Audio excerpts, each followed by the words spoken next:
down, they just think they are. Another little wannabe gangster trying to play hard. Ding down, they just think they are.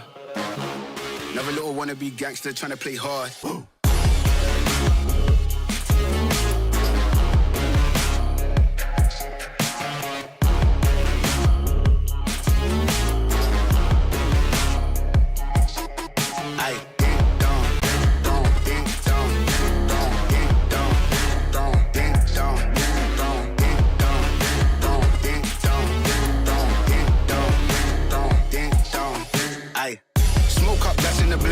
The guys then dip out the ends. Jump in the ride then burn out the rims. Don't stop, don't coach the boy that I'm in. Now we doing the block with the up for events. Skin kept close to you plotting on them with the tits on 10. Batch in the back that's on tap, all ready to go and jump in.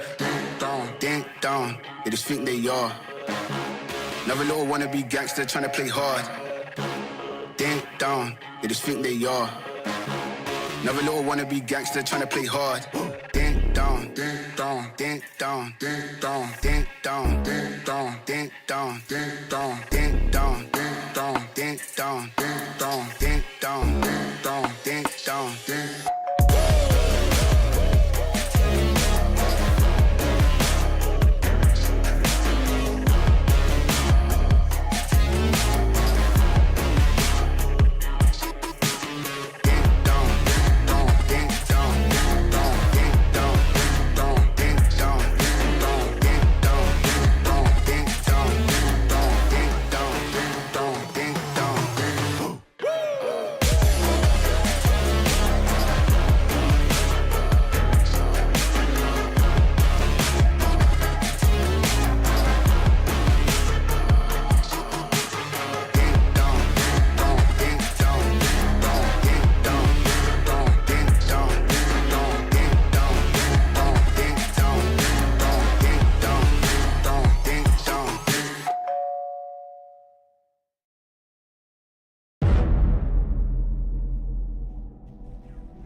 cameras in the playback tape. So tell me how you feel with it. You put a lid on it, I ain't got no chill with it. This right here your problem, you gon' have to deal with it. Lay it on the line, high risk, that's the meal ticket.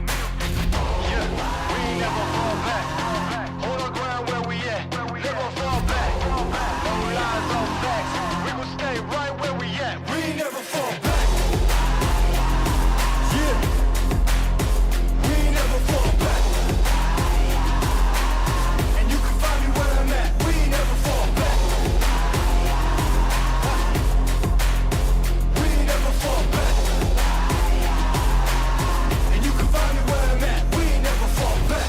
Been way down, never falter. Came with the hands out, get them off us. I'm 24/7 in the office. Pay attention cause I ain't repeating offers. Yeah, never met a man I've been scared of. Careful, you gon' get exactly what you asked for. Here for whatever you bring me, getting handled. I answer to no one, I don't need to hassle. Yeah, we ain't never fall back. Hold our ground where we at. We ain't never fall back. Hold our ground where we at. Never fall back. We ain't never fall back. Hold our ground where we at. Yeah. No lies, all facts. You can find me right where I'm at. We ain't never fall back. We ain't never fall back. Yeah. We ain't never fall back. And you can find me where I'm at. We ain't never fall back. We ain't never fall back.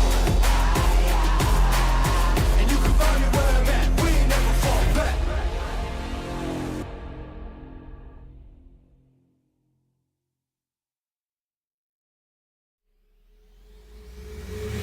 This is automatic. This is automatic.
Did you really think I'd just sit here and watch?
back wide. 1391, a triple kill, a double kill from the Omen.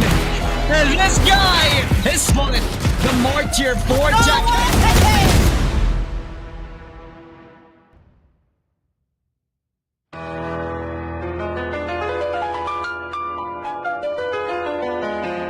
At first I sent the link and she was petrified.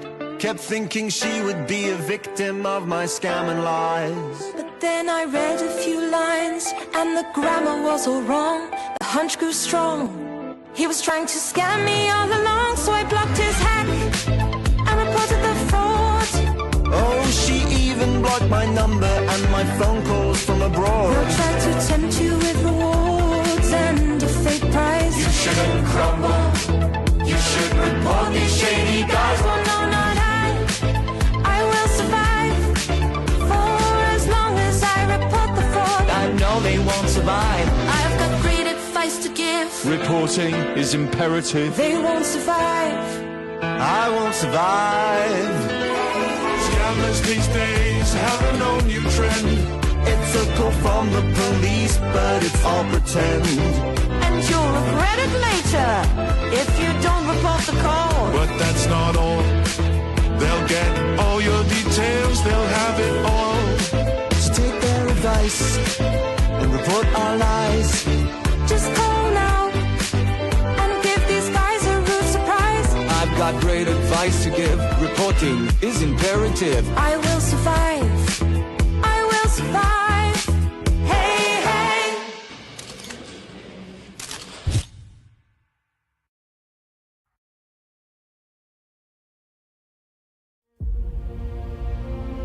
عاليا خفاقا تعلو راية وطننا بقيادته الرشيدة التي وضعت جل جهودها لتمنح الإماراتيين لقب أسعد شعب. وظيفة الحكومة يا الأخوة هي تحقيق السعادة للمجتمع، أن الهدف هو إسعاد الناس وتسهيل حياة الناس وراحتهم. من هنا كانت فكرة إسعاد. ولدت في إحدى الوحدات التنظيمية بشرطة دبي عام 2018 لتكون هدفاً لتحقيق السعادة للمجتمع، لأن الإنسان السعيد هو الأقدر على العمل والإنتاج لتنمية وتحقيق الازدهار والرفاه.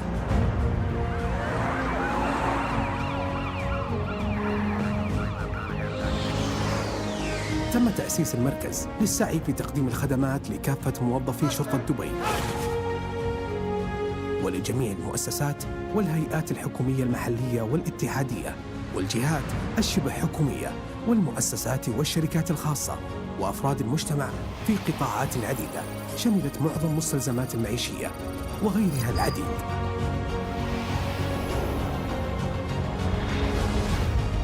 يكمن الهدف الرئيسي من توفير هذه البطاقة بالمساهمة في إسعاد الموظفين من خلال المشاركة في تحمل الأعباء المعيشية بتوفير خصومات معتبرة في مختلف المجالات منها الصحية والتعليمية والأسرية والسكن والترفيهية وغيرها، وتقديم مساعدات إنسانية ومجتمعية للمحتاجين من مختلف شرائح المجتمع، حيث تجاوزت بجغرافيتها وأهميتها لتشمل العديد من الدول والقارات بعروض ونسب مبهرة تتناسب مع العرض والطلب لكافة شرائح المجتمع.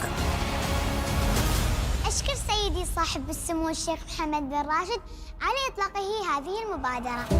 لم تقف بطاقة إسعاد عن التطوير في تقديم المزيد من الخدمات، فقد أطلقت مبادرات مجتمعية وإنسانية تعنى بتقديم المساعدات المالية والعينية والمعنوية للعديد من المحلات المجتمعية والإنسانية، والتي تم تغطيتها بالتعاون مع عدة رعاة محليين وعالميين قدموا كافة الدعم لتكون هذه المبادرة ذو قيمة وفائدة في جميع القطاعات، بناء على التوجيهات الحكيمة لسمو الشيخ محمد بن راشد آل مكتوم الذي يسعى دائما على أن يكون السباق في مبادراته البناءة والهادفة لإسعاد الشعب، أن المواطن أول وثاني وثالث. كانت هذه المبادرة التي أصبحت شعاراً للتقدم والتطور بتأمين الخدمات والتسهيلات لحامليها محط أنظار لكافة القطاعات، فقد حصدت بطاقة إسعاد العديد من الشهادات التقديرية على أدائها عمل التنظيمي كأفضل فريق إداري على كافة الأصعدة. والمشوار لا يزال في البداية، لأن التطلعات المستقبلية ستكون أكثر شمولية مع التركيز على روح الفريق، الأمانة والمسؤولية والحرفية. I love you.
He wants to take initiative.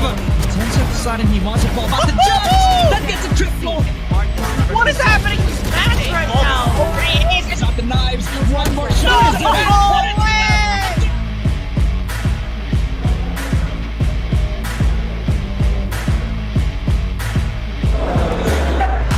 and he gets a triple. Drops up. Tenso finding Chad.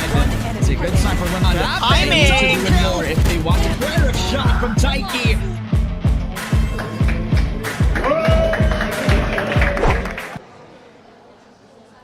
Hello everybody and welcome back to another day of the Dubai Police Esports Tournament right here at the Dubai Police Officers Club. My name is Arshi and I'll be hosting alongside our fantastic MC Turkey, who will be live at our venue and hyping out the crowd and making sure the atmosphere is as energetic as it should be. This tournament is brought to you by the Dubai Police and of course organized by 404 Esports. Let's give a big shout out to our sponsors. We have XFX, Zawi, Jumbo Electronics, Al Badad, and of course our main sponsor, Esad. We are, we're just breezing through these days. We have 5 whole days here at the Dubai Police Esports Tournament, and we are on day 3. Things are looking great. The atmosphere is super competitive, but still we're going to maintain it friendly and hopefully all be friends after this. But yeah, we are super excited to be here and kick off our first games of Valorant, which will be casted, of course, by our very talented JT and Wasabi. But before we get into that, let me tell you about the games that are included in this tournament. We have games like Valorant, Dota 2, CS2, EAFC 24, Super Smash Bros, and Fortnite.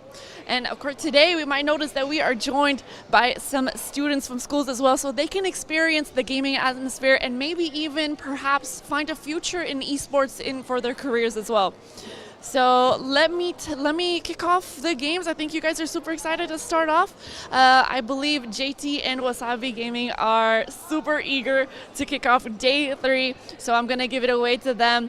Have a great time, guys, and I'm super excited to interview the players once they're done. Let's go. Thank you so much, Arshi, and everybody in the Dubai Police Officers Club and on Twitch chat, everywhere on Facebook and YouTube as well.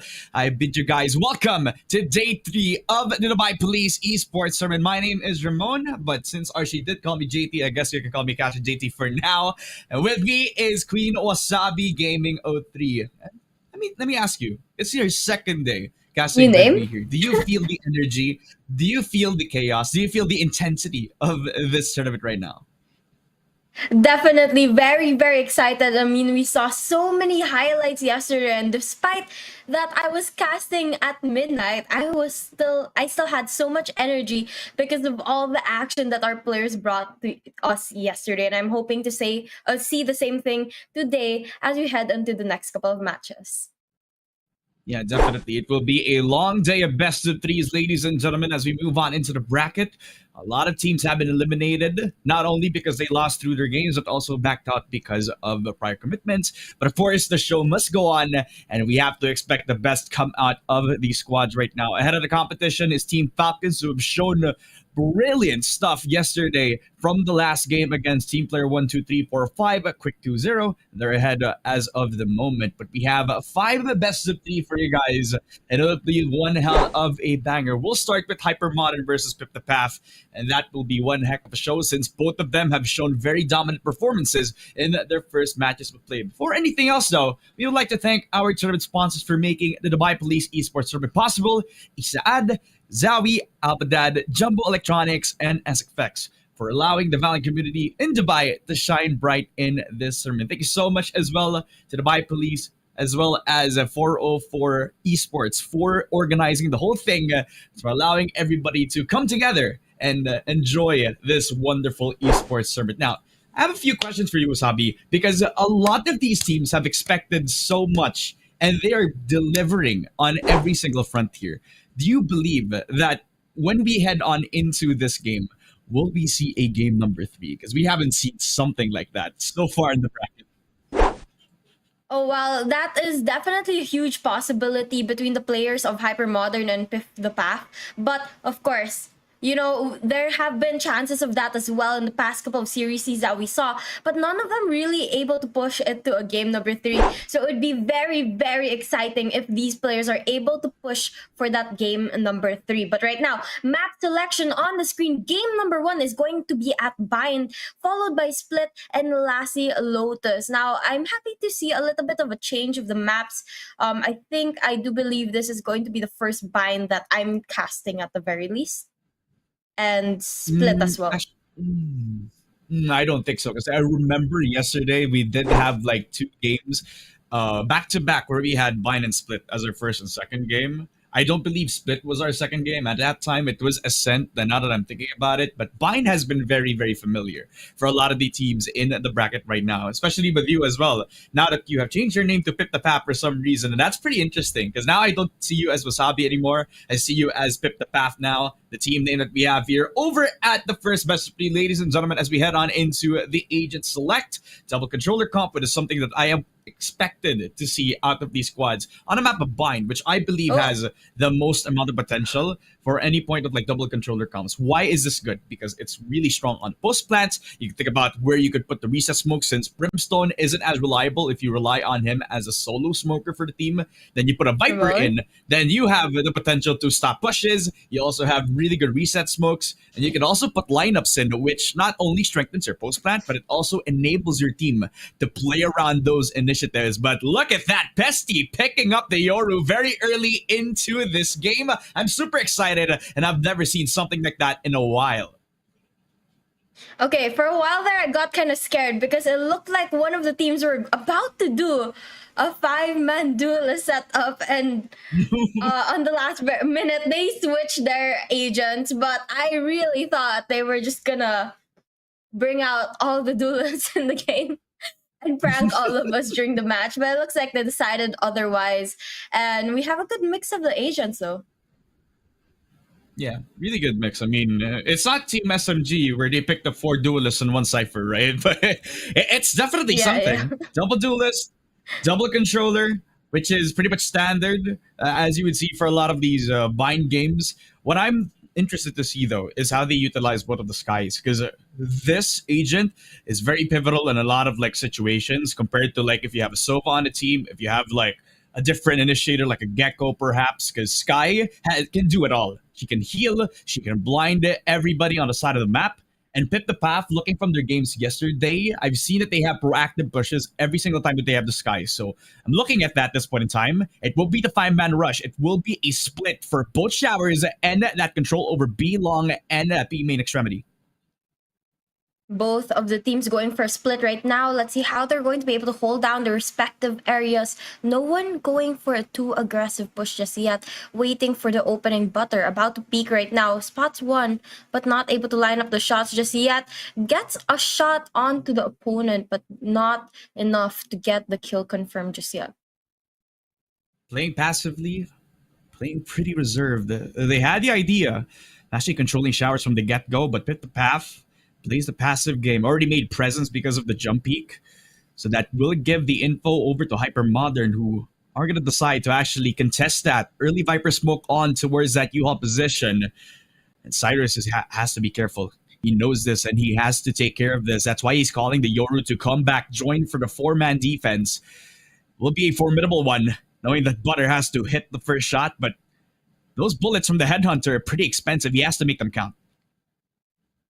And now opening pick goes through. Looks like Zest is going to back away though. Not able to get that second one and forces the rest of the opponents to back away as well. And now this is where the action begins because everyone's going for a more aggressive outlook. Looks like Viper's going to be able to get one, make that two. And now the spike, it's going to get planted over onto the A side. 3 versus 3 situation here.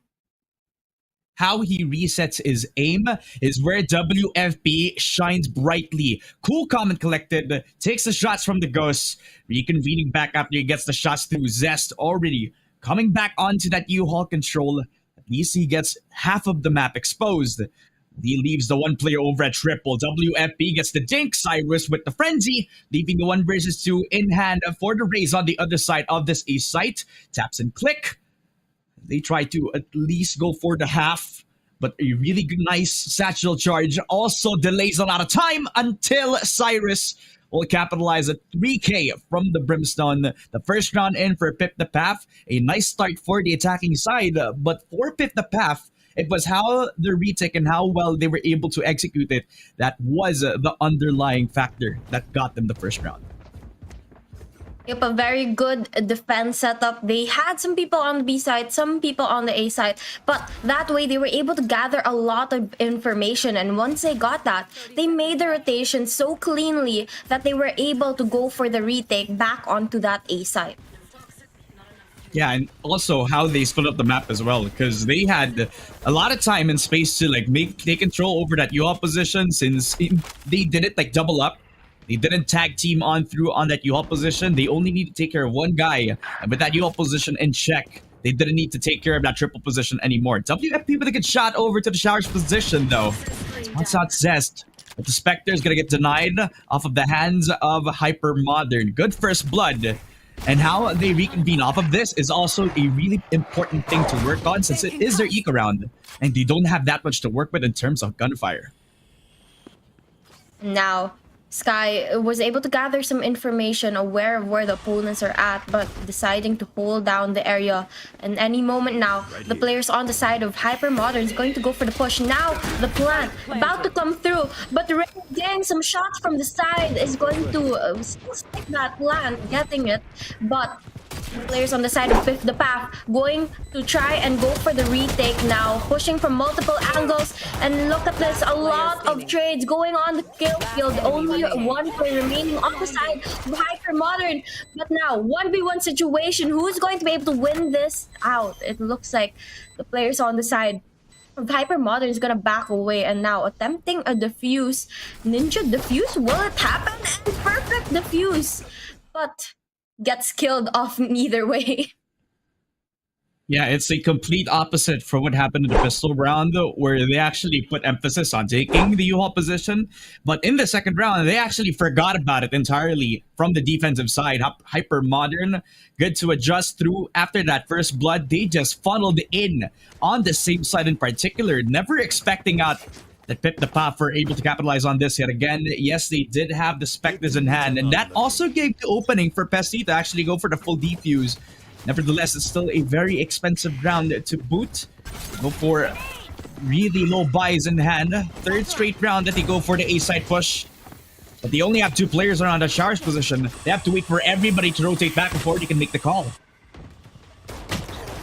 Slow and steady, but once a contact goes through, all the action begins. And right now, it looks like Sky is going to try to get a couple shots through the blinds, but not able to connect the dots. The spike not planted, and it looks like rotations are going to happen as the players on the side of Hypermodern make their way to the B side. Hearing the teleportation, same does the players of Fifth the Path. And now, Engagement starting to begin over at the B side. All of the players trying to make their way into that area, but none of them really able to occupy the place just yet. But Hypermodern goes in and now planting the spike over to that B side. See, that's the thing about the Cypher utility. Now they know that it's not a fake. Now they are decisive to know that it is on the B site where Hypermodern decided to take it. Good crossfires out through that fence position as well as after hours. Who needs it? The shot Pesty is not boosted. Triple to start off the retake. They're able to punch down the door with a 4K to boot for Pesty is boosted AF. And Piff the Path. They were hot in the first day. They came back on the third, jumping straight into a thrifty round, knowing that their opponents have to play on their tempo. Beautifully done. Pesty with the duelist entering on, knowing that he has the potential, he has the aim to fight them off even though they have the crossfires. If the path has been so consistent for going on to the retakes. They lose the side every time. The players on the side of Hypermodern always able to get the plant, but Fifth the Path just knows how to go in for the retake and get the frags and the kills that they need to be able to get the defuse as well. And it's that part that's very important as the defending team that you know how to do. But look at this opening pick for the side of Fifth the Path, and they back away trying to gather more information before going for more aggressive plays. But now they hold down B short, trying to look for an opening. Couple of players going onto that A side as well. I like how Meow just took a second to try to think if that was actually a York clone or if that was actually the real thing. Good thing that he was patient enough to wait for it to actually deplete itself, you know? And sometimes in high ranks, you just don't know if it's the real thing or not, right? If it's a fake out, you can just shoot it, you just dodge the flash, you're fast enough to have not the full flash anyway, so at least they cleared that out. They also get themselves the first kill, AZZ. Initiating the fight over towards that A-short extremity. That does lock out one of the controllers, but then again, they still have the Brimstone to lock out the angles over from the elbow position at least. CS does have the util. Try to delay themselves to push on through, but they destroy at least one of the tripwires that will give enough space and info that they might actually poke on the door. 25 seconds to make the decision right now. They're still near the teleporter. Near the teleporter, so they're going to have the option to decide to rotate to A, but it looks like they're going in for the rush onto that B side. Ray is going to be able to get the opening kill, but gets taken down as well, and only 7 seconds for the spike to get planted. Butter has to stick it now, and unfortunately unable to do that. The players on the side of Piff the Path going to get another round. Beautiful entry, but an amazing response shot from Pip the Path there. They had the perfect ultimate for the job. The orbital strike from the Brimstone on the last 4 seconds of the spike plant requirement. They had no time at all to try to reposition themselves and at least get the spike plant because they had no time to try to reposition back onto the A side itself. Beautifully done from Pip the Path. Already cutting off the losses that they had, even though it was a beautiful entry for Hypermodern. 4-0 to start off this bind map, ladies and gentlemen. Pip the Path already trailblazing as they start off their bind campaign. Cyrus, beautifully done onto Meow before he can even let go of the satchel. He just gets executed on the fly. Spike is finally going to get planted. Will they be able to stick it with all the actions happening here? Looks like Spike is going to get dropped, and now Upper trying to get that last and final kill. But will they be able to find Butter? Gets the kill with a pistol, but the trade with Sky goes through, and another round to the side of Fifth the Path. And it's not looking very good for the side of Hypermodern anymore. I mean, 5 rounds already, and they haven't been able to bring any of the points to their side. Yeah, definitely not. It has been a really huge finish for the side of Pick the Path for 5 rounds in a row now.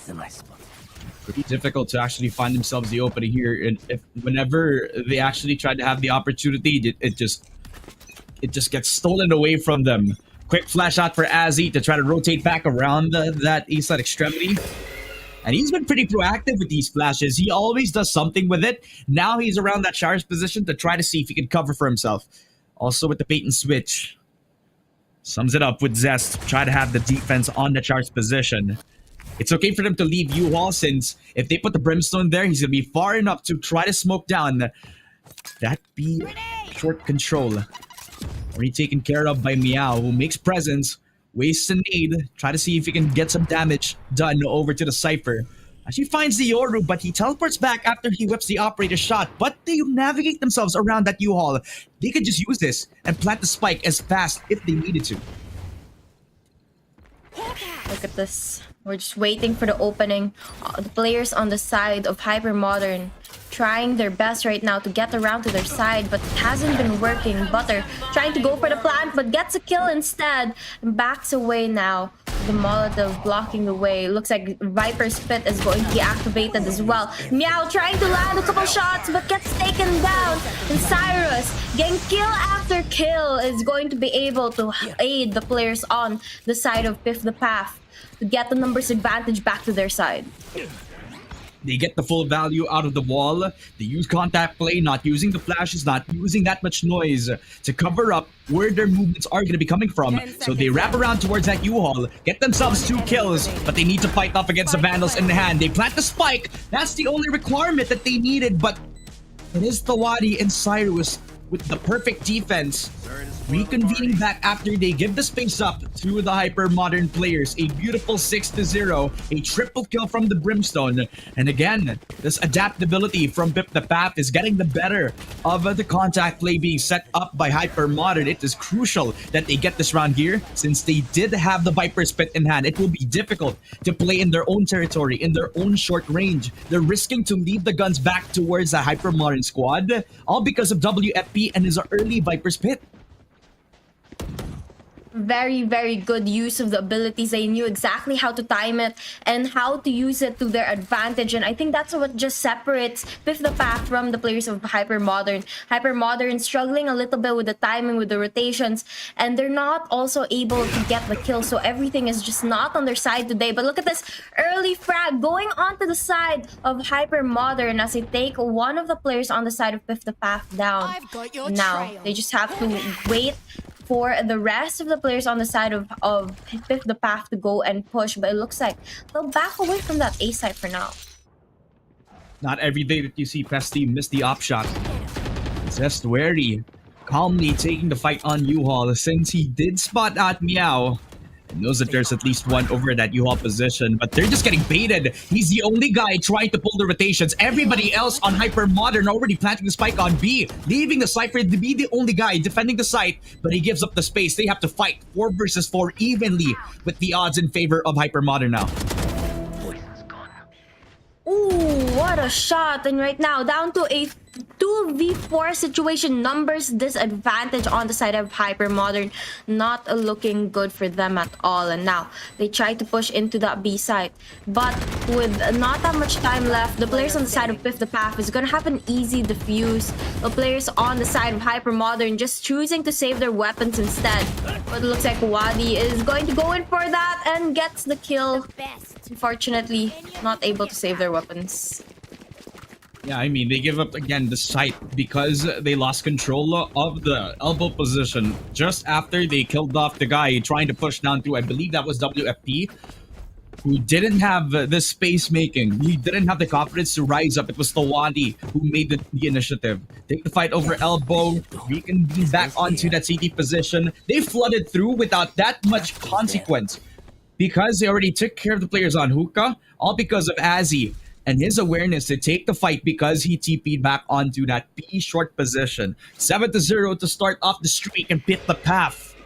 They already start their path of destruction as they take themselves another winning streak towards their victory. Already find out where the Trailblazer is coming from. And it's a good sign for Piff the Path that they're not using that aggression very early on, letting Hypermodern make their own mistakes this time around. This is really good stuff coming out from them. You know, Piff the Path, they are a very, very good defending team. A lot of teams struggle to do that, but here they really show that they've mastered this certain position that they are in right now. But back to the game. They are going to be holding down that A site, aware that a lot of the players on the side of Hypermoderns pushing towards that area, and Cyrus about to come into contact with one, but gets taken down by Butter. And it looks like Butter's gonna have the opportunity to go and push into the site. Viper looking to get that plant right now, but not able to find the spot for it. Looks like the players on the side of Hypermodern finally having the numbers advantage, but Thawadi is going to change the game and make it an even playing field. Azzy again back on the flank. Second time in a row that he's had impact from playing around the backline's push. Azzy, good shots through, flash out, but it is Thawadi that gets the triple kill in the end. It was the adaptability from Pip the Path that starts off the even momentum for themselves. 8 rounds in a row where they had every possibility.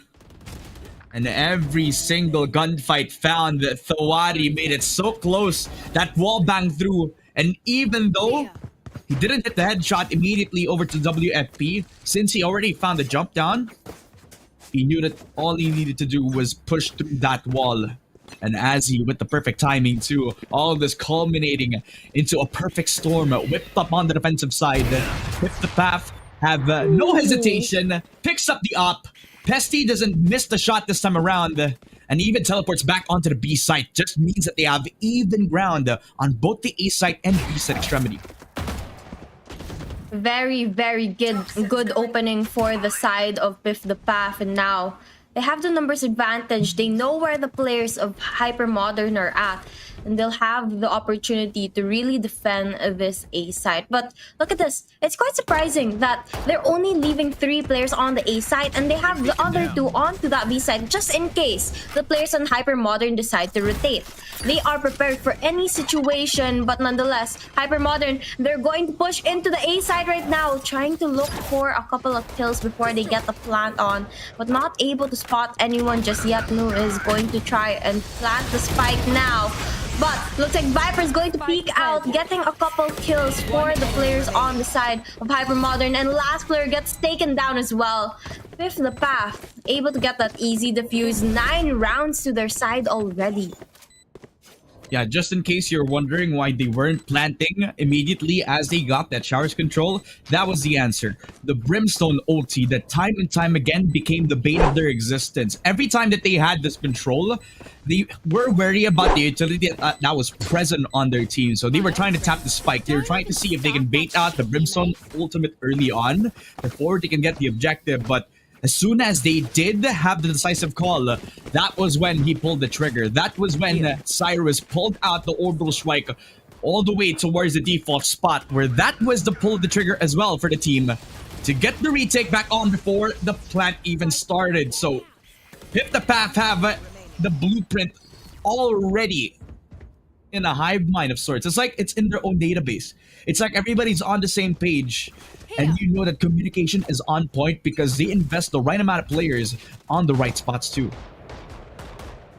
Yeah, the teamwork on their side is just so on point that they know how to make the adjustments that are important for the team. But right now, the players on the side of Hypermodern trying to change up the game, not going to that A side anymore. Instead, they go for the B, but it looks to be a fake as they rotate back into the A side through A short now.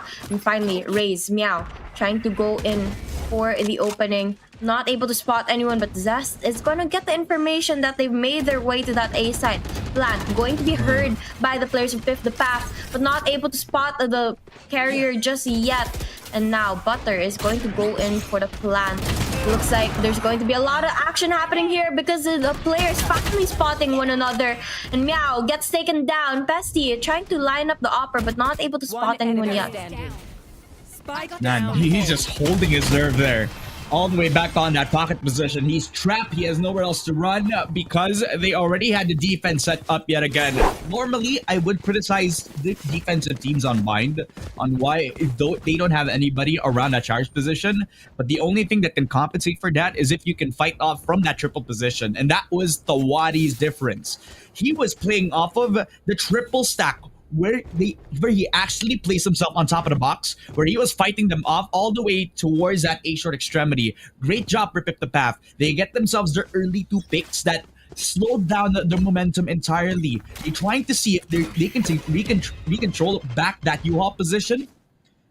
But because they were down in numbers, they weren't able to get themselves the plant down as immediately as they wanted to be. Great job for Pip the Path yet again. 10 straight rounds. Complete display of dominance as they look to see if they can reconvene back on taking U-Haul. 5-man alive. They got info knowing that they still have U-Haul control. They get that, but where's the spike plant? Where is it? I can't lose. It hasn't been planted just yet. I mean, they just want to get the frags first. And Hypermodern finally getting the numbers advantage once again. Now, the plant going to go through. This is their opportunity to finally win a round. As long as they don't make any mess ups, they have to play this perfectly. But if the path has plans of their own, they're going to put a couple of traps around the area as they try to gather information. Pesty going to use the distraction, getting that double kill, and that's going to open it up for his team. Looking like they'll have the opportunity to go for the retake. One enemy left, and it's going to be Pesty who gets that kill and the easy defuse as well. Lots of time to spare for the side of Fifth the Path. Oh man, Fifth the Path already still on their path of destruction. 11 straight rounds where they use the chaos around that yaw position just to make sure that Pesty is in a comfortable spot to make moves on his own. Look at the amount of util that they've invested to try to see if they can get U-Haul, right? Fake out. Plus they got the flashes. Plus they also have smokes of their own. The strength of this comp for the side of Fifth the Path is enabling their aggressive team play. And it's not off the bat too, because normally if you'd say aggressive teams, you'd expect that they're the ones who push down A short.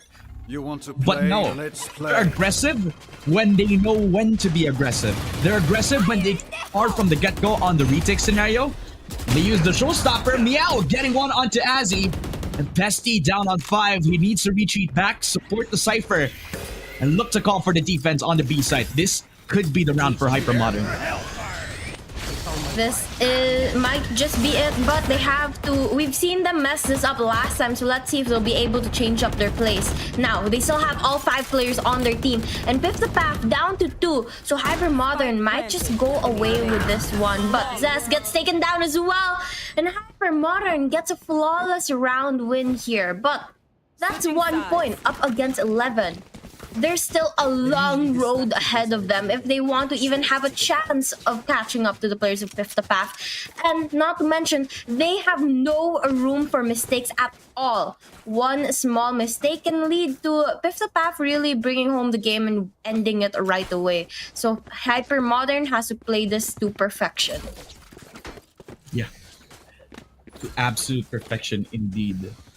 Remembering that they only have 2 steps to lose this point in time for Hypermodern. All the weight on their shoulders now, especially for Butter here, because he has been performing pretty well on the chamber considering things. Already full value out of both of his ultis. But not enough to actually carry the team to victory at this point in time as Pip the Path with the Wadi and Cyrus, the duo that actually rise up with the 13-13.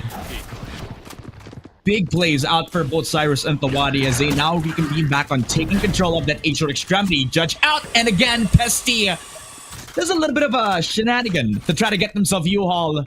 The TP back, trying to see if he can get WFP, and he does so with a shorty. A quick entry back on A, and it's a 4 versus 5 for Hypermodern. They need this round, and they need it bad. They need it to go towards their favor.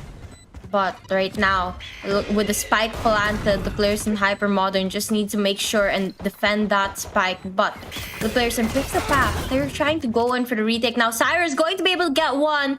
And now, down to a 2v2. Meow, about to peek 2 players. Unaware of the situation, but got taken down as he is going to be able to stay alive. Trying to heal up and getting ready for that last engagement. Butter, low on health though, has no chance of winning this out. And that's a round win for the side of Fifth the Path. Now at match point, only needing 1 more to make this a very, very quick game.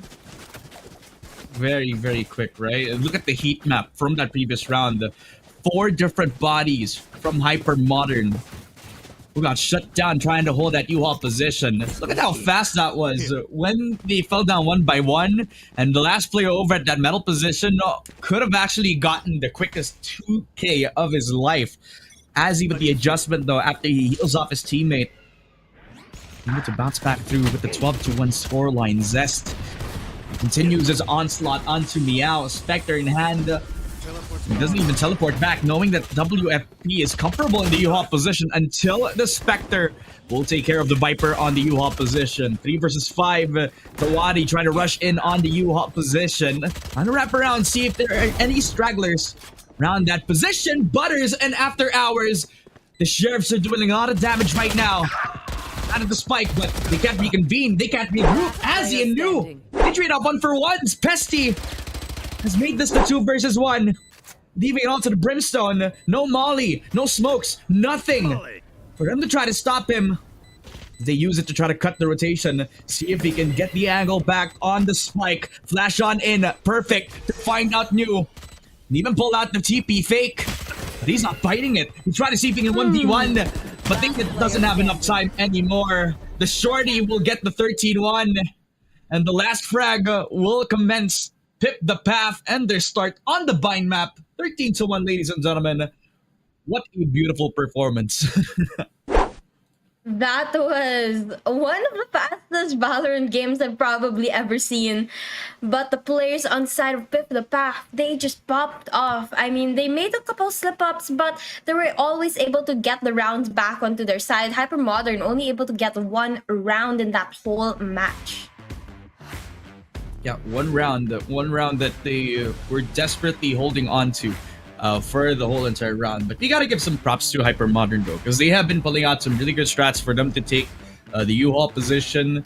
For the past couple of rounds, we saw them like do some really amazing stuff to actually try to make it a little bit more close than Pip the Path would have liked, right? And their composition actually speaks a bind map that I would say so myself, like double controller comp, Viper and Brimstone, so they definitely know what the meta is. The problem was the execution in hand, because Pip the Path actually did really well into the adaptability in a lot of rounds that they have given the space up to Hypermodern, right? You remember when they started on the defense, Pip the Path are always playing the reactionary play. They weren't the ones pushing down the B-long position. They weren't the ones pushing down the A-short extremity. They let Hypermodern get the site, plant the spike, get U-Haul position, even had crossfires. But in the aim duels, that was when it was a lot more different. Pip the Path just outpowering them in all of those aspects.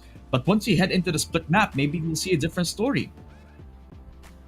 I hope the players of Hypermodern is going to be able to, you know, show us some highlights for their side as well. I mean, they had some opportunities in this map to win a couple more rounds, but unfortunately it just lacked a little bit more consistency. But right now, the MVP of the game going to go to Cyrus or Brimstone on that last match, and he was usually the player who got most of the frags and was one of the ones that were last alive in most of the rounds. That's what gave him the opportunity to really step up for the rest of the team.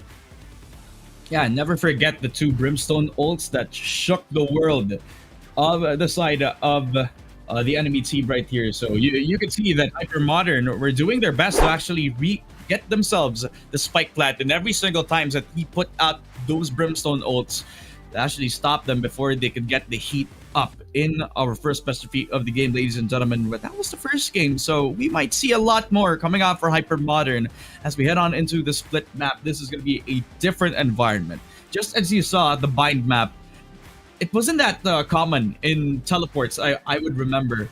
I don't really see them like try to use the teleporters all around. They just try to reconvene back around the market position. They try to retake through that CT spot where they go through metal, they go through that CT spawn. They actually try to wrap around that elbow position, which was interesting as well. So it gives me the idea that sometimes they don't like to play for like the backup plan. I would say when they're playing on the retake scenario, they just go back to plan A, and it's just simple. Just kill them. You know? Yeah. Yeah, I think it was only like 1 or 2 times that they really used the teleportations, but I think considering that that's one of the features of the map, it should have been used more and maximize, because that's the important part of that map specifically, that you know how to rotate and adapt. And unfortunately, they just didn't make use of it. Yeah, definitely not. And as we head on into the split map, things would be a little bit different this time around, ladies and gentlemen, because the map is a little bit bigger and the rotation timings are going to be a little bit more complicated, I would say. Because if you want a sort of backup plan, then you have to rotate back around that Surus position from A main. If you want to take that mid side, same time can be said as well. If you want to go to B main, didn't work out, you get headshotted to the face. And you could actually try to take that mid-vent position if you want some sort of a backup plan. And sometimes split can be notorious for long streak of rounds, just like bind is, right? But I feel like that's the only similarity, because this map can be structured in a way that it's defender-sided. But if you have the tempo, if you have like the playstyle in sync with every single time of your teammates, then this could be an attacker-sided team, especially if you are running with a particular comp that is a double duelist comp. Yeah, definitely. It could go either way, and not to mention also, Split has so many different passageways that you can really rotate from A side to B side in several different ways without meeting any of your opponents, and that's what makes it a little bit more difficult. It's not that straightforward of a map. You need to know exactly where you're going and where your opponents are at as well. Yeah, not only that, you have to be communicative with your team with what kind of strategy you want to put out, right? Because sometimes you might not be all on the same page. You can see your duelist actually rushing down on that mid side, but everybody else on the team is actually 4-man pushing on that B mid extremity, and they're wondering, where the heck is the duelist? Guys, where's our entry? The Raze is satcheling back on that Vents position all alone. But we don't have somebody to trade off of because our duelist is rushing somewhere else. What are we doing, guys? What are we gonna do? Imagine that. Has anybody actually happened, or does that happen in one of your ranked games, guys? I'm really curious. Comment down on the Twitch chat. Everybody talk about it as well in our venue right now. We're over here at the Dubai Police Officers Club for the LAN tournament as a whole. We have a lot of exciting games upcoming for your way.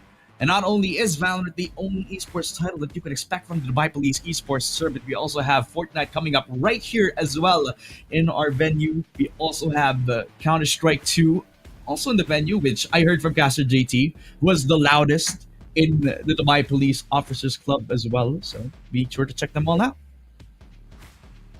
Yeah, and we also have actually Dota 2 as well as Super Smash Bros. And Fortnite. A lot of different games for you guys to join if you want to watch or play. So don't forget to go drop by the Dubai Police Officers Club if you happen to be in Dubai. Yeah, I mean, if you go to the Officers Club right now, then there's a chance that you could see Caster JT.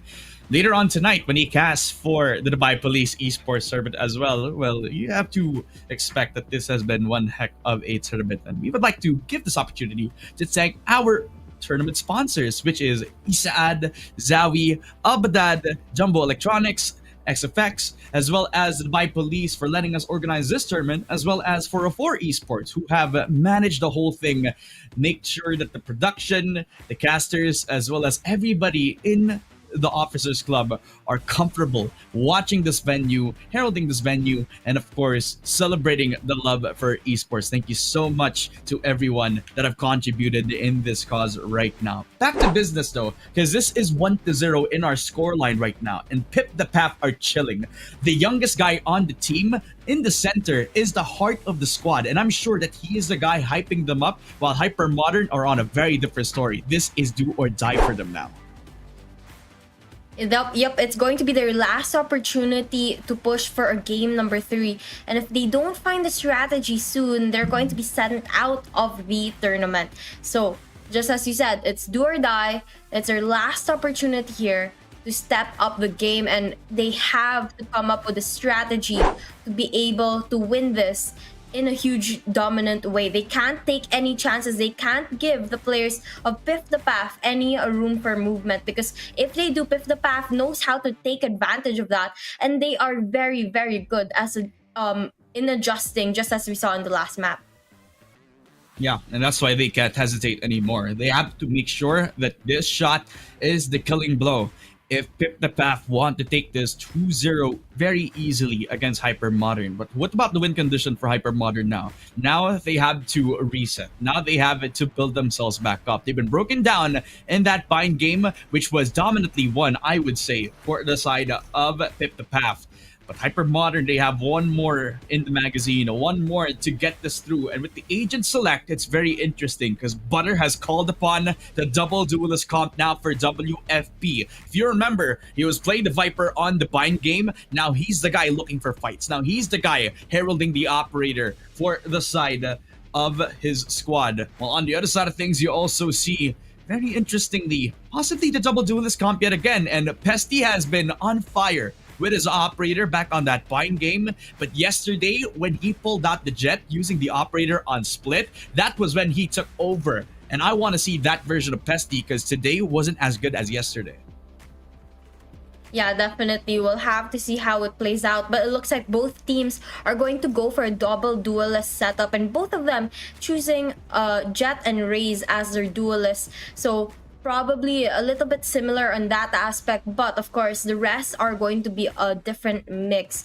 Now we're going to see Astra and Cypher on the side of HPM, but on the side of Fifth the Path, we see Viper as well as Omen in play. Yeah, I mean, double controller comp, which is something that I would be open to. Normally, you wouldn't see Omen being paired up with a Viper, but these days, you could just put them down on maps like Ascent, maps on Haven, where the Viper will definitely be a really strong secondary smoker and a secondary sentinel, if you would say so myself, which, I gotta be honest, is a pretty strong controller at the moment, despite the Viper derps being put down on the Viper's pit entirely, since if you go out of it in a much longer time, then it's gonna be hell for you as a Viper, because that Viper's pit's gonna be gone before you even know it. Then again, you don't really play Viper as the only controller except if you're playing on Breeze. On Split, you're relying on Cyrus, who's playing the Omen, heralding the one smoker that can reset the smokes back up anywhere else on the map. And that's when you also think about his positioning, where he's going to time his paranoias, when he's going to take over the game with his movement, teleporting around the sites where you normally expect him to. He was pivotal on the Brimstone on the last game with his ultimates, but now he has to step up. Now he also has to be proactive. Let's see how this plays out. It looks like the next game is just about to begin and the walls finally going to go up as the buy phase ends. And where the players of Hypermodern is going to head towards is going to be that A site.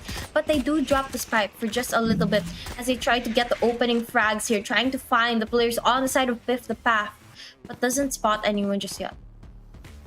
I actually want to be a little bit critical that I don't like this smoke put out by the Omen. Why? Because it gives them the ramp space to push on to the Heaven control. If they actually want to give that smoke up, then they also have to put one player around that Heaven position, therefore leaving out the possibility of a 3-man defense over at that mid side when you're on the defense. So at least nobody is actually taking advantage of that right now. They all reconvene back, take control of that mid position. WFP firing the first shots from the Ghost itself. Zest really low on HP, so he's calling back onto his Sky, see if he can reset back up.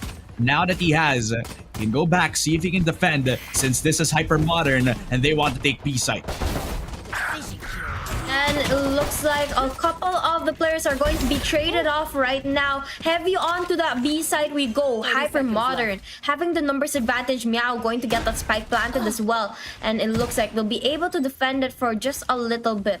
But Jet and Viper on the side of Fifth the Path are right around the corner, about to go in for a split push to that B side. And that's going to catch the players on the side of Hypermodern off guard. But Hypermodern stays alive. Viper, last player alive, low on health. I'm not sure if she will be able to make any damage onto the players of the side of Hypermodern. Yeah, forget about the gunfire. He has to be careful about where he is about to jump, because once he jumps from that height, then he will fall. He's dead. Does require 25 HP, but he's dead from the bullet anyway. So a triple kill set up by Meow.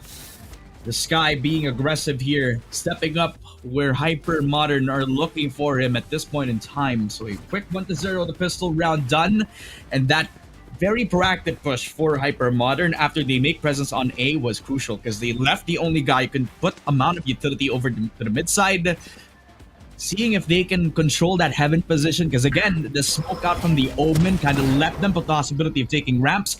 Pesty almost was in a lot of trouble, sucked up because of the Astra utility. Because he's Jet, he can just dash out of it. Back onto safety, goes for the shot, but Zest is the one who gets the 1-for-1. They claim the gun up, possibly. Is that Frenzy's gonna deal a lot of damage? No, it's the Spectre from New 4 versus 3, and they actually got the A site, but they safe plant, so they need to play in the site itself rather than take the heaven control. Let's see how this plays out. Looks like Jet going to peek out, but pays for it, and Raze gets taken down as well. Hypermodern winning 2 rounds in a row now, looking a lot better than the last map that we just saw. Yeah, I think this is their map pick. I think this is where they're most comfortable in. If I Probably. were with the path, then I would possibly call up for a timeout if they actually lose this round in particular, since this is their buy round and they need to make this buy round work. The problem is, though, that if you buy round at this point in the 3rd round, after losing the 2 pistols, then you're at I would say a very fragile point of this game. Because if you lose this round, you give 3 rounds in a row away to whoever has won the pistol round. You have to make sure that every rifle is counted when you try to reconvene back after the bonus. So, Pesty in a very, very fragile position. Does get smoked off because of the enemy Jet. This WFP tries to see if he can get an opening here, but actually makes the fake dash in time. Before he actually gets spotted over at that ramp's position. Pesty, nice shot.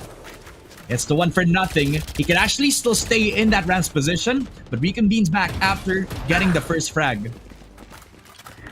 And now, Meow is going to be able to take down Pesty, so it's going to be an even playing field now as the trades go through.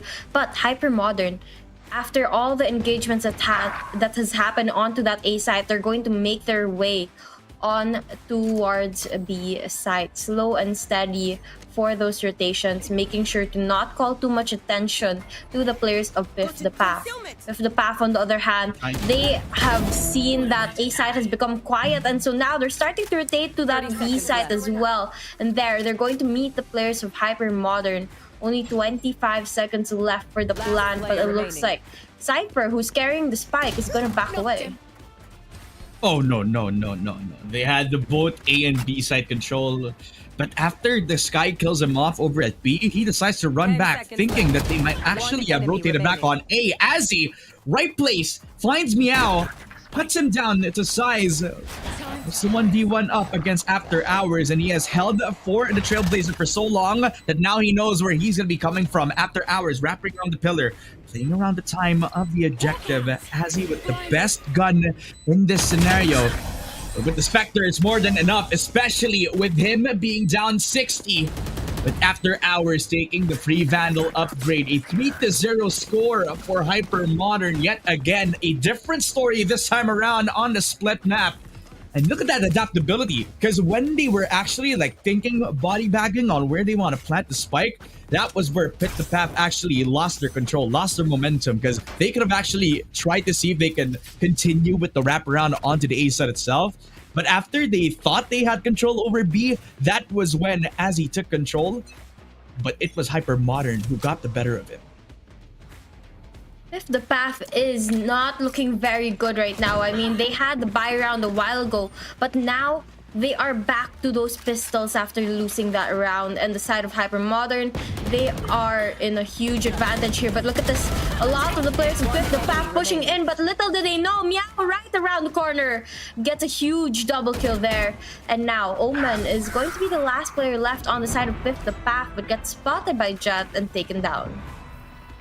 Remember when I told you that we've never had like a game 3 all throughout this tournament? Well, I think we're gonna have a game 3.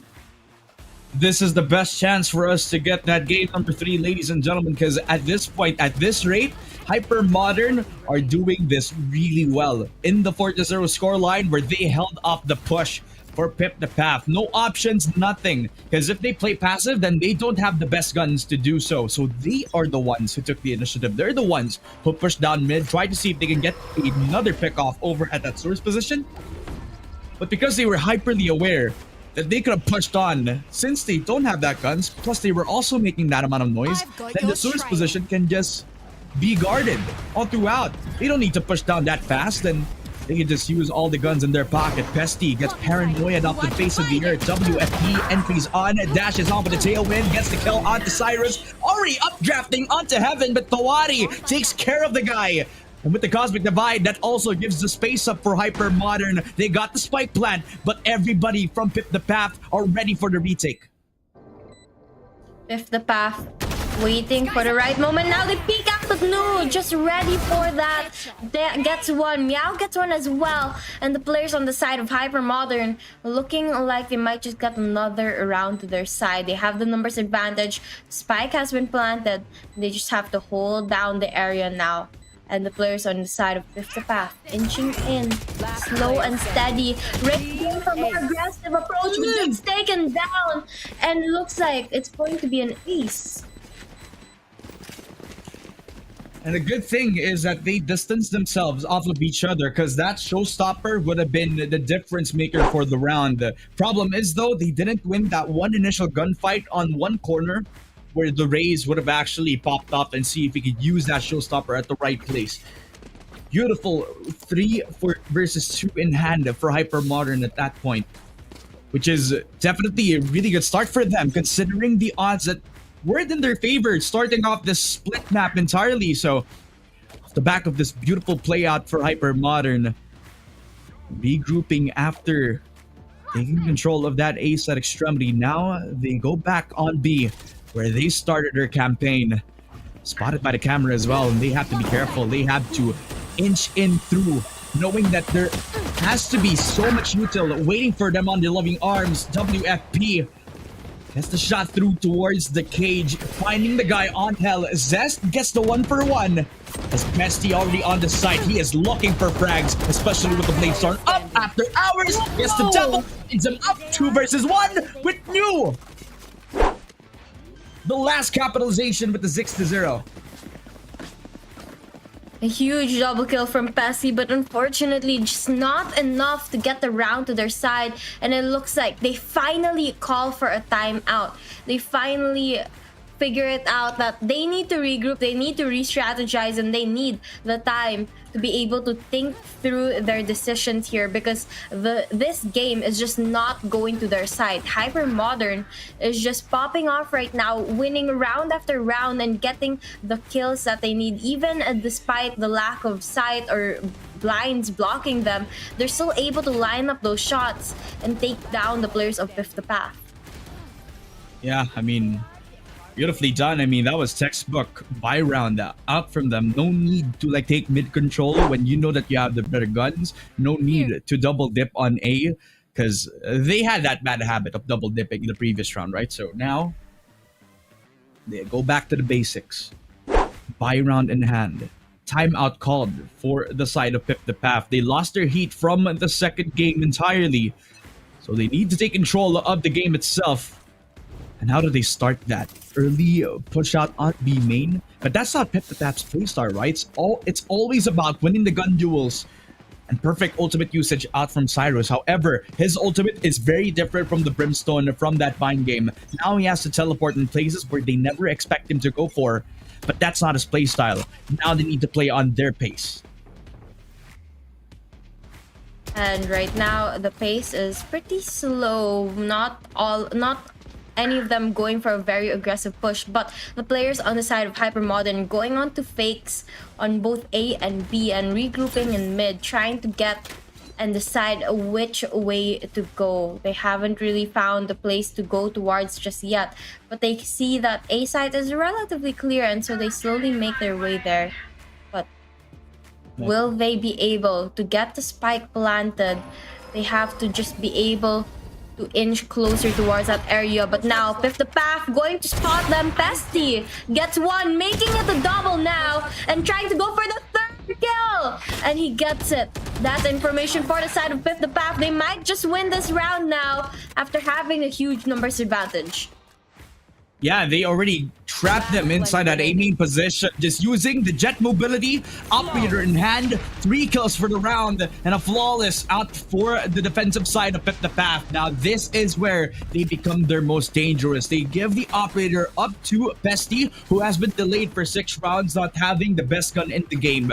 Because they lost the pistol round, they needed some sort of ground, and they needed those 2 rounds to try to save up as much bank as possible so that they could give Pesty this winning moment entirely. 1 shot onto the jet, 2nd shot found again as well on the Cypher. And even if those shots didn't matter, right, he could have done it in the same exact round, but on a different spot, from towards that heaven position. Pip the Path coming back to their depths, but gonna take a while for them to reach back up to the potential of Hypermodern, who are obviously in the driver's seat in this split map, ladies and gentlemen. Definitely. I mean, Hypermodern has a driver's seat, but they have to watch out because now Pesty has the operator gun, and he is just gonna shoot every single player that comes in his path. But right now, looks like some of the players on the side of Hypermodern is going to tunnel through and go towards mid, but Pesty has that scope right there watching them, 3 of them about to walk into their side, but not willing to risk it just yet. Oh, perfect awareness. Nice blind. And he can just reconvene. Go for the push yet again. The repeat does not work out. Zest from the fence position, but that also opens up that nail. And they can take B Heaven, but the only guy to stop them is WFP. Already back on taking control of that male position, but the paranoia stops them. But Noon is already wrapping around that B main position. They gave up the B site just so that they can have a stronger defense on that Heaven side. But the question is, how far will they go from that mid side? Because Butter has been holding on to that operator for so long. That will slow them down, but it will make him a little bit more lethal. Let's see if he'll be able to get the shots lined up. Nu now going towards a B side, but gets shot in the face. And Jack gets 1 too, but gets killed in turn. And now down to a 2v2 situation. Cyrus gets 1. The change goes through. Butter has to be able to find a Zest to be able to win this out, but Zest has a height advantage here. Not aware though that Butter is right around the corner. Gets the kill! Fifth the path, bouncing back here, getting the 2nd round win. My goodness, and that was one heck of a bloodbath. They were trying to get themselves there early, be aggressive, but Thawadi, the shot all the way to the sky. With Nu using that showstopper, and that would have been the entry, the perfect entry that they needed if they were able to take care of Thawadi early. The problem was the shot here, and that delayed a lot of things for them. They could have gotten the default plant position, but they weren't able to take care of Cyrus and Thawadi. The double controller set up on the B site without using any smokes. They were the ones who smoked them out. They were the ones who stopped them, delayed them before they get the plant down. But WFP plays Storm in hand as he gets the shot through. And with the 1-1, that gives the space up to the side of Hypermodern. They can plant, but it's not the safest of spots. They already have the 3 versus 3 right here. Let's see if this is going to work out for the players of Fifth the Path. Hypermodern gets that spike planted onto the A side. Fifth the Path going around, rotating all entrances, but it looks like it's not gonna work out for them. Hypermodern though, they are starting to drop like flies. Only 2 players left after Hours gets taken down as well, and now it's down to 1v1. Butter has to be able to clutch us up, but Viper is gonna pull up a wall, trying to get the spike diffused while Butter is preoccupied, and Butter rotating around, but losing the time, not going to be able to. Oh, the defenders get the defuse just in time, right before Viper peeks out. And Cyrus back on being the impact player for the squad. 3 kills in the round, isolating each duel, and for Thawadi to pick it all up with the full stick on the defuse. That is crucial to catch up against Hypermodern. Cyrus and Thawadi, the 2 controllers on the site, making the difference for Pip the Path again. And Hypermodern crumbling under pressure. Never aware about the stick on the defuse since it wasn't planted for that A main position. The Astra needed to push down. Butters had no time at all to stop him before he could actually get the stick off. They actually thought it was a push out as Meow already inside the smoke. And using the flash shot, sees the guy on pillar, but the Wari takes care of that. The up and down combo on the defense. And Pip the Path are doing this very textbook.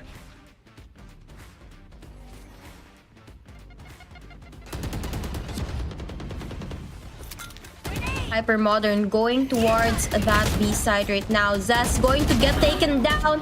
And the Wadi lines up the shots, going to get two, make that three, and now the spike gets dropped. They have to go in and take it back to their side, but it's being watched by the players on Fifth the Path.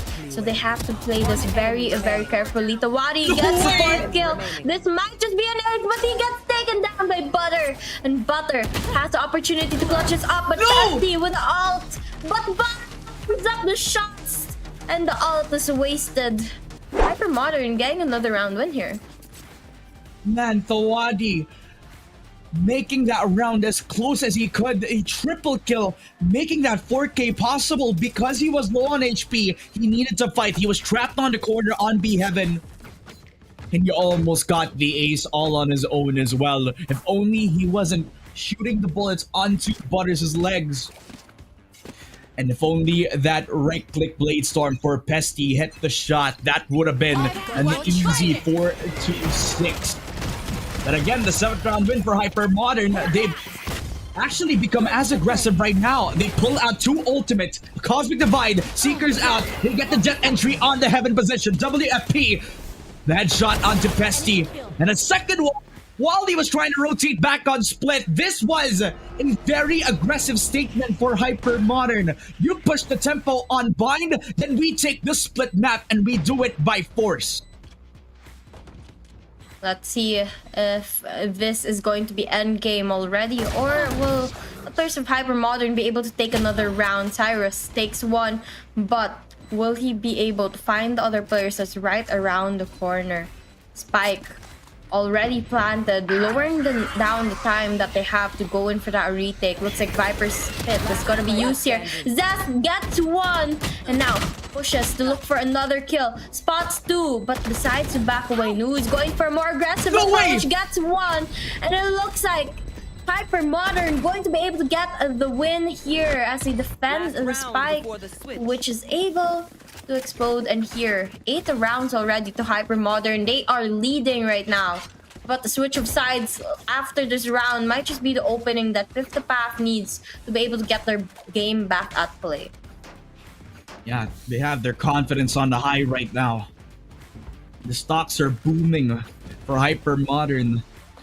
Every single gunfight actually getting one out because WFP has the confidence. Now he has the one agent that can be won by force, and it is the entry fragger, the Jet.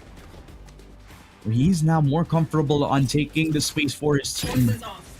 Now he's the solo guy pushing on B main while everybody else wants to take space over that mid control right now. Early Cypher utility, just so that they could limit the amount of options that they could try to rotate back on. If they get to vent, then they need to take care of the Cypher util and the Cypher itself, while everybody else on the Hypermodern side are fighting, taking control of B main, trying to fight for that Heaven control. Meow and Butter, they start off well. Cyrus 2 for 1, but he's trapped on backside, taken care of by WFP. Spike getting planted right now. Players of Fifth the Path have to go in for the rotation, but they're far away from each other. Raze and Sky going to attempt split push here, but it looks like Raze is going to falter. And Sky left all alone to clutch this up, but gets blinded here by the enemy Sky as well. And forced to go in for the retake, but 1 HP ain't gonna last you that long. Gets taken down. And Hypermodern, another round to their side. Yeah, definitely a 3-9 for this first half, and Hypermodern couldn't have asked for a better start to their second game than this. And of course, yeah, we could talk about the 3-9 curse all we want, But if you look at how they have been playing up to this point, then would you really say that they can succumb to the 3-9 curse? I don't believe so. Hyper or a different beast in the split map now. Starting with WFP, his entries have been so on point ever since they started on that A main extremity. And you see Zest being the guy, cool, calm, and collected. Whenever they need a second duelist, then he does so really well on the job. The Wadi and everybody else, yes, ForPath had to work wonders now. If they need to get themselves this second half in check, but for how they're playing right now, they could just try to see if they can get the retake back on, because I don't think that Cypher Util, specifically around that elbow position, is going to help them out with trying to delay their push. And now, looks like Pesty is going to go in for the push with the rest of the teams as well. But none of the players of Hypermodern in this ramps area are going to see them just yet. Butter in a very, very good position to be able to get a couple headshots, but has to be aware that some people may be rotating behind as well. And now here's the footsteps, gets one before getting taken down. The trade comes through, and Tawadi going to clear out that side, but it looks like there's just too many of them right now. And the players of Fifth Path going to be able to take the A side. Plant going through right now, but Hypermodern trying to go in for the retake now from two different entrances, but they look like they're not going to be able to get this. Meow though gets 2 kills right now. Yeah, I mean, they got themselves the 2 versus 2 now. Gets the flank out for Meow. Get reposition again, as they can try to sandwich them, and they have to fight within their gunfights. Azzy finds a shot here. Zest gets the 1-for-1 and leaving it all to both the raises on both sides. Zest finds him around the pillar, wraps him around, gets the triple kill. And that was the raise from the Pip the Path side that starts their campaign on the second half with a beautifully done 3K. A 4-for-9. And it started yet again when they were able to get the T side half. And you can commend Zest all they want, because he has been doing really strongly on the raise on the split map. Now the question is this the beginning of the 3-9 curse or not? Because Fifth the Path seems to be turning it around, and the question is, will they keep it up and will they continue this same momentum that they have right now? Slowing things down right now, waiting for the opening. They go towards mid, but only one player from the side of Hypermodern waiting for them there. They might just be able to use this for the rotations if they're able to get that Cypher taken care of. Oh no, the smoke dissipated. So After Hours is kind of trapped in this one corner. If they actually continue to push them down, then he's going to be in a lot of trouble. It's actually fortunate he's able to dodge away from that Sky Trailblazer. And everybody else actually rotate back, not even thinking about mid anymore. They leave the Omen, who we just smoked from the other side of the map, to support his teammates while he's lurking on the shadows. They're also taking A main space. WFP, a passive angle.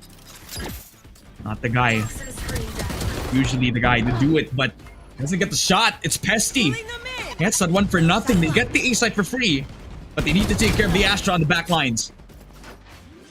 30 seconds left. Now, a lot of time for the spike to go through, but Tawadi going to get a kill there. Only 2 players remaining on the side of Hypermodern, and they are stuck far away from defusing that spike. Pesty here watching the angle right on time and gets that kill as well. Perfect alignment, and Tawadi gets the last one as well. Looks like Fifth the Path gets a 5th round to their side. Yeah, at this point we forget about the second round, because that was pedestrian for Hypermodern. It was expected for them to win the spy round anyway. So this is where the most crucial round, the most important round happens for both sides of the team.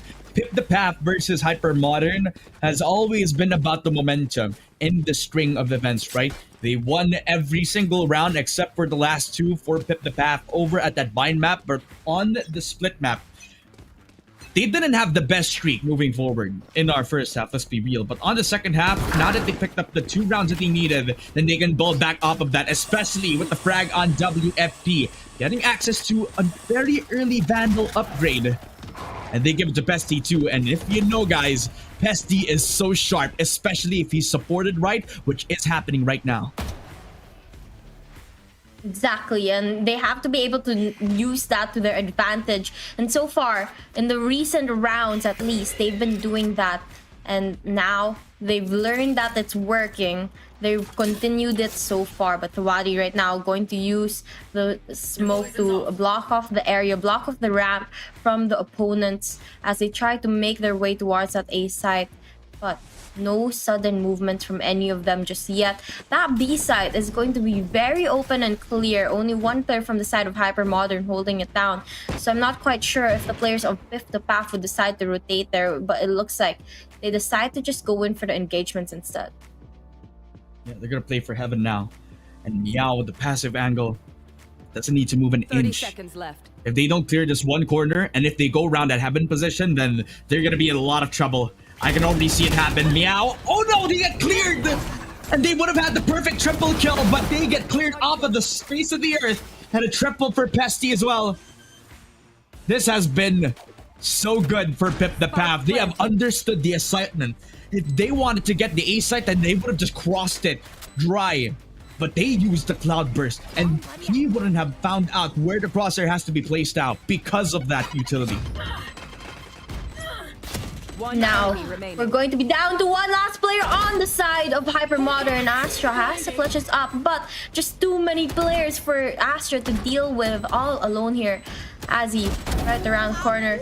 Butter peeks out, gets one, but gets blinded as well. Decides to back away. Will he be able to get this clutch? Unable to line the shots up. Gets one before getting taken down, and it looks like Sky is going to be able to clutch that round for the side of the Path. So close, yet no cigar, ladies and gentlemen. A triple for Butter. But because they placed themselves in the close angles, he wasn't able to clear off the guy on the left side. It was crucial that he needed to take the fight over and take care of the Omen who pushed onto him. But that shot onto Meow. Pesty, the hyper awareness from the guy. Knowing that Heaven wasn't fully secured for them, Meow needed to be dealt with. The easiest 3K that never happened for the Sky. It's tragic, but it's something that they need to shrug off because Pip the Path at this point are currently catching up against Hypermodern.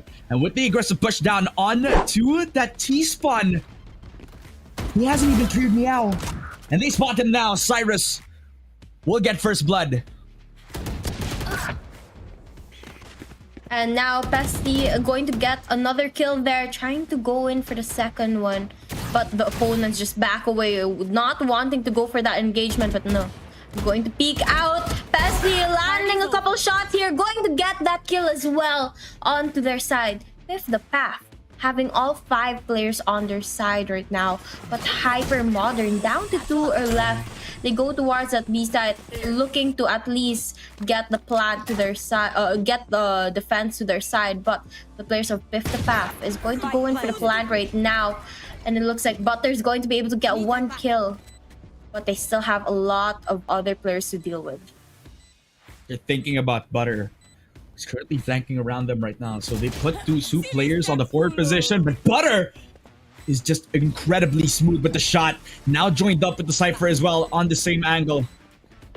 They don't even need to push down onto Heaven position after hours. Look at the guys retaking as 2. It was a 2 versus 4.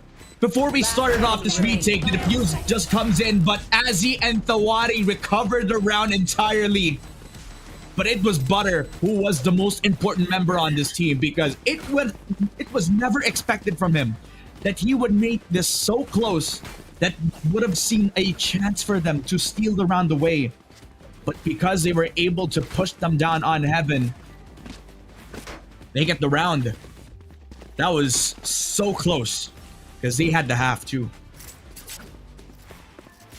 I want to see you crawl. I cannot believe that. It looks like the curse is actually working in the favor of Fifth the Path right now. Really helping them to catch up to the players of Hypermodern. And it looks like they're not going to be stopping anytime soon. But right now, The players of Fifth Path go for a split here. Couple of them going towards the A side, a couple at mid. None of them really wanting to bring the spike too far into the battle. They know it would be a risky one if they get taken down, so they decide to back away and wait for the players of Hypermodern. Hypermodern, on the other hand, they're just holding down their respective places, trying to gather as much information as possible, but not able to find any of the players of Fifth Path just yet. Yeah, just play passive angles. Just let Pip the Path be the ones to take the initiative right now. Seeker's out. They even spot out Pesty. And before he can even complete the dash, that's taken care of now. Meow also spotted. Took note from Cyrus. Well, 1 for 1. As they at least get the spike plant, which was the requirement anyway. A lurker from the other side of the map, though, through the shadows. The Viper is going to be late to the call, while everybody else from Hypermodern, they're ready for the retake now. Investing 2 on the same entrances. Dash out from the Jet as well. Cosmic Divide invested to see if they can retake with all of their ultimates online. With the Neural Theft online as well. Cyrus headshots through. A second for Thawadi. The 3 versus 2 with Butter landing the shot on Thawadi. Half in hand. But New won't take care of Azzy. They don't hear the spike diffuse. And Cyrus has to push. Cyrus has to do it. And Cyrus, the 4K for the Omen. The 8th round for Pip the Path. And they clutch it up. Their path of destruction continues on the best of 3. Ooh, if Fifth the Path keeps this up, I don't think we're gonna be seeing a game number 3. A little bit disappointing, but hopefully Hypermodern going to be able to bring up their momentum soon, because if they don't, they might just let this round slip away from them now. But the wall is about to start as the buy phase ends once again. The players are off and they head towards that A side. Looks like Sky is going to be the one scanning out the area, trying to look for that opening. After hours though, getting that first shot but not able to get the kill just yet. Pessi, for a very aggressive play, they go straight in for the action. Zest gets a couple as well. And only one player left on the side of Hypermodern. Meow, all alone in the base, just holding down the area. Here's the plant going down at the A side and gets ready for more people to push out, able to get 1 kill. But that's just 1 out of 5. Has to be able to pull off an ace here. Yeah, he can't. He flash tossed the guy over at that box position. But well aware is, ladies and gentlemen, it's a 9-9. Pip the Path are making it happen. It was the eco round required out for Hypermodern. But out of the depths, it is Pip the Path that make the comeback strong and true. Losing their 2 duelists. Mobility on a high right now. Zest hitting shots with the Phantom.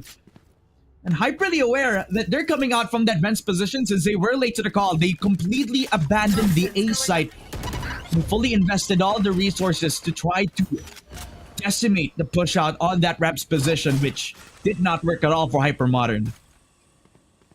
Yep, it didn't work, and Hypermodern has to watch out because now it's 9-9, tied up for both of the teams.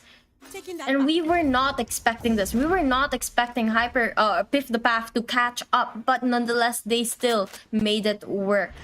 And now they just need a couple more round wins to be able to end the game. Looks like Sky is going to be able to scout out the area, going in for the kill now, but decides not to go in, not to rush into it.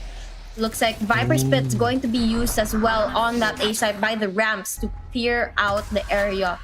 None of the players on the side of Hypermodern willing to push into that Viper Spit just yet. They stay away for now. They don't actually need to push this A site now because they made the most amount of noise, and that was from the Viper Spit alone. They have pushed all of their more aggressive players to take control of that A, and they also had like the option to go back on B, but because the Omen ulti didn't spot anybody who was trying to reconvene back, they think that they're around that A site extremity while doubling FP at the right place until he gets denied by the showstopper put up by Zest. The 3 versus 4 doable for the side of Hypermodern now. New puts in the showstopper, but Zest and Pesty, they keep the dream alive. Pesty has to hold the spike after hours with the kill. The Jet has no time to They have to run. They don't even need to kill him. They just play for time. It's after hours with the double kill. And get the 10th round win. Adaptability on a strengthful hold for the side of Hypermodern. And they don't even need to put themselves at risk. They just held on for time. And time was their best friend. About time Hypermodern finally got the round to their side. I mean, it's been 6 rounds consecutively to the side of Piff the Path. And now Hypermodern finally able to get one to their side in the second half of the match. Let's see if they'll be able to keep this momentum up. Looks like Viper is gonna put a wall here to block the sides of the opponents. No contact between the players just yet, but Pesty trying to go for a more aggressive outlook towards that A side, making sure that the rest of the teammates on the side of Piff the Path can go for the plant, and no one is there to stop them for now. Yeah, they just abandoned it yet again because they want to play for their strength, which is the retake scenario. They didn't have time to stop them from pushing. And they know that the Cypher Tripwires are going to be a waste of time if they put it on A, since it is going to be the Jet that dashes away from it anyway. They push out on screens. Pesty with the shot. Meow does get blinded, makes him hesitate to push on. Butter reconvene, take control back on elbow, but Zest and Cyrus keep the dream alive. The 1v2 now for After Hours, as he has been so sharp all throughout the later rounds, but now he has to deal against 2. But the plant's not for him. They just paranoia him back, and he can't deal with the spike anymore. Team Ace out for everybody on Pip the Path. And the team play, definitely their strong point now, that they need everybody to step up against Hypermodern. Need a drop. With the way it's going right now, I think we might just have overtime. But I don't want to call it. I don't want to call it. Well, we'll see. Maybe I have casters, maybe I don't. We'll find out. But for now, tied up at 10 points. Both of these teams looking to get the advantage to their side. They go towards that A side. Viper decides to back away though. Not looking to go too aggressive. Butter though, only with a pistol, going for a very aggressive push towards that middle area between A and B, trying to look for that opening kill. Yeah, Smoke's gonna dissipate. That means he's trapped. That means he has to call upon the support from the Cypher. Never that he doesn't lose out, but he gets spotted by the Trailblazer. That's an easy frag from Pesty. WFP just follows through again with the Blade Storm, and they're going for the flank here. Judge in hand, shots out with the Sheriff, but Azzy will capitalize. Meow gets the shot in from the Classic, but Azzy, again the double 2-piece for them to get the Heaven Control back on B, converting with the frags. And leaving it all to the duelists. They needed to be the ones to take the initiative, but now they have to be the saviors, and they have to do it right now. Now they're just waiting for the opponents to come in, but it looks like Raze is going to be able to get one, but gets taken down. The trade comes through. Jet now all alone pulls out the ult, deciding to get a little bit of a help from the ult, but not really able to spot anyone just yet, and Sky gets the last and final kill. And there, we have another round win for the side of BFT. BTF. The 11-10. For the first time in the split map, they have the lead, and Hypermodern are aware of this, so they called the timeout. And this is the best time to do so, because they need to shut down their momentum. I appreciate the idea that they needed something proactive. They needed something weird to surprise the players on BTF. Unfortunately, it doesn't work out. They do get the double push out for the duelists, as it did work out while they were trying to wrap around that T position. I would have appreciated if they actually committed to the double flank out. But then again, PTF back on being as aggressive as possible, being very aware of everything that they needed to clear. It's almost like they're everywhere and nowhere at the same time. Yeah, exactly. I think they need to be able to strategize it a little bit better. They're looking to be a little messy right now. And I'm not quite sure if that's something that they want on their side. But now the timer or the pause finally comes to an end. And we see the match begin in just a couple of seconds. The players on the side of PTF, having the bomb on their side, are going to go in for one player, Viper specifically, going towards that A side to just fake it and call the attention of Hypermodern while the rest rushes in. And now it looks like they're going to be able to get a couple of opening picks. Pasty gets one right onto Butter and looking to get another one now as pulls out the ult. Going on to the hunt for more players, but no one is spotted just yet. Blade Storm online after a very crucial kill on the only smoker for Hypermodern. Now it is an easier time for them to penetrate the sites itself. And with WFP, the lone survivor, the only guy who has to be the hero of holding the B site alone, since everyone from BTF are knocking down the door on that B site execute. That calls upon everybody else from Hypermodern, knowing that they could be wrapping around that B main extremity for now.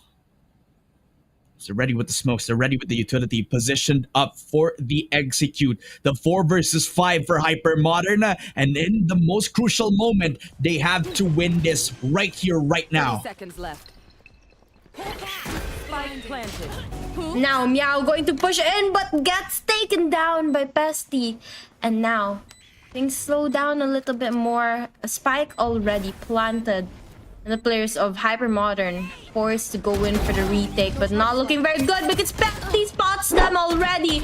Gets one, but after hours gets the revenge, and Noob gets taken down as well. One player remaining on the side of Hypermodern, all down to Cypher now.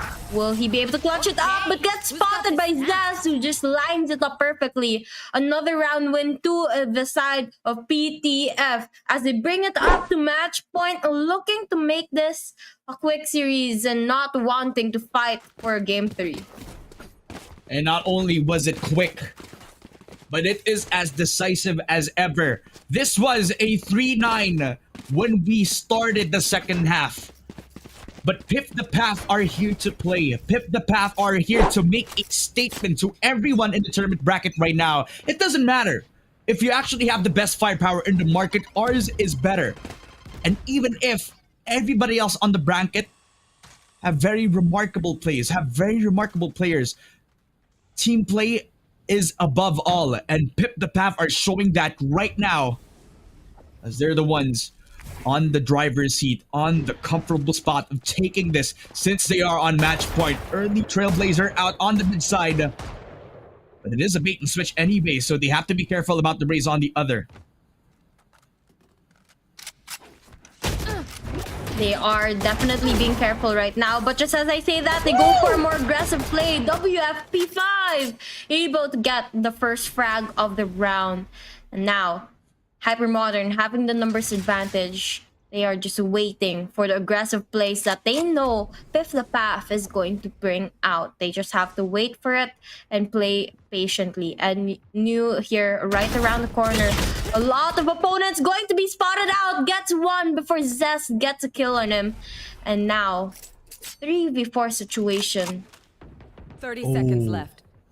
He gets spotted over at main. That would have been the insurance policy, the backup plan coming out for PTF, but the Viper gets taken down. Water holding the long cross. It's the paranoia. Perfect out as they pushed onto the defense position. Cyrus getting the opening as they get themselves the A-side push, but the flash out perfect from the elbow. Puts out the shorty. Meow does cover him, but Cyrus in a lot of trouble with Butter. Pulls out the pistol. Keeps the dream alive for Hypermodern with the 12-11. Trying to push this to overtime on the brink of death.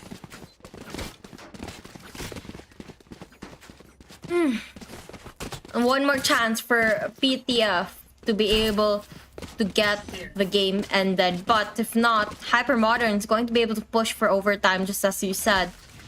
And it's all going to be down to this round right now. Finally, the walls are going to go up. The buy phase comes to an end, and now Viper's wall going to block off the side of the players onto that A site. but the players in Hypermodern are going to be up in the towers, waiting for them to come through. Pesty decides to back away, knowing that there's people right around the corner, and the flashes and smokes go through. A lot of action going through right now. Zed's going to be able to get a couple kills, and it looks like he's looking for more now. Onto that A site, everyone goes, and the plant finally going through now. They couldn't get heaven control, so they have to plant safely. They took advantage of Butter, who tried to play the aggressive positioning forward on the flower box, but he gets cleared, spotted by the Trailblazer again. But WFP again making the window for the team. Thawari, the guy holding the flank, covers his nerves and gets the kill on you. A double for the Viper. The 4 versus 1 left up to after hours, and in enough time. They have every single comeback in every possible universe as Pip the Path. They steal the 2-0 away from Hypermodern, knocking them out of the tournament. And we thought we were going to see game number 3 there, but they just said no to that. They're tired of playing already. They wanted to make it a quick game. They didn't want to play it too risky with the players of Hypermodern, and they just made it an end game, one right after the switch of sides.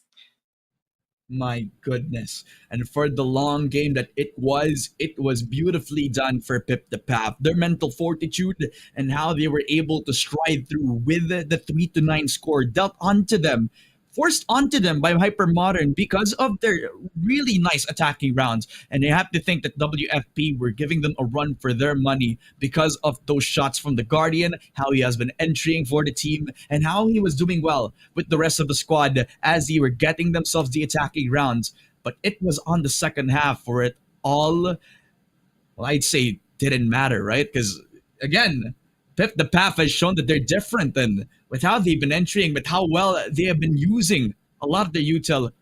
Cyrus, as well as the 2 duelists on the squad, have become the standouts for this tournament as a whole. Top 5 players, in my opinion, and have shown that they deserve themselves this 2-0. An amazing performance for everybody, but good job for Hypermodern because they are here for a reason, ladies and gentlemen. They have beaten up everybody on the qualifiers. It has to be the worst time to say goodbye to them right now. However, the MVP is Pesty, and he has shown that he has performed ever since he was on day 1, where he was the consistent Jet player, and now the difference maker for the team as well. Yep, a lot of amazing plays from Pesty with that Jet, really able to maximize all of the updrafts, all the ults that he had to use to be able to get that game back to their side. In the first half of the match, they were losing by a huge amount of points, but when it came to the side that they were on the attacking side, they just knew how to maximize all of their duelists to be able to get the win back to their side.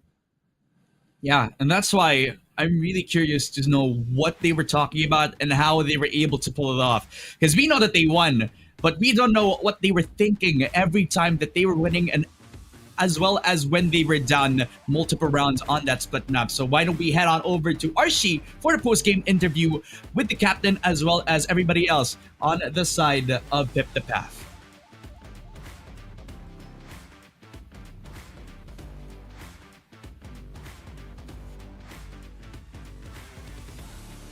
Oh. Well, never mind. We are staying on the I'm actually, a little bit longer. Yeah. I guess. I was looking around because I actually have the prod team right here with me right now, and I was asking them, are we gonna go for the interview? No. I guess not. I guess it's not actually the time for that there. So before we actually end things off right here in this best of 3 Wasabi, what can you say about Pip the Path right now, and what do you believe is the biggest strength of this team as a whole?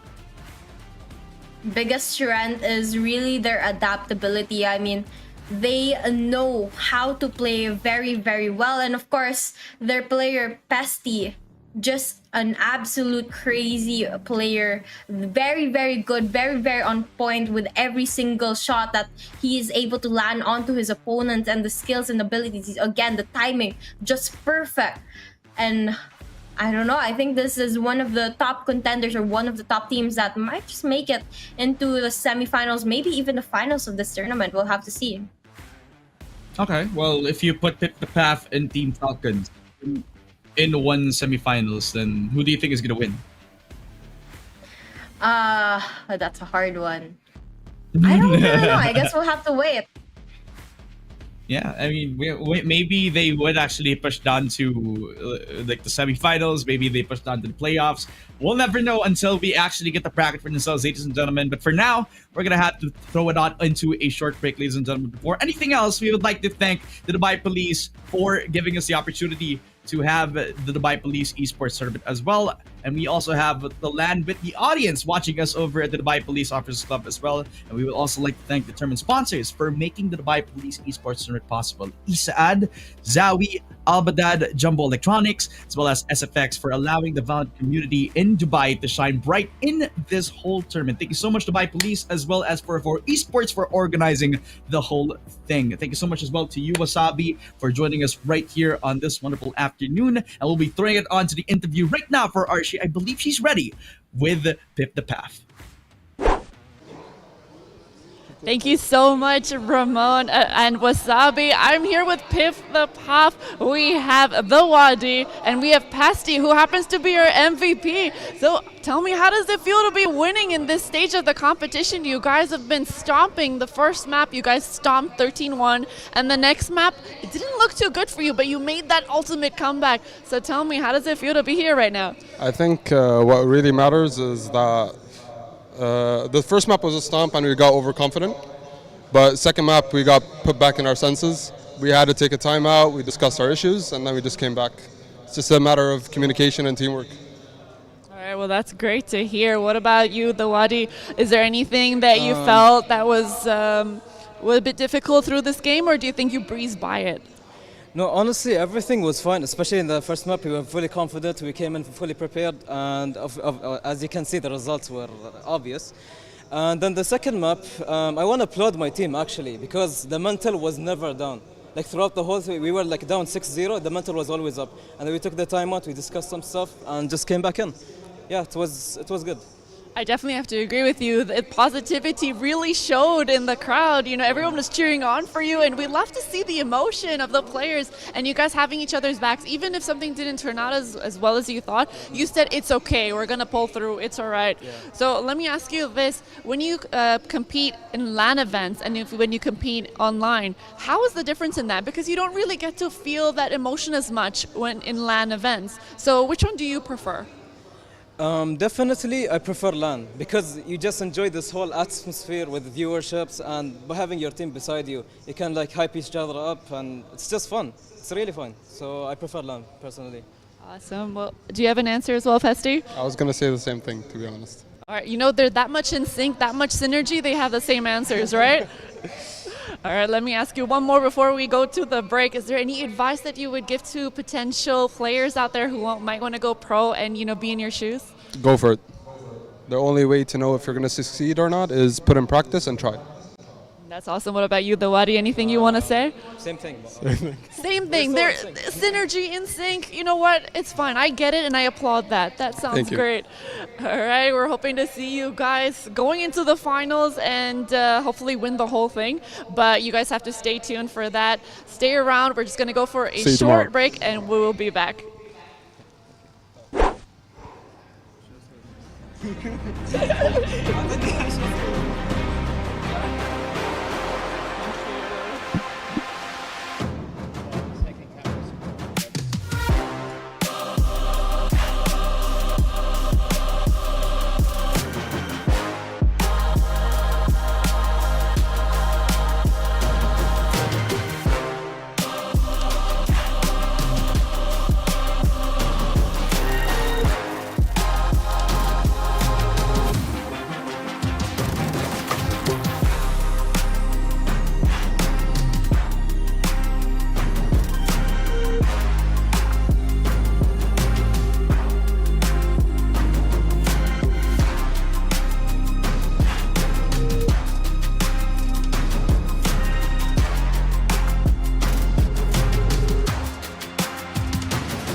down, they just think they are. Another little wannabe gangster trying to play hard. Ding down, they just think they are. Another little wannabe gangster trying to play hard.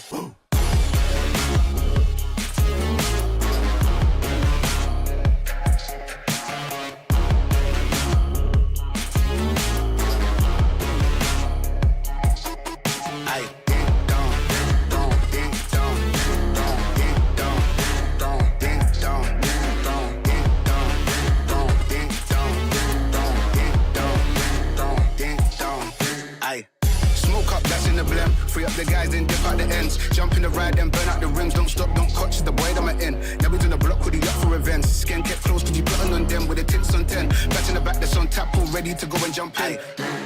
Ding down, they just think they are. Another little wannabe gangster trying to play hard. Ding down, they just think they are. Another little wannabe gangster trying to play hard. Ding down, ding down, ding down, ding down, ding down, ding down, ding down, ding down, ding down, ding down, ding down, ding down, ding down, ding down, ding down, ding.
game plan.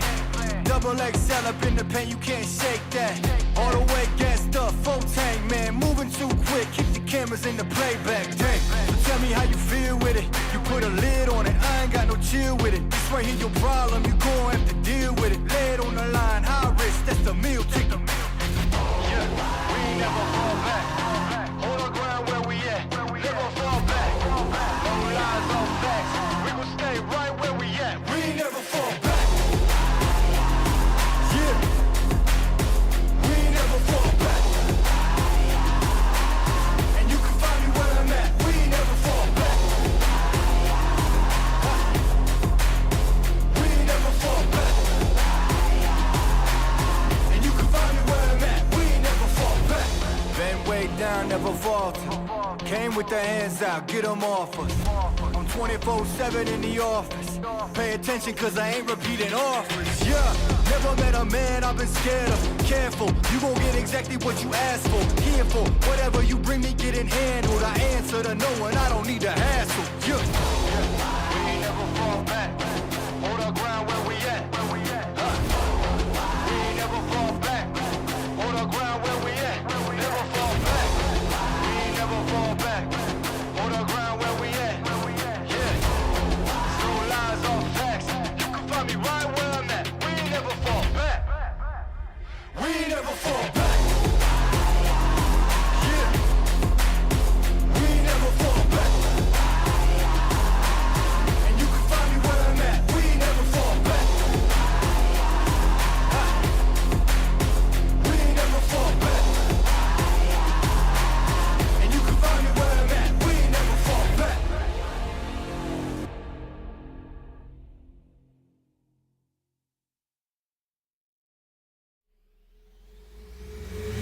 This is automatic. This is automatic. This is automatic. This is automatic. This is automatic. This is automatic. This is automatic. This is automatic. This is automatic.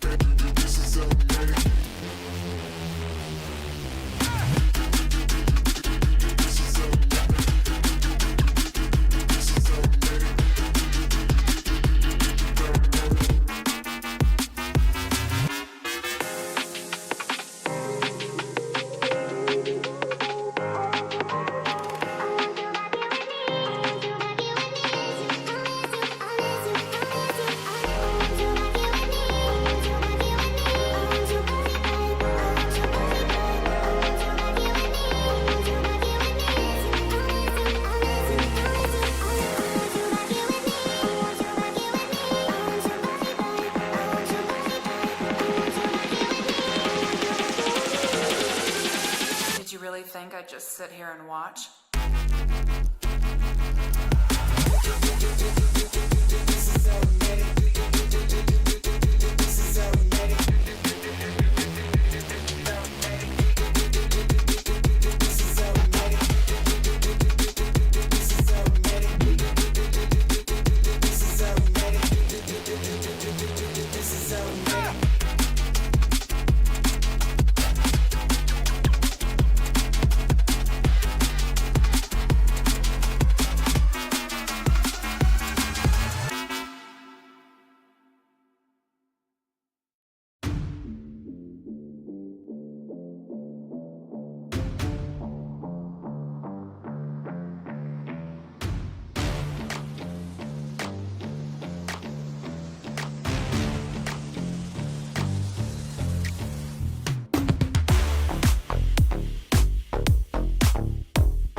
ding dong, they just think they are. Another little wannabe gangster trying to play hard. Ding dong, they just think they are. Another little wannabe gangster trying to play hard.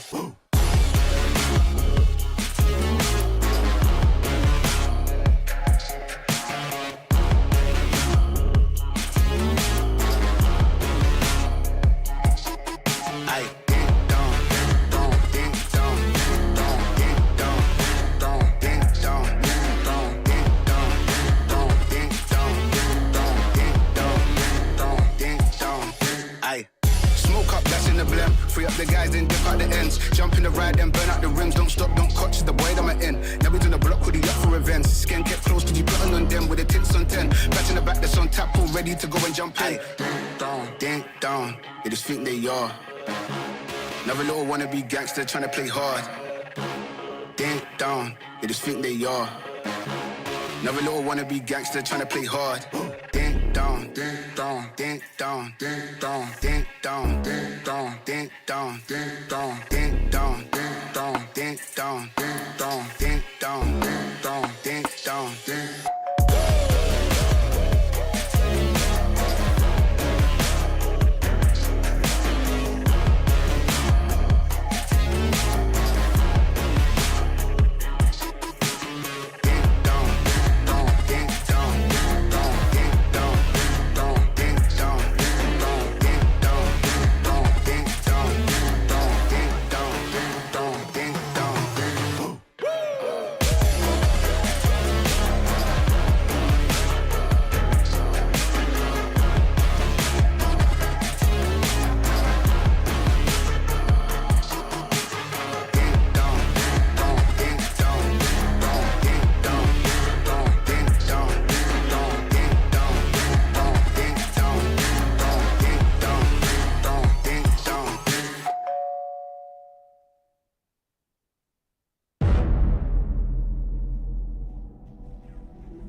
think I'd just sit here and watch?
Triple XL up in the pen, you can't shake that. All the way gassed up, full tank, man. Moving too quick, keep the cameras in the playback. Dang, so tell me how you feel with it. You put a lid on it, I ain't got no chill with it. This right here your problem, you gon' have to deal with it. Lay it on the line, high risk, that's the meal ticket. Yeah, we ain't never fall back. Hold our ground where we at, never fall back. No lies, no facts, we gon' stay right where we at. We ain't never fall back. Yeah, we ain't never fall back. And you can find me where I'm at. We ain't never fall back. We ain't never fall back.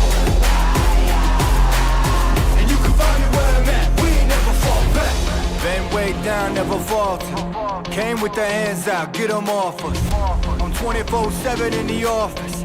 Pay attention cause I ain't repeating offers. Yeah, never met a man I've been scared of. Careful, you gon' get exactly what you asked for. Here for whatever you bring me, getting handled. I answer to no one, I don't need to hassle. Yeah, we ain't never fall back. Hold our ground where we at. We ain't never fall back. Hold our ground where we at. Never fall back. We ain't never fall back. Hold our ground where we at. Yeah, no lies, all facts. You can find me right where I'm at. We ain't never fall back. We ain't never fall back. Yeah, we ain't never fall back.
ding dong, they just think they are.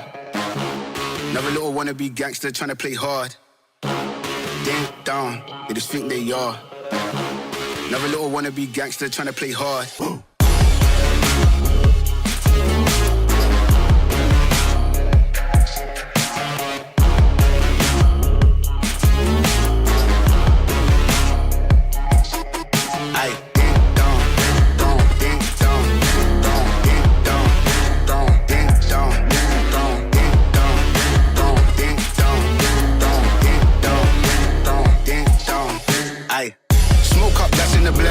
The guys then dip out the ends. Jump in the ride then burn out the rims. Don't stop, don't coach the way that I'm in. Now we doing a block hoodie up for events. Skin kept close to you plotting on them with the tits on 10. Batch in the back that's on tap, all ready to go and jump in. Ding dong, they just think they are. Another little wannabe gangster trying to play hard. Ding dong, they just think they are. Another little wannabe gangster trying to play hard. Ding dong, ding dong, ding dong, ding dong, ding dong, ding dong, ding dong, ding dong, ding dong, ding dong, ding dong, ding dong, ding dong, ding dong, ding dong, ding.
they just think they are. Another little wannabe gangster trying to play hard. Ding down, they just think they are. Another little wannabe gangster trying to play hard.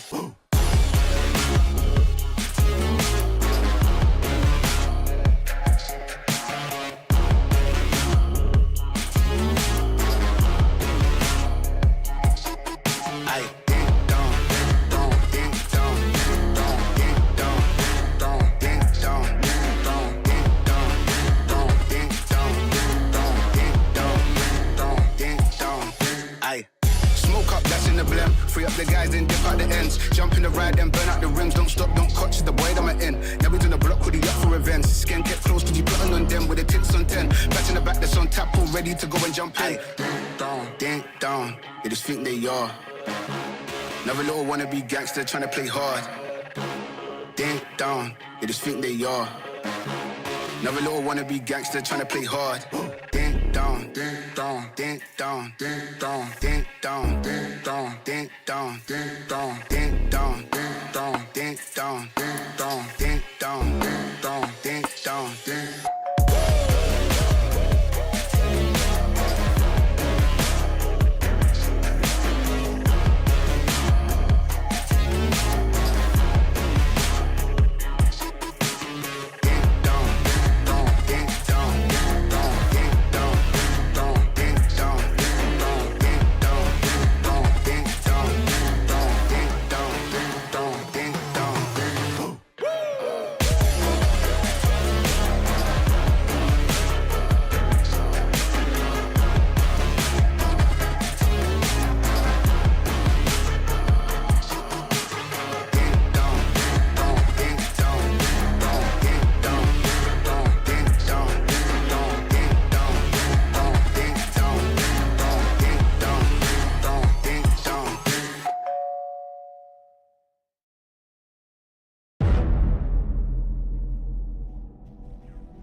the pen, you can't shake that. All the way gassed up, full tank, man, moving too quick. Keep the cameras in the playback. Dang, so tell me how you feel with it. You put a lid on it, I ain't got no chill with it. This right here your problem, you gon' have to deal with it. Lay it on the line, high risk, that's the meal ticket. Yeah, we ain't never fall back. Hold our ground where we at. Never fall back. No lies, no facts. We gon' stay right where we at. We ain't never fall back. Yeah, we ain't never fall back. And you can find me where I'm at. We ain't never fall back. We ain't never fall back. And you can find me where I'm at. We ain't never fall back. Been way down, never falter. Came with the hands out, get them off us. I'm 24/7 in the office. Pay attention cause I ain't repeating offers. Yeah, never met a man I've been scared of. Careful, you gon' get exactly what you asked for. Here for whatever you bring me, getting handled. I answer to no one, I don't need a hassle. Yeah, we ain't never fall back. Hold our ground where we at. We ain't never fall back. Hold our ground where we at. Never fall back. We ain't never fall back. Hold our ground where we at. Yeah, no lies, all facts. You can find me right where I'm at. We ain't never fall back. We ain't never fall back. Yeah, we ain't never fall back. And you can find me where I'm at. We ain't never fall back. We ain't never fall back. And you can find me where I'm at. We ain't never fall back.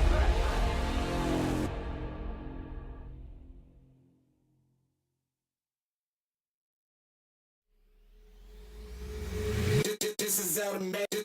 This is automatic. This is automatic. This is automatic. This is automatic. This is automatic. This is automatic. This is automatic. This is automatic.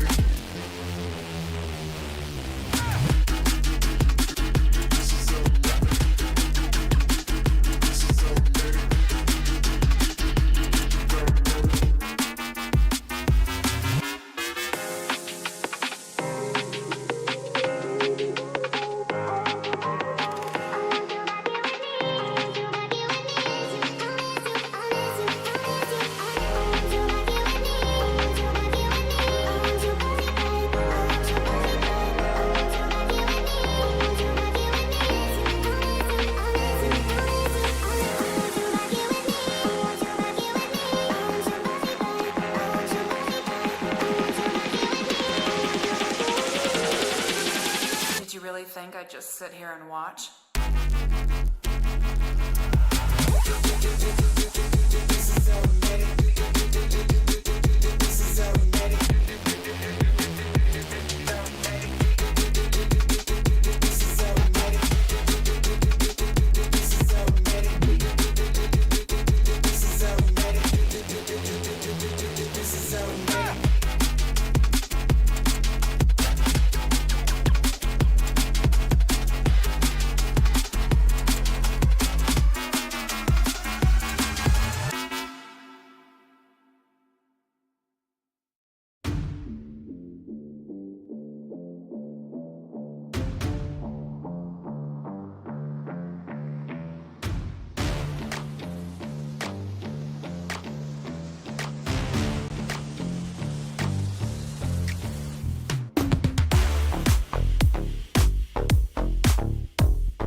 down, they just think they are.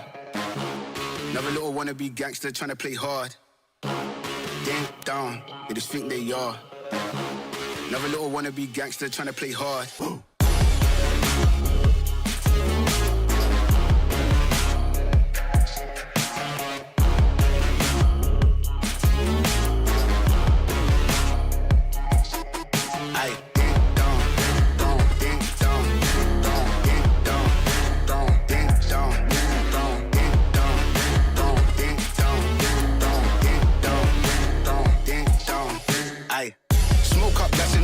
Free up the guys, then dip out the ends. Jump in the ride, then burn out the rims. Don't stop, don't catch the way that I'm in. Now we doing the block with the up for events. Skin kept close, could you putting on them with the tits on 10? Back in the back, that's on tap, all ready to go and jump in. Ding down, they just think they are. Another little wannabe gangster trying to play hard. Ding down, they just think they are. Another little wannabe gangster trying to play hard. Ding down, ding down, ding down, ding down, ding down, ding down, ding down, ding down, ding down, ding down, ding down, ding down, ding down, ding down, ding down, ding.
Backlines, 1391, a triple kill, a double kill from the Omen.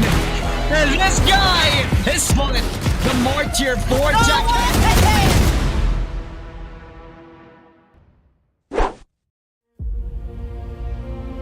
عاليا خفاقا تعلو راية وطننا بقيادته الرشيدة التي وضعت جل جهودها لتمنح الإماراتيين لقب أسعد شعب. وظيفة الحكومة يا الأخوة هي تحقيق السعادة للمجتمع، أن الهدف هو إسعاد الناس وتسهيل حياة الناس وراحتهم. من هنا كانت فكرة إسعاد. ولدت في إحدى الوحدات التنظيمية بشرطة دبي عام 2018 لتكون هدفاً لتحقيق السعادة للمجتمع، لأن الإنسان السعيد هو الأقدر على العمل والإنتاج لتنمية وتحقيق الازدهار والرفاه.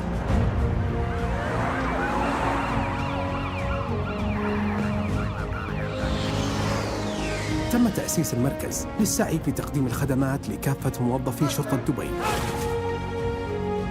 ولجميع المؤسسات والهيئات الحكومية المحلية والاتحادية والجهات الشبه حكومية والمؤسسات والشركات الخاصة وأفراد المجتمع في قطاعات عديدة شملت معظم المستلزمات المعيشية وغيرها العديد.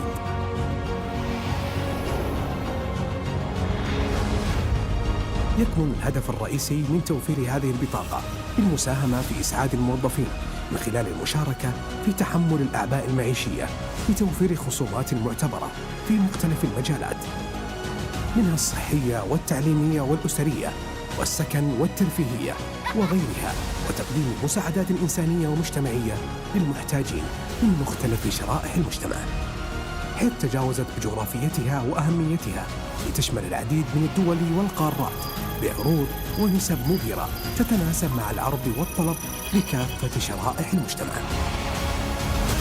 أشكر سيدي صاحب السمو الشيخ محمد بن راشد على إطلاقه هذه المبادرة.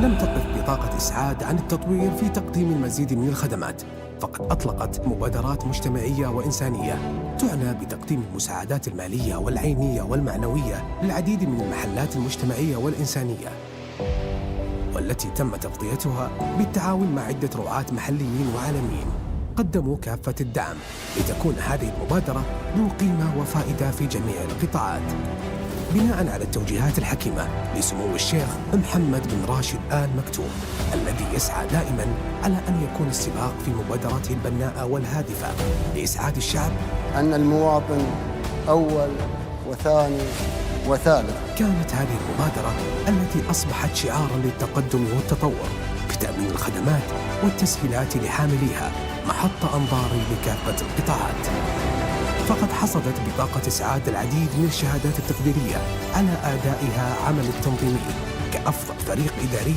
على كافة الأصعدة. والمشوار لا يزال في البداية، لأن التطلعات المستقبلية ستكون أكثر شمولية مع التركيز على روح الفريق، الأمانة والمسؤولية والحرفية. I love you.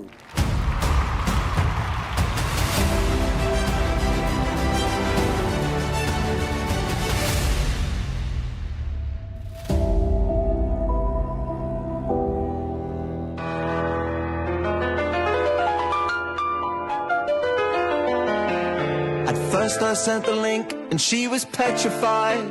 Kept thinking she would be a victim of my scam and lies. But then I read a few lines and the grammar was all wrong. The hunch grew strong. He was trying to scam me all along, so I blocked his hack and reported the fraud. Oh, she even blocked my number and my phone calls from abroad. They'll try to tempt you with rewards and a fake prize. You shouldn't crumble. You should report these shady guys. Well, no, not I will survive for as long as I report the fraud. I know they won't survive. I've got great advice to give. Reporting is imperative. They won't survive. I won't survive. Scammers these days have a no new trend. It's a call from the police, but it's all pretend. And you'll regret it later if you don't report the call. But that's not all. They'll get all your details, they'll have it all. So take their advice and report our lies. Just call now and give these guys a rude surprise. I've got great advice to give. Reporting is imperative. I will survive. I will survive. Hey, hey.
sudden he wants to fall about the jump. That gets a triple. What is happening to Smash right now? He's got the knives. One more shot. Is the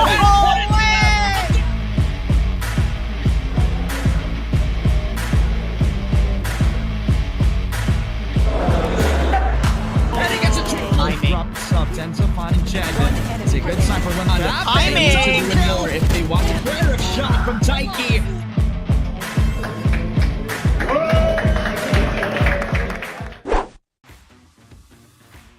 Welcome back, everybody, to the Dubai Police Esports Tournament. You're joined with me, your caster, and my partner, Mochi. My name is Ramon, and this is day 3 of the tournament so far, and it has been a blast. We just finished playing a few sets of games, ladies and gentlemen, because we're just piped up. We've been waiting for the right time for our set of games, and finally it is here. We'll have ourselves Oyin versus K-Boys for our next special 3. And Mochi, I am super excited, but what about you? Definitely excited, especially that we have been able to see previous games wherein there has been like a pretty dominating run amongst these teams, mostly 2-0s, and at the current time this is going to be really interesting for us, especially that we are going to see who is going to be the team who's going to break the cycle entirely. Yeah, I mean, it's going to be one heck of a banger, and I can't wait to find out who is going to rise to the top here in the Dubai Police Esports Tournament. But I want to take this opportunity to look at the bracket right now because they are clear favorites overall. So many 2-0s all in hand for every one of these teams. You're looking at Falcons, you're looking at Pick the Path, the guys who have dominated in their previous games, who have shown a lot of prowess and how they actually entry onto the site. They take every single gunfight head on without fear, without any point of contention at all from the enemy team as a whole as well. Lots of 2-0s across the board, and we haven't seen game 3 at all from any single one of them. So do you think this game in particular with the Oyun versus K-Boys, do you think this is the game where we'll see game number 3? Hopefully. I am actually looking for like more lengthy matches, especially that so far it's pretty one-sided. I think it is quite obvious who has like a long list of experiences amongst our organizations or amongst our teams. But looking at the map selection here, we are going to see the Lotus Ascendant as well as Split. And this is going to be really nice because we're back to the basics and also a mix of a new map. But what I find interesting here is that it is going to be played as our first map. So I think their warm-up map will be pretty... Finally, we actually get Lotus for the first time as our first map. And it's been so long that I've cast out a Lotus map that I feel like a lot of people have forgotten how to play this. So let me give you a really quick crash course. If you want to play on attackers, then you have to expect that a rubble will always be contested. So you always think about the mollies that they put out when you're going on the push. You have to wait for a few seconds before they give that usual info if they are going to be pushing that a rubble control as the defending side. So it's either you wait for that, 5 seconds before you can push out, or you could just play for default, see if they're gonna push on after they get control of rubble. You can also use the C side push again to also establish control once you get that mount presence. You can get the old orbs, fish out any point of stragglers if they actually do decide to push out, which I believe is also pretty common in a lot of like Lotus setups, since it's also kind of like Haven, where you can be very greedy to push out on the extremities, which sometimes can be a point for you to have like an advantage, but it also can be something that you throw away to the team. Like you already have the map control, but you lost it because you pushed too far. Couldn't agree more, and at the same time I feel like it's always the last resort being the B side, considering there's like a lot of entry areas and there's like a lot of stuff that you have to take into account, especially that the space is pretty cramped. But now we are in the agent select, and seems like Sharp is going to be onto that breach pick, which is I think is a must-have playing in Lotus, specifically with how much avenue it actually promotes for his team to go and secure any more frags, more spaces. So that's going to be pretty nice. And at the same time, on the contrary, there is going to be a potential chamber, which is I haven't been able to see for quite some time now. And now that he's back into the ball game, he is being played quite frequently already. This is going to be a nice one for us to see. Yeah, I mean, it's been a while since we've seen a chamber here, which is without any surprise at all. Because you compare that to all the sentinels that we have on the table, a buffed up chamber, or actually a buffed up cipher, to be exact, with the tripwires being buffed up in the previous patch, it's completely difficult compared to how it was before, where you could just try to deplete the tripwires using your utility, or at least a dog, at least a prowler from the fade. Now you really have to shoot it. Now you really have to find it. That's why Raze is so pivotal when you know that you're playing up against a Cypher, and I feel like Raze being picked up by the attacking team is such a good pickup, just so that you could only have the unusual value of using your paint shells to actually clear out every single utility that you have when you know that the chamber, or actually the Cypher, is on the other side of the squad. But no, it's not going to be the Cypher this time around. It's going to be the Killjoy, which is also a stable sentinel in this meta right now. Oyun already aware that the double duelist comp will have all the potency in the world, but how they will use it is the question here. So they put the chamber up on the rubble position, expecting a very aggressive setup, while everybody else on KBY will decide to take the mount position on C. It's an aggressive one, but everyone's going to be pushing for our side. But there's still a lot of utilities being scattered here. And this is going to be a struggle for them to try and opt for the entry. But they will try and make it work. 4 more people remaining here by the side of PBTI, which is actually a good sign from life on their end. But there is a couple more who is going to try and attempt to offer a retake here for the side of OYN. But is this going to be quite difficult? They really have to work floater here. Seems like they are gonna clear every single nook and cranny. Footsteps are being heard now, shots being fired. It is going to be a 1v2 now. Hero Kappa, I wonder if he is gonna collect the shot, and yes, he will. Yeah, perfect range for the perfect right click here. Taking advantage of the retake scenario again for the double duelist comp, which I was pretty surprised that the breach was actually cut up before he could actually rotate back with the duelist, since they were the ones who had the proactive position on the A site. But then again, the chamber on the other side of the map does actually do a really good job of locking down like the T-spawn of area if the other duelist on the other side of the team actually decided to go forward with the very aggressive pecan onto the rumble position. A good start for the pistol round. K-Boys locking down at C site for free. I do want to be lenient about it because they could have actually pushed onto the B site. It is the Raze. Gets Kalua, who takes advantage of the breach even though he was stunned up. He had the better gun anyways. Better gun anyways, and yes, indeed. This is going to be a good advantage here for the side of KBI, and they might be heading towards our A side, which is readily available for them for the taking. And this is going to be an issue, though, for some of them who is trying to contest, because Snatchy is just popping off, securing 3 in a row. It is already a 2v4. They are stopped onto their box, and Lyric will be able to secure one for himself as well. 11 HP left, and he is not gonna stand a chance.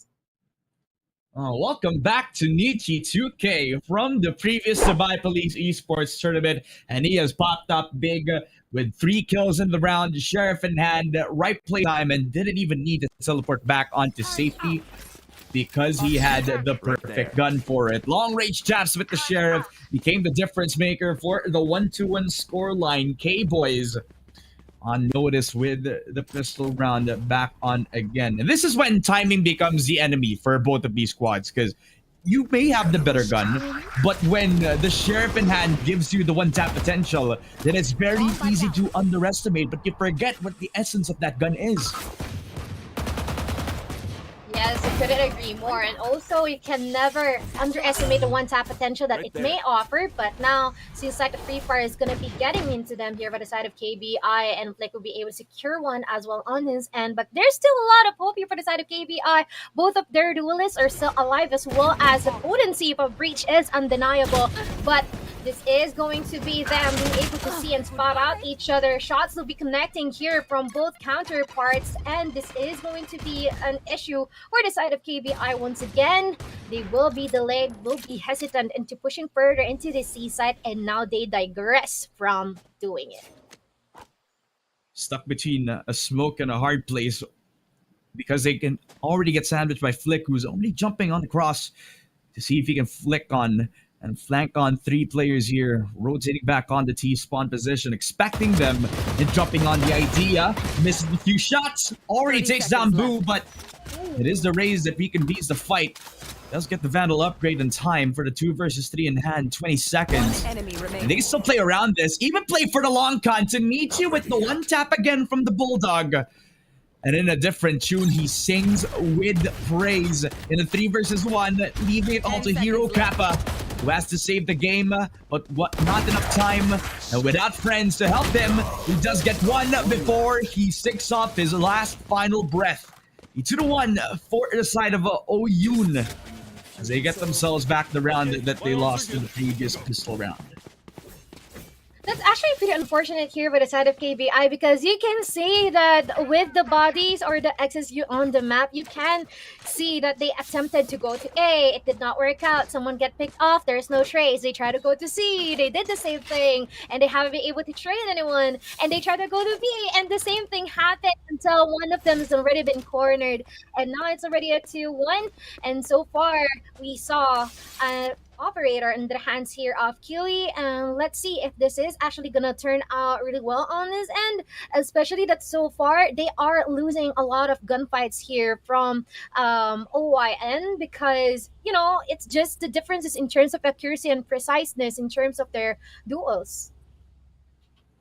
I think we call for a tech pause here just so that they could make sure that they're 100% the server, you know, and give them some time. They can get themselves back in the game, ladies and gentlemen. Just talking with the teammates, just making sure that everybody's on the same page. Plus, again, you talk about the operator, and that could be a very important factor into the round. But you remember, they have a breach on the Oyun side, and he is expected ready with the concuss, the fault line all the way towards that main position. You could also couple that up with the Nichi.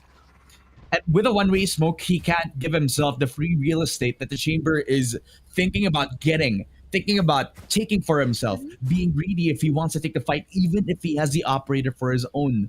This could actually also be like really bad for the chamber as well, because if he loses the fight and possibly peek into 4, then he gives that operator for free, and that jet is going to be chilling.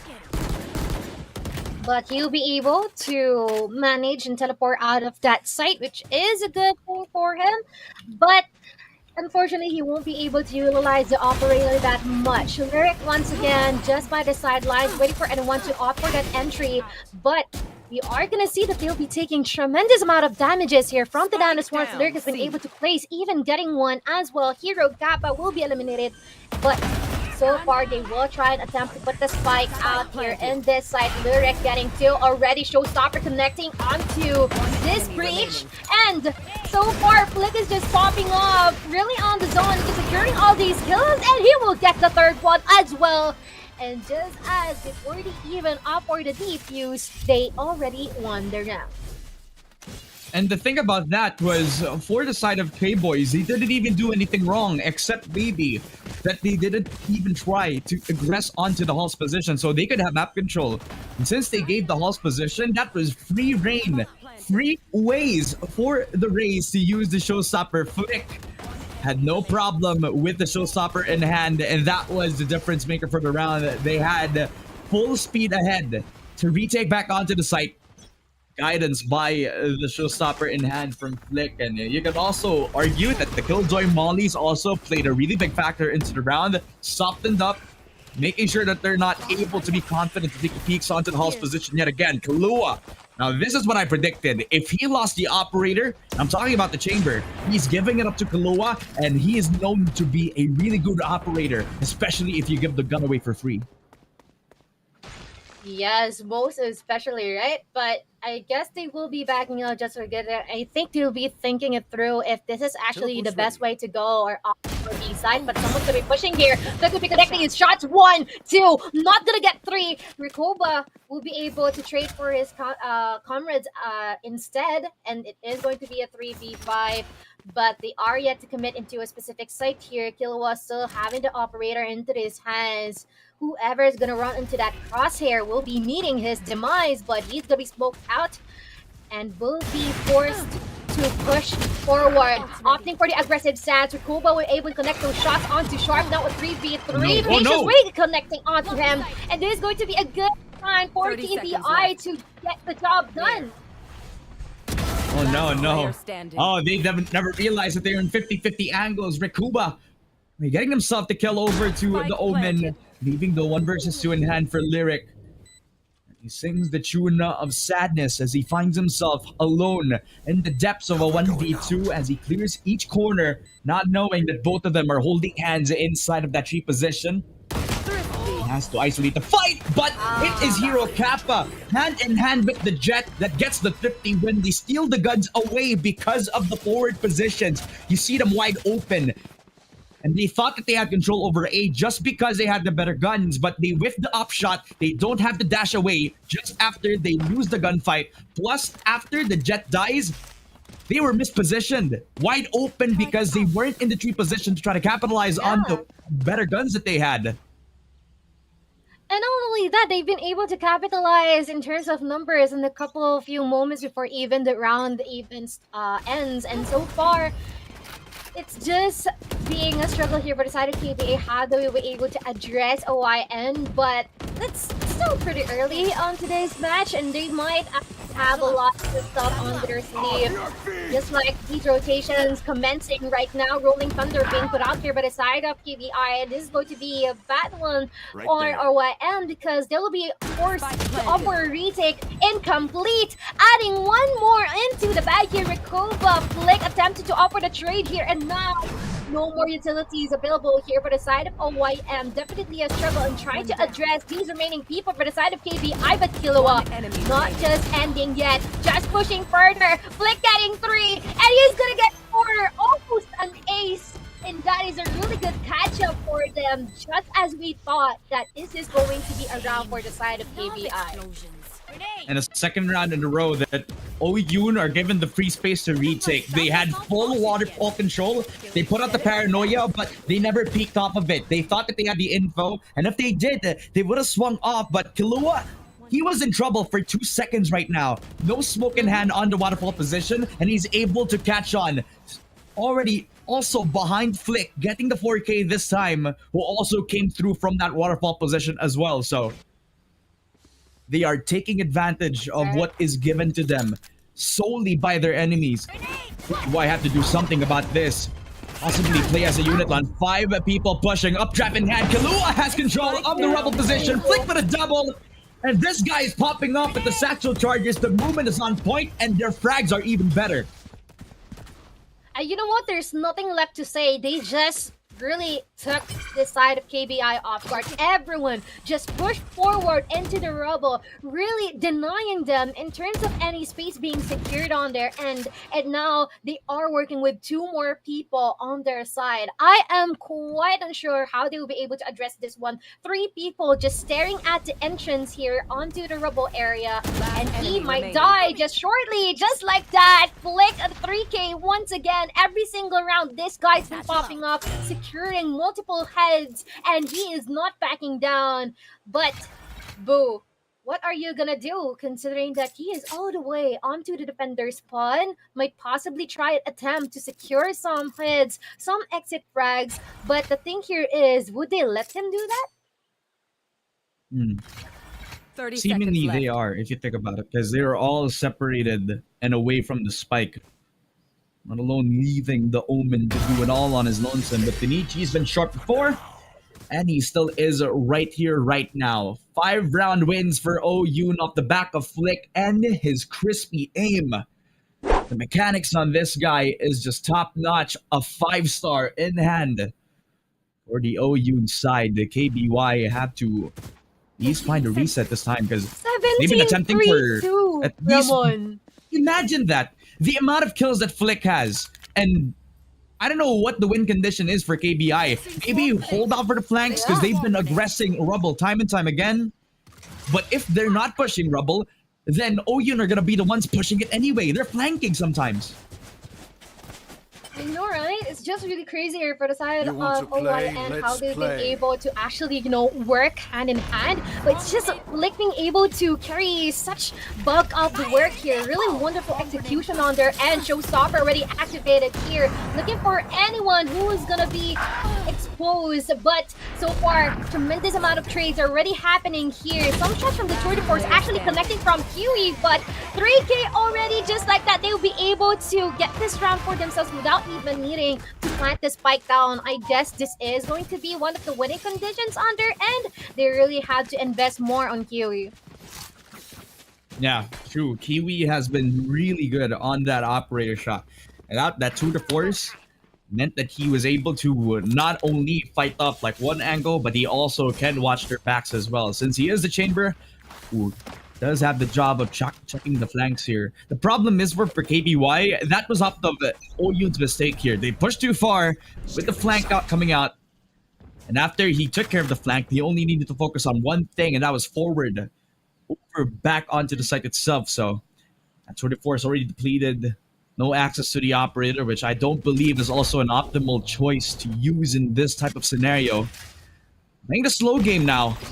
Fighting off against the Killjoy and his utility, but Prekoba says, I don't give any sort of care whatsoever about that. Pushes out Sharp and does not expect it. Second out for Kiwi as he goes for the spray.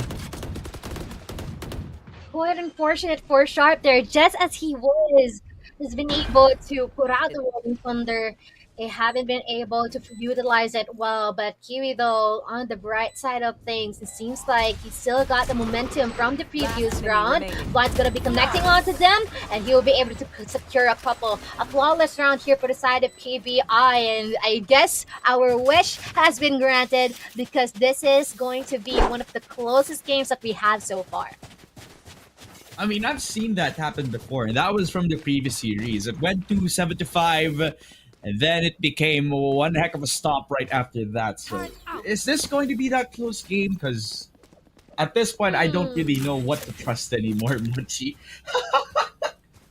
Oh, I mean, I have trust in both of these guys. There might be a potential 2-1 here. Something for a change from our brackets, right? Because so far, all of our games have been so fast-paced, and they always know, or they get that adrenaline going. They are pretty keen on knowing what to do next. They know what should be the next step is all about, what they should actually do in order to meet victory. Because so far, though, KBI is trying to overwhelm their counterpart here. Owen is having some difficulties in trying to address them because now they will be forced to offer a retake, lacking in terms of numbers. But Sharp is here to even it out. We're seeing the Black connecting onto someone here, but not necessarily enough to get to execute someone. But Rikoba getting one, not being able to secure a couple of heads. You've been able to escape in the nick of time, but now it's already a 1v2. And we are gonna see Lyric attempting to try and secure someone, but he'll be caught off guard by Kiwi once again. Interesting. You see how fast Lyric actually flicked back onto that waterfall position? It's one of those what ifs. What if he actually hit the shot? Because that would have been a crazy flick, a crazy moment into this best of three. I know.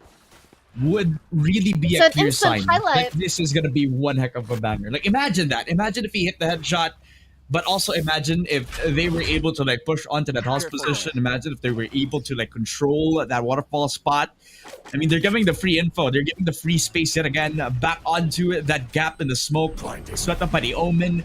Tamichi having a really good game so far. Paranoid out onto the B main position. Early concuss as well. Kahlua taking advantage. 1-for-1. Exchanging breaches. Both jets are popping off at this game with Kahlua already putting his name into the tally, but a 2-for-1. Giving KBY something to sing. And that is not good. Not good indeed. We're seeing some shots not connecting here from the side of Kiwi. How unfortunate. But now it's a 1v4, and we will see if there is going to be a potential clutch gene present here under the hands of Rikoba. Because so far he's being pushed. He's being hunted down here by the side by Owa. But I guess he's not gonna shoot anything from that one because the counterpart will be doing that onto him. Even securing a 4K, that's the is now last round for the first half, and so far pretty fair. Fast games, fast exchanges in terms of rounds. Definitely a tug of war of events, but what do you think is gonna happen for the second half? Well, you know, if they actually leave off the pace that they are on, then I'm gonna be expecting like, oh, you be the aggressive type of attacking team, right? No more defaults.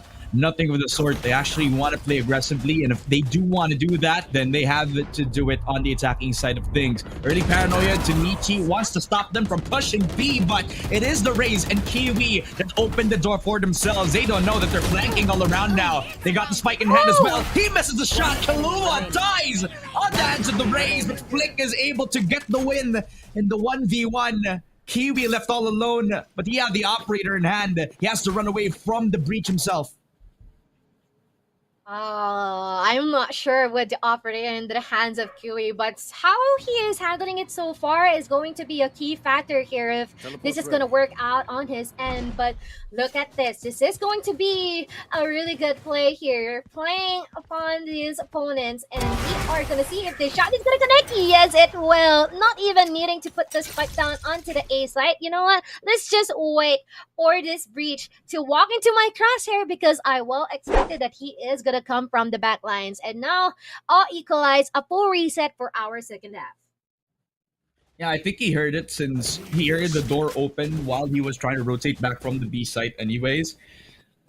Probably thinking that he was that far ahead and thought he was already planting by the time that he reached that main position. So good job baiting the util, baiting the door sound. And something that's also pretty interesting is that they were playing around the door position all the way to the other side of the map, where they're making that noise on C, also using that, masking that sound of them running back to see if they can flank around the players on Oyun by that time that they're trying to use that. But in the 6-6, it's going to be very close since they use the flash outs, finding the chamber, and they know that he's on C, so they try to overwhelm him. He's not going to have a good time. Not gonna have a good time indeed, but he is trying to fight it off. He's not gonna go down without a fight. Kiwi is gonna be able to get someone here, but Tanechi will be trading him instead. 4v4, they're putting the spike down here at C, but this is going to be an optimal retake for the side of KBI. To be fair, Killua not connecting that shot. Someone's gonna back out, gaining a lot of information here for the side of OYN, but now we are gonna see the remaining person here, Rekoba, with the Sheriff. It is not planted for him, and the smoke is present, which is going to be not a good thing for this side, and eventually he is gonna die. 7-6 on our score line for the close still. Yeah, and the win con has been to find where the chamber is, because chamber as a sentinel doesn't really hold the site as strong as a Killjoy or a Cypher. This is not to discount Kiwi's position or how he plays as a chamber, though, because I've seen him hit really cool shots from the Headhunter. But if you compare like anybody on the chamber to possibly like somebody on the Killjoy and the Cypher, I'd be more reliant on him to hold the site on his own, while I would play very active somewhere else with my other teammates. If you think about it, trying to hold back onto that mount position again. A perfect flash, lets him off the angle, flick. He is not relenting at all. Pushes with the judge, finding Kiwi, and even using the paint shell just so he could deny space for the defending side. And we are seeing them just working hand in hand here. The duo, Killua and Flick, being able to get one for each already. Killua advancing into 3 kills tremendously. And now, with this one though, yep, he's not gonna stand a chance. Bulldog, well, you can say that this is going to be a really good combination in terms of guns. A Judge and a Bulldog, you can never go wrong for a second round. And so far, this is going to be their bonus. But I am wondering when will this last, considering that now the KVI got all of the arsenal they could ever need for this one. Full buys, they should be at an advantage on this one. But the thing here is it possible? Because OIN is so coordinated. I mean, both of them, but it's just that OIN has been able to utilize their buddy system so well. Yeah, and they all are on the same page. If they want to aggressively take B, then it's out with purpose. They still have to split onto the C site. They're pulling rotations back on B. C site is open. Just from the noise that they made on B, they made everybody try to get the B site rotate. And that's where they go through. But C-Site was the end game all along. They got baited. But in return, they need to play this 4 versus 5. Definitely a 4v5. Still doable on their end since they have all the guns they could ever need. I guess not anymore. It's going to be pretty a struggle here as a 4v4. And now Killua still really harnessing that bullet so well, connecting every single shot, but now it all boils down into Rays from KBI. If he would be able to actually secure some heads here and also exit frags, yes he would, but not entirely enough because judgment on his face. It is going to be a win here still for the side of OIN. Yeah, just after he pops out of the smoke, just gets smacked aside.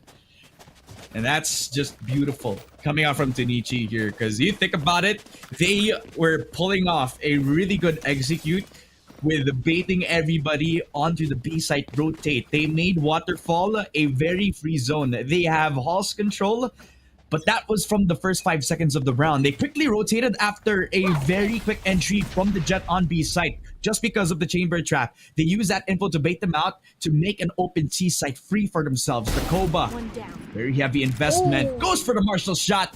The flick down in numbers, 4 versus 5. Already realizing that the Jet is a threat on the site, they give it up. In return, they even get the ultra for themselves, so it's not too bad. Still raises a really big asset to this point of contention. Definitely. And so far they left the spy. I guess they really want to narrow down the numbers, but both of them flash at the same time. It's just the sharp ranges of his shots. Dinechi though will try and attempt to get more for their team, gaining them the utmost advantage on their side. Now Kiwi just holding that pistol in his hand. Classic. I guess he would connect some of that one. He would be able to secure Tanechi, but Kilowatt will be there to respond that quickly. That was so funny. What are the odds of them flashing the same side? What are the odds? I know, right? The same agent, the same flash. Unfortunately, the one with the rifle actually wins out that 1v1 flash duel, but that was pretty funny.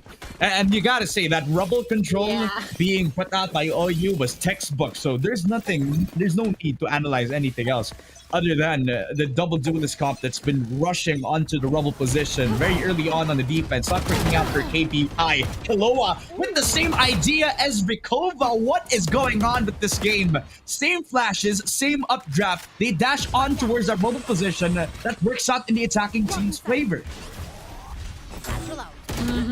And now they made their way here onto our site.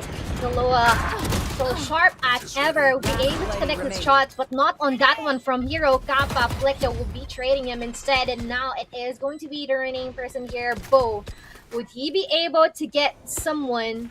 Because so far, they're standing their ground here, even trying to extend, and Flick will be able to connect his shots as accurate as ever. 11-6, and now you can see the discrepancies in terms of scores, and it is being more lenient for the side of OIN, most especially of how fast they've been able to do all these executions and how consistent they are in terms of holding that, ceiling of energy. Yeah, I mean, you think about it, it's just pure chaos in the mix for OYN now. But they feel at peace with what they're trying to throw at the players on KBY, right? It's almost as if they're doing the same things, but better in that regard. Use the ultimate out for Tunichi, expecting the push out for the Halls player, and they actually paid out his movement.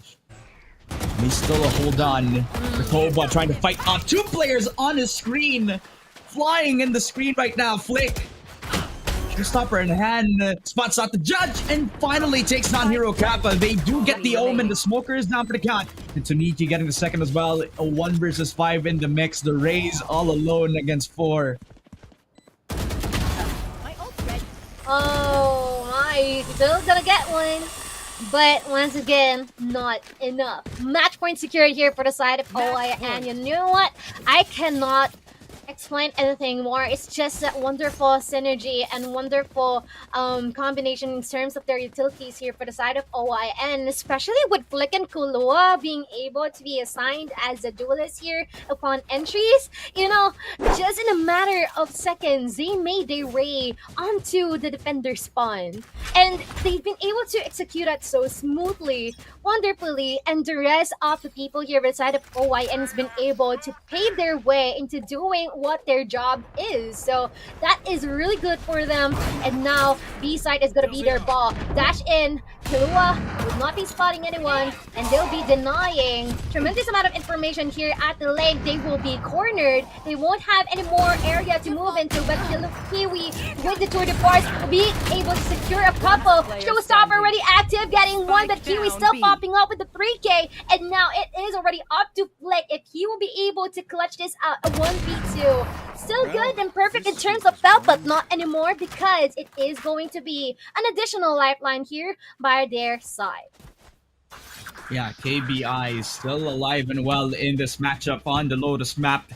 Off the back of another tour de force for Kiwi, but he doesn't have that every round. But they make this count this time around. They had the position of 5 ultimates for KBI in this round, and they invested at least 2 of them. Tour de force in hand from the chamber, as well as the Rolling Thunder when they pushed onto the site itself. Never even able to bother planting the spike. They do get themselves the 7th round. We see another flash attempt with Kalua getting the Vandal, but it is the Blade Storm that takes care of Kiwi this time around. Tree push in the mix, possibly against the Rays, but for everybody else, it's just as easy as tapping the head. Pure headshots all around for OYN, and in a blink of an eye, they leave a Hero Kappa who gets denied with the 1v4, a 13-7, and it's Oyun that get themselves the Lotus map. What a beautiful way to start off their campaign. What a beautiful way indeed. And I am really hoping that our people or our guys here by the side of KBI will be able to narrow down our points into a 1-1, because I can see glimpses of hope and as well as their potential into popping off indeed. It's just that I'm not sure if they haven't been able to familiarize themselves in the Lotus map, or is it just there is tremendous amount of synergy present here for the side of OIV, because so far you can see how they've been able to follow up with each other, how they'll be able to catch up, respond, and even offer really tip-top trades. And not only that, their headshot percentage, I'm quite curious to see, because that should have been pretty high at this point in time. And with Ascent being the second map, it is going to be back to the basics, a really clean canvas, and it's all up to them how they will be able to facilitate their creativity. Yeah, at this point, I'm just waiting for the third game all around now, because I really do have high hopes for the side of K-Boys right now. I really do feel like they can still try to win this game. It's just unfortunate that Oyun has started off the gate really hot right now, and you could give credit to Flick, who did a lot of entry potential, especially on the defensive side, where you saw him like pop out of the rubble position, also getting themselves like a lot of like winning duels, with Kalua also doing really well on the entry and on the jet, which I feel like also became the difference maker for the team. If you think about the double duelist comp, that really did wonders for a lot of the strats that they had all throughout that match position. So you think about that Lotus map, we scrub all of that, we throw it out the window, we forget about all of that things, because it is going to be a set, and it's going to be a different story all throughout here, which I believe it will be another double duelist comp, but possibly in the same flavor, because Lotus is definitely different from Ascent in terms of pace, in terms of coordination, and what you require from the team.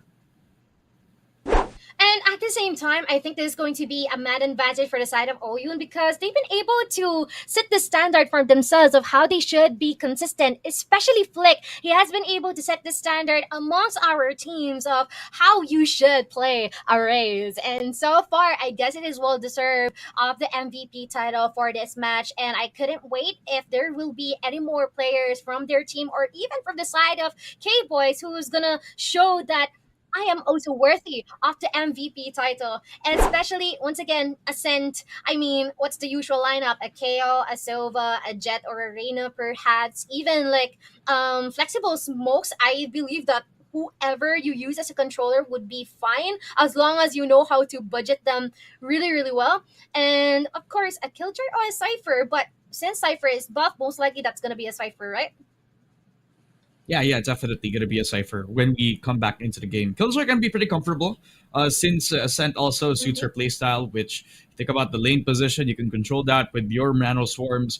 You think about like the tripwire as well, which is really strong on a lot of the control on the execute points as well. So a lot of possibilities here, a lot of choices if you want to think about the Sentinels that you want to push out here. But one more pick that I do want to point out as well is if they're going to pick up the double controller, because Omen has been one hell of a behemoth in this map. But a lot of teams are also picking a Viper in this map in particular, since that secondary smoke is really, really strong. Especially if you are on the defense, you can try to reset, use the cage in the first hand, and then when the cage actually depletes, you can also use the Viper smoke, which also is rechargeable. Now that I think about it, when you actually need a lot more buy time when you are on the defensive side. You think about attack, then if Omen dies, then it's okay because we have like a Viper wall. Sometimes it's not usually the end game smoke that you're looking out for. Sometimes you use it for mind games. Sometimes you use it for something that makes the enemy team think. And sometimes that's just the worst thing about the game. Yeah, and actually, I really want to point out that some of our teams here in this tournament are really lenient into having double controllers and double initiators. Sometimes they overwhelm them with tremendous amount of blinds, and for our controllers, it's always a combination of something that you can use in order to commit and something that you can use in order to be flexible in terms of your rotations. It would be really nice to have like a combination of Omen and as well as a Viper in this site, or rather in this map. However, I think there is going to be a lot of avenue for discussion on this one, because me personally, I am a firm believer of, you know what, meta doesn't matter at all, as long as you are in your comfort and you excel on that one. That is what matters the most. Okay, well, if Mochi Dianos actually says that, then why don't we go for a 5-man Sentinel comp? You know, that also feels nice, right? Or maybe a 5-man controller comp. You push in with 5 smokes, do a caterpillar rush. What if 5 duelists? 5 duelists? Know, man. No, that's not crazy. You gotta do it something weird. Man. I've already seen 4 duelists be played on the world stage. I want to see 5 controllers, man. I want to see smokes all across the map. You know? It's gonna be so interesting for us to see. I mean, we saw like a triple duelist work before, right? So that might be something. It's gonna be spicy over here, but I guess there is going to be a lot of stuff for us to unpack here. You know, Ascent is the first map, and despite of it being the first one, our players never stop fighting a new way on how they will be able to utilize the extremities and as well as the terrain or design of this map. Never-ending lineups, never-ending strategies, never-ending things that might mind-boggle your opponents, which is really wonderful. And by the way, I just want to give a shout-out for our comment section here live on Twitch and as well as Facebook, because so far they are following through. Like, I feel like we're having a really healthy discussion on what is going to be something that we have to expect in the Ascent map. So really wonderful for you guys, and I hope that you're having fun in our venue or in your homes as well. Yeah, I mean, think about it, right? This event would not have been possible without the community that supports the Dubai Police Esports Tournament, right? So all of you guys watching from Twitch chat, from Facebook, as well as YouTube, or if you're on land over at the Dubai Police Officers Club, all the way in Dubai, thank you so much from the bottom of our hearts. It has been a wonderful experience. And let's not forget to give thanks as well to the sponsors of the tournament who have made the Dubai Police Esports Tournament possible. Isaad, Zawi, Abadad, Jumbo Electronics, and XFX. And let's not forget Dubai Police as well for letting us organize the tournament, and 404 Esports for managing the tournament as a whole. The production, the talent, as well as everybody in the Officers Club and Twitch chat, and everybody who is watching the stream right now is very thankful for everything that has happened here for the past 3 days of the Dubai Police Esports Tournament. It has been a blast. But back to business, ladies and gentlemen, because it is an all-out war. Oyun versus K-Boys, with Oyun actually taking the first point here. And they're on the brink of kicking K-Boys out of the tournament. If you say that, it sounds kind of heavy, but it's as easy as losing this Ascent map, and you do not want that if you are a K-Boys fan. Yeah, not necessarily, right? Because so far I can point out some players here, specifically Recoban as well as Hero Kappa. They're really good in terms of securing their frags here, and not only that, they are really well coordinated in terms of throwing their utilities specifically onto the Omen as well as their Sky earlier, I believe, if I remember correctly. I don't know, I have like a goldfish brain, so yeah, correct me if I'm wrong, but you can see that both of these players are so good in terms of, you know, using their utilities in order to gain the advantage on their opponent's side. It's just that they're having this sort of difficulty from time to time, just because there is most of the time they are retaking with a -1 or a -2 even. So I just hope that they will be able to keep themselves safe before they even try and attempt into going into the site, so that in order for them to, you know, win the round, because I'm seeing really good potential here. It's just that they need to time more, or they time the things more, you know, more accurately, if that makes sense. You know, find the right timing, find the right placements, so that they will be able to get the advantage. Yeah, I mean, they could come into this unprepared. It's almost like it's like 2 minutes before the match, and then your friends and you actually decide to play team deathmatch for no reason at all. So, you know, it's just the fun of it, you know? And sometimes it could be just as easy as that if you actually come into this unprepared and you thought that you actually had some free time. But, you know, that's just water under the bridge, ladies and gentlemen. At this point, we just have to focus on the match at hand. So, okay, boys, what is the win condition? Because sometimes being the best double duelist strat does not work out in the end. Because you can have the most beautiful entry, but what happens if the post-match doesn't work out? Because we've seen them time and time again actually are able to get the spike plant down, but they're not able to translate or convert the buy round anyways, because they aren't like given opportunities to like double push out on one extremity. They're not given an opportunity to like play with their utility just so that they could deny like 1 point of entrance on the team. And on Ascent, that's also like a really important map when we're talking about map control, because we have already seen like K-Boys have this same issue on Lotus. But what if on Ascent, with that being an even bigger important point to talk about, what if that's also denied out of them? What if that's also like deprived from what they need to do in order to get the win on this game?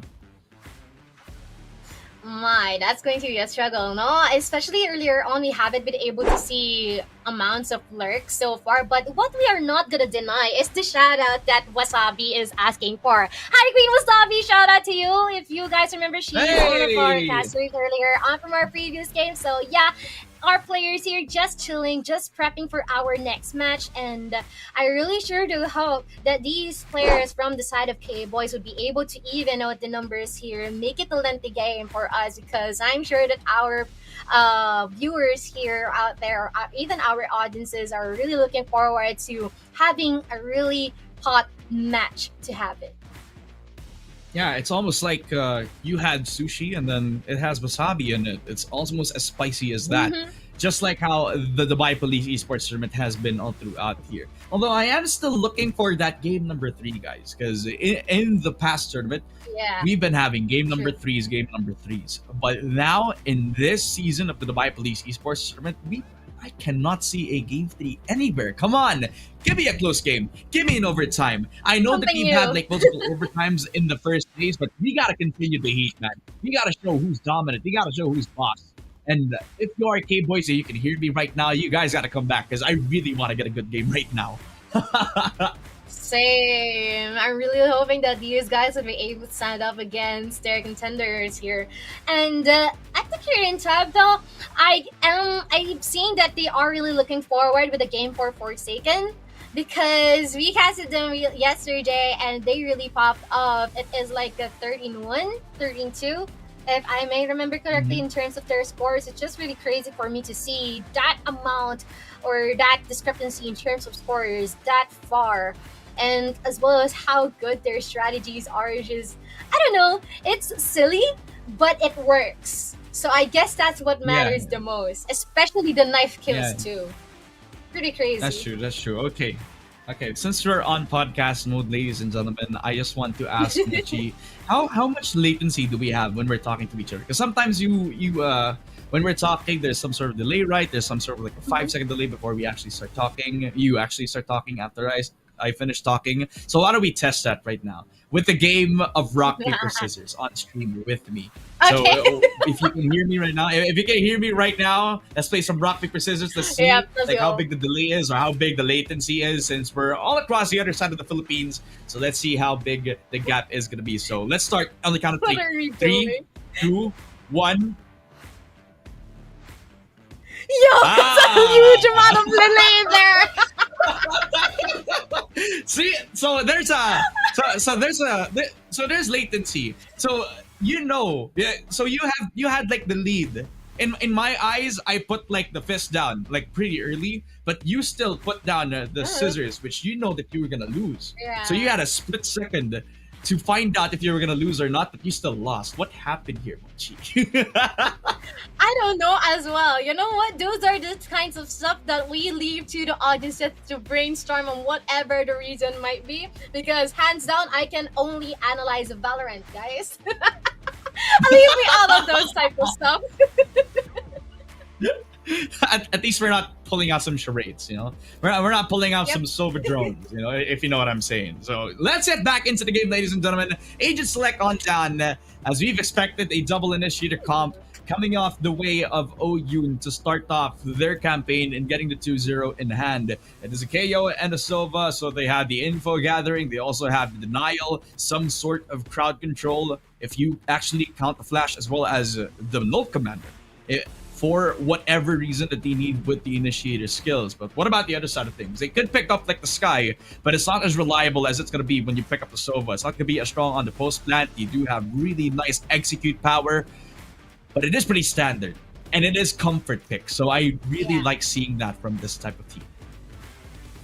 Wonderful, right? But we can also see like tremendous amounts of switches here in terms of the roles for the side of K-Boys, which is really good for me to see. Or because you have, rather for the side of OID, sorry. Because I've been able to recall that Flick is on the raids earlier on and now he is on the Killjoy. So what happened here from aggressive to passive, we're not quite sure because he can even use that Killjoy as a pseudo duelist for all we know. But we are about to see here onto our Ascent map. It's just that there's a lot of stuff for us to unpack here, a lot of changes as well, and a lot of surprises awaits us. And I guess I am sure our audiences are quite excited on what's gonna turn out on this one. Yeah, I'm still celebrating my high after winning the rock, paper, scissors, despite me actually having the disadvantage. Yeah, I'm just happy.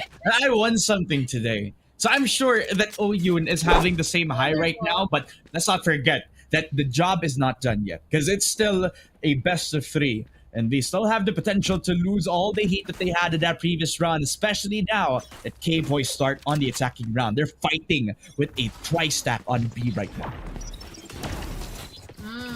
Going in indeed here, still going aggressive for the side of OI, and he's gonna connect this shot onto Rikoga. A really good start here for Tanechi, even getting the spike for himself, but Trailblazer's gonna connect onto Killua, but Tanechi is there in order to take the lead. The hero we didn't know we could ever need. Huey though, as the last person for the side of KBI, will try and attempt to offer the duel, but Lyric will able to get it on his steed. 1-0 onto our scoreline. A really good start here for the side of OYN. See, I want to educate everybody on the legend of Tunichi. 2,000 years ago, Tunichi's grandfather, Tunichi, the late Tunichi 1K, actually prophesied that his great-great-grandson is going to bestow upon every single person in the Valorant lobby that he will be the best jet in this lobby right now. And lo and behold, 2,000 years later, he has shown up big. 3 kills in the round, sheriff in hand, confidence on a high for Oyun. They start off aggressively with the B main peak. They do it again in the second round, but it is Boo that gets the second frag. Killua with the 1-for-1 to deny the space making out for the jet. He's trying to push down on that B main extremity. Oh my, this is already a time where I am thinking that roles don't matter anymore. It's just all about who is going to secure more frags than the other. Rikova getting Flick in here as well, being followed by Hero Kappa. Good signs of light here for the side of K-Boys. Pretty different from what we have seen from earlier on. Fast-paced indeed, despite of the fact that they are on the defense here for OIN though. They are trying to even out the numbers. Someone is on his back, and Hero Kappa would be catching him off guard. Now, this guy, Killua, facing a 1v3. Will he be able to connect his shots? Yes, indeed. 3K on the bag, but would he get the ace? Would he be able to win this round for his team? I guess he will be struggling into doing that, and Rekoba will be shutting him down instead. 1-for-1. Oh, man. And that was the early push shot that got punished in the end. Killua almost getting the ace clutch in this round. And credit to KBY, because they were patient into what they were trying to do, approaching the B main extremity from how they were in the pistol round. But as they reconvened back on taking control of the A site, because they lost out on the B main push, it was pretty risky, if you say the least, to actually double dip after the first pistol round loss. So at least they recognize that the hole is still open on the other side of the map. Very aggressive take over the mid lane position. Oyun hasn't found anybody at all. They give the site up on A, with Lyric being the only guardian, but then he gets smoked off, shut down just on the other side of the door, leaving a 5 versus 5 retake. Well, you could expect that it's just the full guns out for KBI. Nothing to be stopped from here. Nothing to be stopped indeed, but with all the wall bangs that this check from the side of KBI has been able to inflict on them, they will be able to secure a couple already. 2 more people here at the garden area. I guess they'll become fertilizer momentarily. Now a 2v4, and we are gonna see if there will still be some chances present here for the side of Oyun. I guess not anymore, because Rekova and Fu, 3 Amber, will be able to get 1 for each. And this is going to be the time where they will be having all equalized arsenals. It's just that someone's going to resort for a half shield here, and that's going to be the side of OIN. See, is it really the same though? Because if you think about it, they do have the best weaponry for the job right now. But if OU lose this round, then they're walking on thin ice. And that's something that I've been trying to say for so long now. Finally, I get to use it. They will use this bye round to see if they can get themselves a second round win. But if they don't do that, then it resets their economy. They need to buy for the pistol round yet again. Really interesting one-way smoke. Just making sure that A main extremity is just controlled by the 2 defending players. But the smokes already dissipate for the Omen side. That kind of forces them to play a little bit more passive, waiting for the Omen smokes to reset back up. Run it back, activated, boom! Does get denied by Lyric and his Guardian as they reach on back to Nietzsche. I almost was gonna say he's in a lot of trouble, but he is the Jet all along. And he was able to get 1, get out to safety. Shard following a second to Nietzsche with a double kill. And with OIN almost getting the 4 versus 1, Killua just pops out of the smoke with an Odin. And with Kiwi, the last player, against all odds, has to make the 1v3 clutch, but somebody's already lurking around the shadows. And Flick able to inflict the pain onto Kiwi at this point in time. 2-2 for KBI. And against all odds, they actually lose out against OIN this time. Alright, and despite the fact that they have been able to resort into half shields earlier round, I guess it doesn't become an issue for them. I would also like to point out that Killua is indeed an unforeseen threat with the Odin that he is using right now. It is just doing tremendous amount of damage for the side of K-Boys, catching him off guard, but now they might resort into our B site momentarily. Someone's gonna be opting for the default at A site, maybe try and scour for any possible information or even a pickoff, but no one is gonna be showing themselves. So now they're on a slow start here. Blazestorm already activated on the hands of K-Boys, and we are yet to see if they will be connecting this onto anyone. Oh, that's Tunechi, by the way. I saw it's KBA. Yeah, that's. I mean, that's where they're both Jets anyway. Blazestorm out, and Boo just gets cut like a sushi. Open. Cut in half over at that A-main position. Despite this, the curveball commenced by the Phoenix, he wasn't able to convert onto the headshot. Lots of smokes as well. They could just spray on through. They could just let go of this A-short extremity. See if they can try to regain control over market. Because they don't need to overcommit. It's a tri-stack over at A, which I believe they have an idea of. But a perfect flash. Lyric not even needing it. Sharp and flick. Dealing as much damage as they could, but a flawless victory. Not investing too much here either. They still keep the ult out for the Sova. And they still keep their guns. It's definitely a good sign for their economy moving forward. A good sign for the economy indeed. And not only that, we are seeing how these players are so focused on the screens. Like, all of them have their game faces on. But let's talk about our replays here, shall we? Because so far we have been able to see how sharp these shots from Flick, Lyric, and as well as their KO is all about. And if they will be able to maintain this on the long run, this is going to be an issue. But the Hunter Fury will be connecting into multiple people here by the side of KBI. Hero Kappa will be suffering so bad and eventually eliminated. But this is going to be an issue on them. Regrowth will be used, but they no longer have their shields.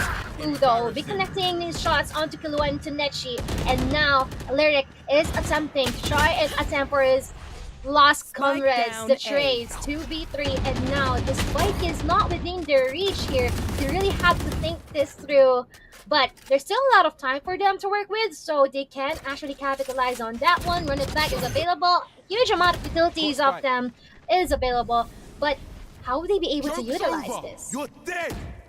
You have to do everything manually. They don't have the Omen ulti, so if they want to reconsider taking the B side again, then they have to run around the other side of the map.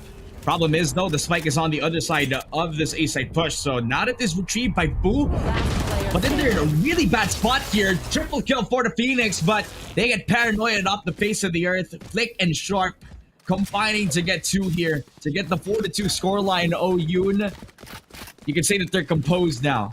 They regained their composure. It's not as clean as a clear sweep of a 4-0 compared to how they were in the first game. Well, let's be real. It was a pretty bad stomp when they lost that first pistol round.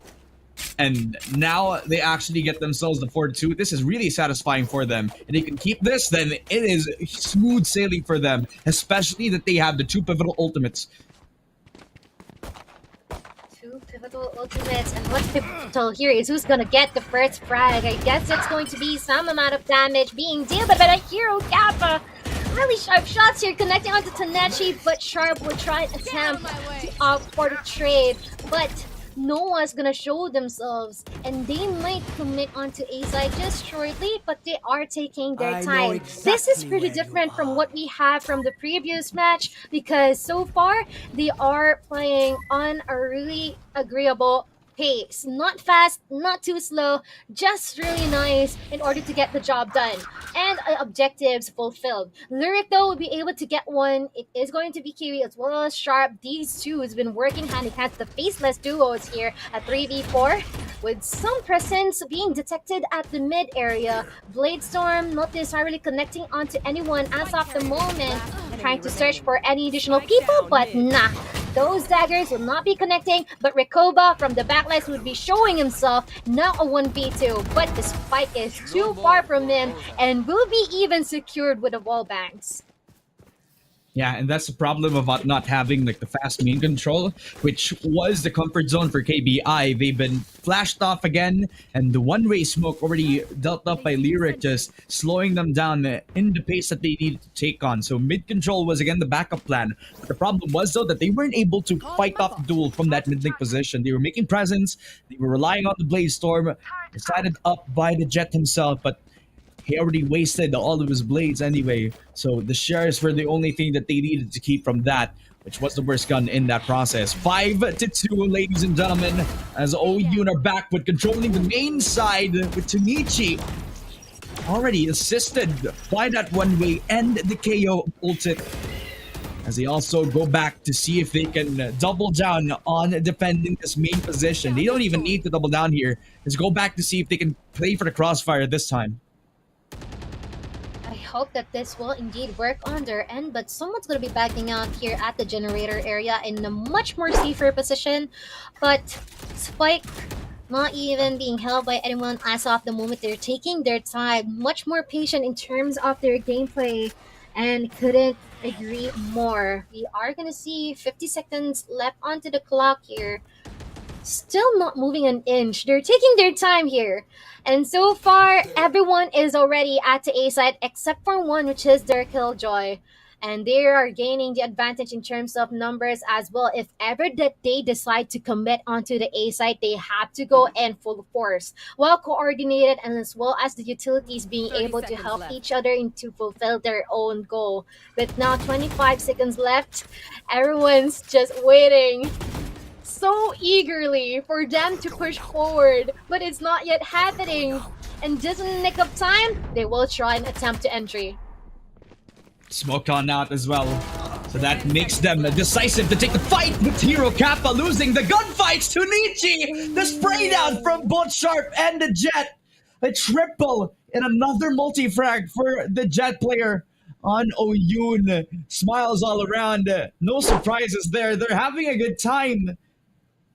And it's not the same result here for KBY. They tried to play the patient game, but since they were making presence somewhere else on the map, since the only initial info given to the other side of the team is their A main control, they never made presence on B. They never said anything about that mid side anyways. So they could just keep the crossfire, not let themselves regain control back on the B side. So nothing else to do. Just hold the same positions where they're from, kanina. Yeah, and so far, we are seeing them, the earlier round, even if nothing is necessarily happening, it's so tense. But now, all into action directly. Killua is definitely establishing dominance amongst his peers, trying to do a couple here, a 1v2. He managed to inflict a lot of damage onto our attackers, which is going to be a good thing on their end. And now it's already up to Hero Kappa if he'll be able to become the hero for KBI, because at the current time, he is struggling into doing that. And Dunechi will be able to gun him down. 7-2, pretty different from what we have seen from our first match. That is pretty close, a 6-6. And now, we can say that there might be some symptoms of, like, overheating for the side of KBI. Yeah, you could say that. I mean, we saw signs of it, like, pretty early on when they had control over that market position, but they pushed too far off of it. So they could try to see the reset yet again, but the control over market, that was their one chance here. But really good sign from Flick here too, to Nietzsche with the first opening shot. Rikoba with the nice one dig. Can't follow through since that Hunter's Fury is just claiming picks left and right. Rikoba and Bo. 3 openings again for the taking. They held on for that Hunter's Fury for so long, but it's not for the post plant. It was just to kill off the players one by one. A 4 versus 2 hold up in B main, not giving an inch to the opponents. Kahlua with a 3K and a 4th one for Kahlua. This guy's on fire, on form. Into the 8-2 for Oyun. I have money. Killua is killing it. 15-6-5 on the KDA, and there is a lot of ultimates for them to actually use for the remaining 2 rounds for this first half.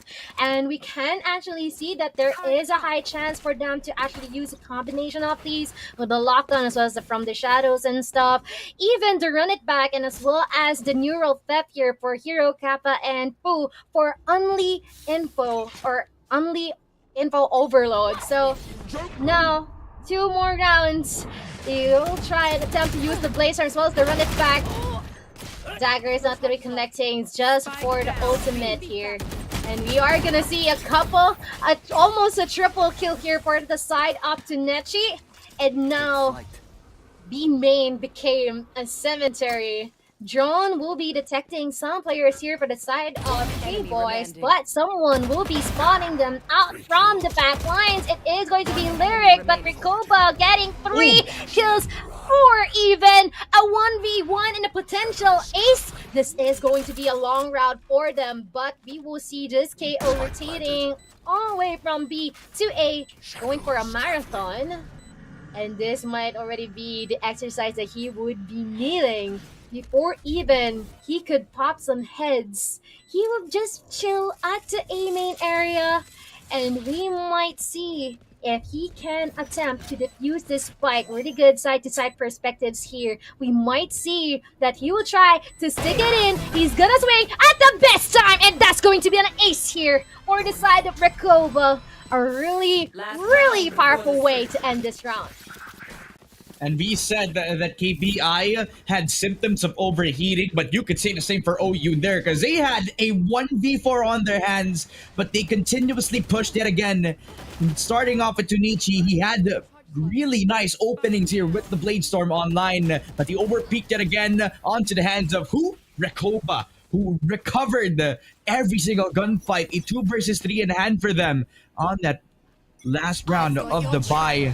And he had the ulti out from the Omen as well, so he could just reconsider back on the lines. Overwhelming the odds yet again. Operator in hand for Tunichi, not hitting the shot. He was blinded from the Seekers. Overwhelming the odds. And they don't even know that Kakuba's already in sight, so they're just focusing the push out on the main position. Jet narrowing down onto Sharp. He is just trapped inside of that Log's position. They can plant the spike, but they're trying to force themselves out of B main. And Kahlua just kills off the Jet, but they're fighting the sky. Kahlua just jumping in the smoke for 1v2. Oh my, that Trailblazer. The same timing. Trying to contradict it. It is just so well done here for the side of Oyun, and now it is going to be online 3. The 93 curse exists, but we haven't been able to see it, you know, truly unfold. So this is going to be an interesting one for us to see, and we have been able to witness how great Oyun's been able to, you know, for a couple of rounds for downloading any possible information here for the side of KBI in order to adjust and familiarize with how they actually work. And now they have been able to opt for this landslide. Landslide indeed. And we can just forget about the 98 curse right here, because it has been a banger out for OU right now. The movement god that is Kahlua. And he is heated up, ladies and gentlemen. His shots are hitting. His recon darts have been precise.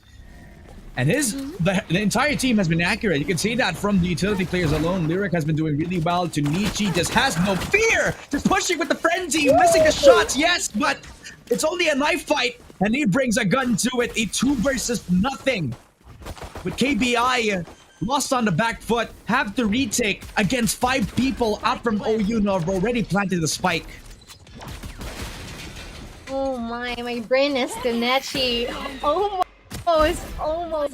onto that Omet's grasp, but now Kiwi with the attempt to get some kills here, connecting some shots into Kahlua, but he should check the far right, near right. Oh, hard right, yup, he is gonna be killed on that one, and even a knife kill here onto the hands of Flick. My, what's happening here for the side of Oyun? Yeah, I mean, yeah, it's just momentum on the high right now. Sharp on 17 assists. When you know that it is just over for the side of KBI, when your KO is just that consistent, which I believe is also like a really huge positive thing to see out for the side of OIN, when all of their utilities have been on point, when they're able to like rush down beat main without that much contention, not that much consequence. Yeah, Tunichi really well on the entry, but he gets met with the tripwire. He gets spotted with the ghost. As Recoba does get through with the stinger in hand. It's not every day that you see somebody pick that up on the defense. Kahlua, though, has a Spectre in hand. Second kill. Also finds the sky as well. Knows that there's somebody outside of the smoke. He gets the dink. And boom! Stinger drops it with Sharp running out of the CT's position. And Flick, he doesn't even care about the wall at this point. Oh my. Dude. They are so good in terms of their switch-ups as well. Using the utilities whenever something goes down, or even switching up in their pistols or whatnot. It's just so perfect between these two sides. It's just that Oin has been able to do it much more on time or early they've been able to get tremendous amounts of reaction times, and even their game sense is on peak. 29-9 here for Killua. If we saw earlier the flick has been able to pop up, I guess Killua is here to assert his dominance as well. A lot of people here at A main, especially pushing in, connecting some shots here from Tadechi. A good side for the side of KBI, but still a long way to go here. They will try and attempt to put this fight down here. It's now being commenced by Killua, going all in, pushing forward, but Hero Cap will be able to shut him down. Flick already 2 for the trade. Now 3v4, waiting for them to get some shots, possibly here at the heaven area. Everyone's meeting their creator. A 1v3, and now the match point secured for the side of On. Match point. My. And it is all done but dusted now. Yoon showing their dominance right here in the 12-3 score. And one more step to take that 2-0 victory against KBI, but K-Boys are not done yet. They're not done. They have one more shot in them, and they have to make sure that this one shot is the one that kills, the one that penetrates through, because Yoon have been so precise, so sharp, and I mean, you could say the player is sharp, but everybody is really on point right now. Holding up that mid position. Guardi not connecting the shots to Nichi. Is already on that market position, and you think that he's defending, but no, he is the guy that's opening the space for the team. Another shot through from Flick as well. Perfect flash out for the Phoenix, just so we could delay Tunichi from trying to take control of that market position. They doubled up on that back fight, but they just want to take CT. They just want to run back on A. The Sky is getting sandwiched. He's getting run down like flies. Lyric, another shot through. Sharp even getting the Phoenix in hand, and it's a 1v4, but it's all done but dusted now. Hero will have no time but to do it all. Oh my, 1v3, Hero Kappa trying to fight for his life, no longer for the win, but for survival. But once again, Oin will be able to secure this second match of this series, a 2-0. Man, I thought the gods are already, you know what, let's go for a 2-1, but nah, we are mistaken, guys. Nah. The audiences are sad right now. I am sad as well, because I hope that this is going to be a close game. But, you know, we can never be sold it till too late, because we will be having like a couple of series upcoming, hopefully. So, yeah, let's point out or see, or let's see what's going to be the highlights here for the side of Oin. I really love how these people have been able to catch up with each other regardless of the roles here, especially Kyo. I really expected that he is gonna go for the passive role here and the supporting role, pretty similar to what he did in Lotus, but no. He was the one who spearheaded everything. He was the arrow that guided the direction for their team. Really perfect coordination along with his team members as well. Really wonderful how Tanesh has been able to free tremendous amounts of space for his team, and as well as how Flick has been able to anchor down whatever side he is on the defense, preventing the counterpart from, you know, doing what he do. Killua will deserve to offer that MVP. Congratulations once again to Oin. Yeah, I mean, I think everybody from OU was very flexible all throughout this best of 3 series, because they have been exchanging roles for all throughout like the series as a whole, right? We saw duelists become sentinels, duelists become initiators, initiators becoming like the smokers themselves. So it's really hard to like counterplay again everybody from the same team, right? So who really is the one that we need to focus right now? But Killua has been the consistent point.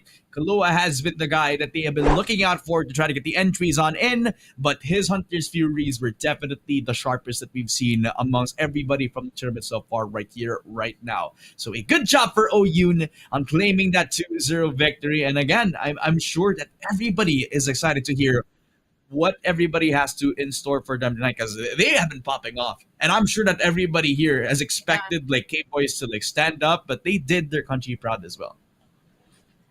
And you know what, I can say that they're one of the threats here, you know, so far, because pretty different from whatever team. Yes, they do have the synergy, but the thing here is they are pretty scary because every single one of them is efficient. individually, they have the power, they have the prowess, they are self-sufficient. Really wonderful to see how they've been able to stand up for themselves regardless of just being left alone. Though most of the times they offer the buddy system, the crossfires, the coordination, and the combination in terms of abilities. But we saw how Killua tried to face a couple in just one moment at the A site earlier, right? A 1v2, and he damaged both of them, which paved them the way into winning that round. For me, it's just astounding for me, because imagine what's gonna happen if these guys were on tip-top shape, every single one. There are gonna be the monsters for this tournament, possibly.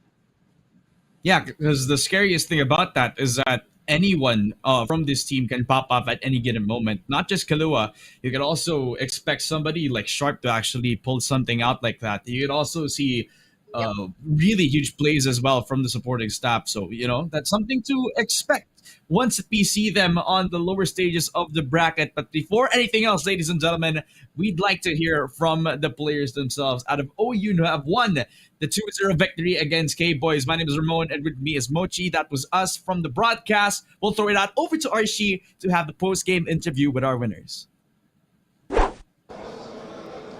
Thank you so much to Mochi and Ramon. I am here with the winning team, Killua from Team Ayun. Tell me, how do you guys feel after that win? I guess happy. Extremely happy. All right, well, is there something more emotion? Tell me, how much have you guys practiced? Do you feel like all the practice was worth it? We've practiced a lot, yes. And I think it paid off. Yeah. So tell me, how many hours a day do you usually practice? Did you have some kind of schedule, or did you just, whenever you felt like it, you practice? Whenever we felt like it. It wasn't like a schedule. We just train when we can. All right, awesome. Are you to be making more effort to practice in the further games, or do you think you're good enough now to take the first place prize? I think we need practice because the other teams are good as well. But no one's better than us. No one's better than you. I like that. Come on, I want to hear more confidence from you. So tell me a bit about the game. So did you feel like the pace was good throughout the whole thing, or were you getting a little anxious throughout the game?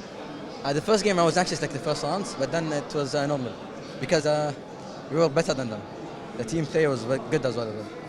Awesome. Well, tell me a bit about how you feel participating here in the Dubai Police Esports Tournament. Is it your first time participating, or have you been in our previous editions as well? It's our second time as a team here in the Sunny. And how did you do the first time? The first time I think we were 4th place, but this time hopefully won. All right, last time 4th place, this time 1st place. We're ready to win. Exactly. Any advice that you want to give to our viewers who probably want to be professional like you in Valorant? Practice. Practice makes perfect. Practice makes perfect. That's excellent advice. Thank you so much, Killua. I really appreciate it. And hopefully we're going to see you climb the ladder here at the Dubai Police Esports Tournament. Hopefully. All right, thank you so much, guys. We're going to go in a short break, and we should be back soon. So make sure you guys stay tuned.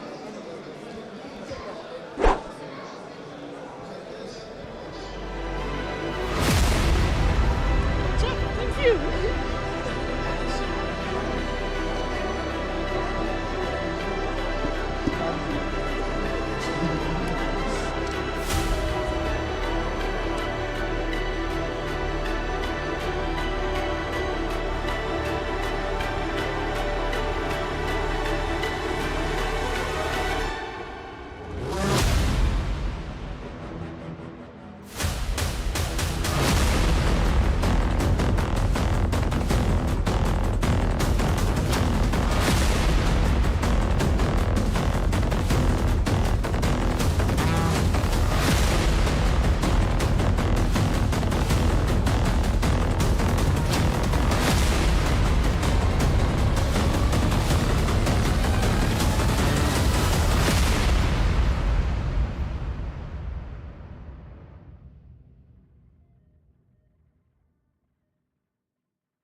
XL up in the pen, you can't shake that.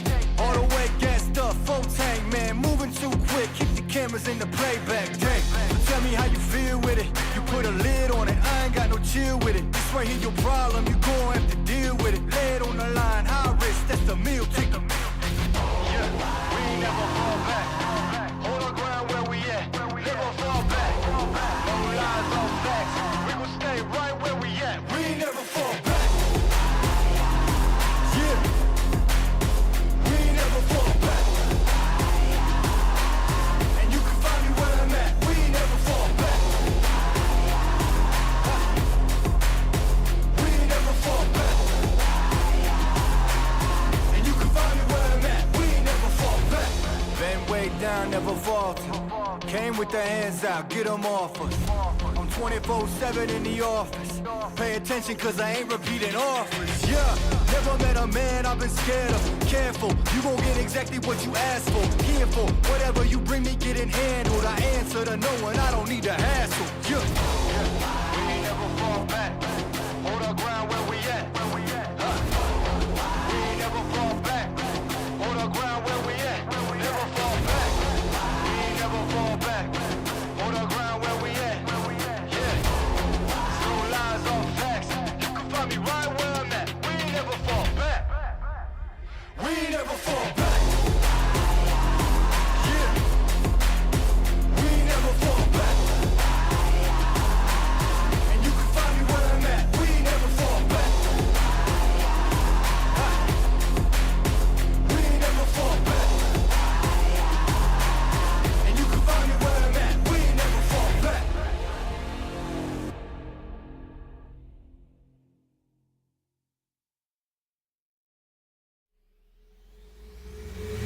This is automatic.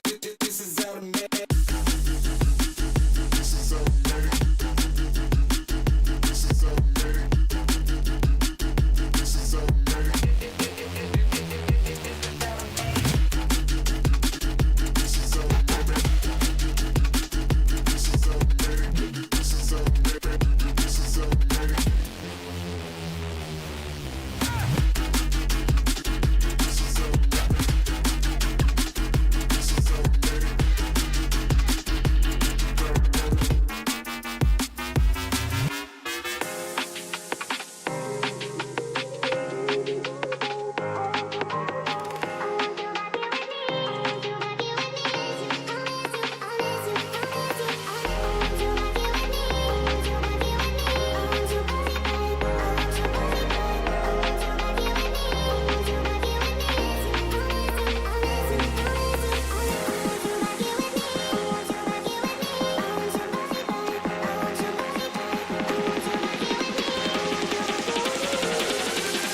Did you really think I'd just sit here and watch?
down, they just think they are. Another little wannabe gangster trying to play hard. Ding down, they just think they are. Another little wannabe gangster trying to play hard.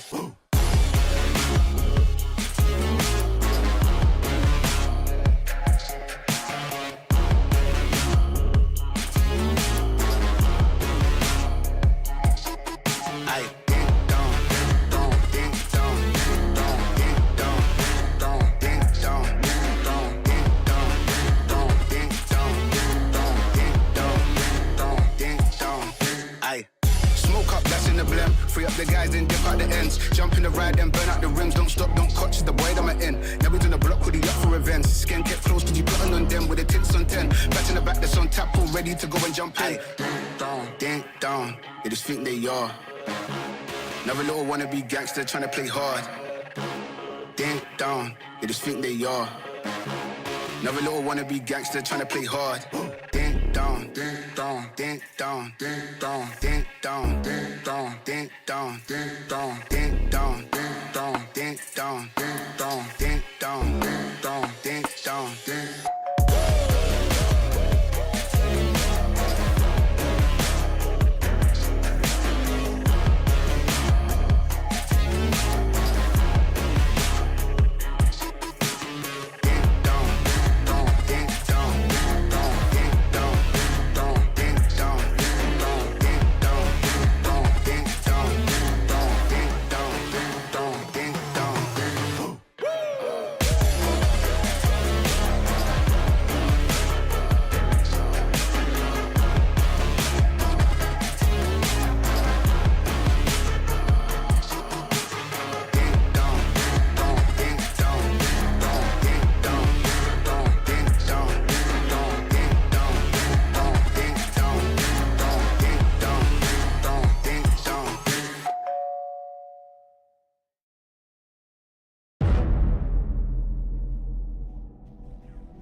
your legs sell up in the paint, you can't shake that. All the way gassed up, full tank, man, moving too quick. Keep the cameras in the playback, dang. So tell me how you feel with it. You put a lid on it, I ain't got no chill with it. This right here your problem, you gon' have to deal with it. Lay it on the line, high risk, that's the meal ticket. Yeah, we ain't never fall back. Hold our ground where we at, never fall back. No lies, no facts, we gon' stay right where we at. We ain't never fall back. Yeah, we ain't never fall back. And you can find me where I'm at. We ain't never fall back. We ain't never fall back. And you can find me where I'm at. We ain't never fall back. Been way down, never falter. Came with the hands out, get them off us. I'm 24/7 in the office. Pay attention cause I ain't repeating offers. Yeah, never met a man I've been scared of. Careful, you gon' get exactly what you asked for. Here for whatever you bring me, getting handled. I answer to no one, I don't need a hassle. Yeah, we ain't never fall back. Hold our ground where we at. We ain't never fall back. Hold our ground where we at. Never fall back. We ain't never fall back. Hold our ground where we at. Yeah, no lies, all facts. You can find me right where I'm at. We ain't never fall back. We ain't never fall back. Yeah, we ain't never fall back. And you can find me where I'm at. We ain't never fall back. We ain't never fall back. And you can find me where I'm at. We ain't never fall back.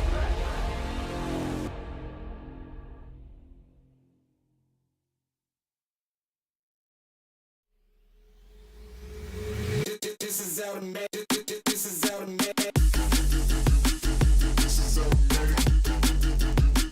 This is automatic. This is automatic.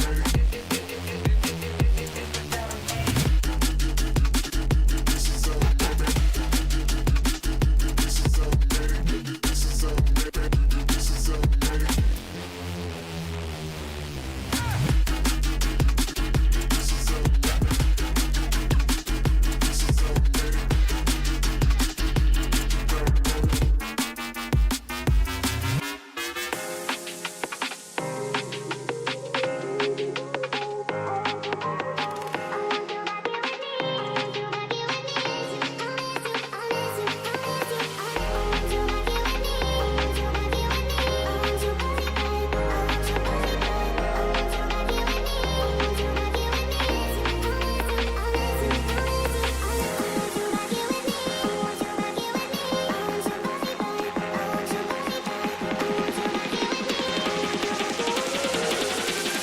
Did you really think I'd just sit here and watch?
backlines. 1391, a triple kill. A double kill from the Omen. And this guy is spotted the Mortier 4 jacket.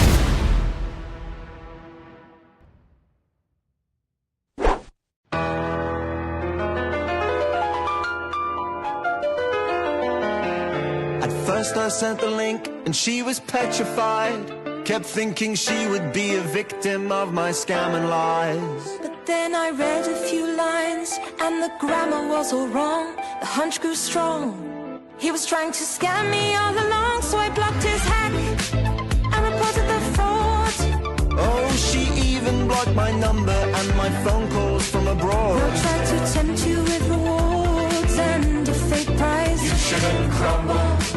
You should report these shady guys. Well, no, not I will survive for as long as I report the fraud. I know they won't survive. I've got great advice to give. Reporting is imperative. They won't survive. I won't survive. Scammers these days have a no new trend.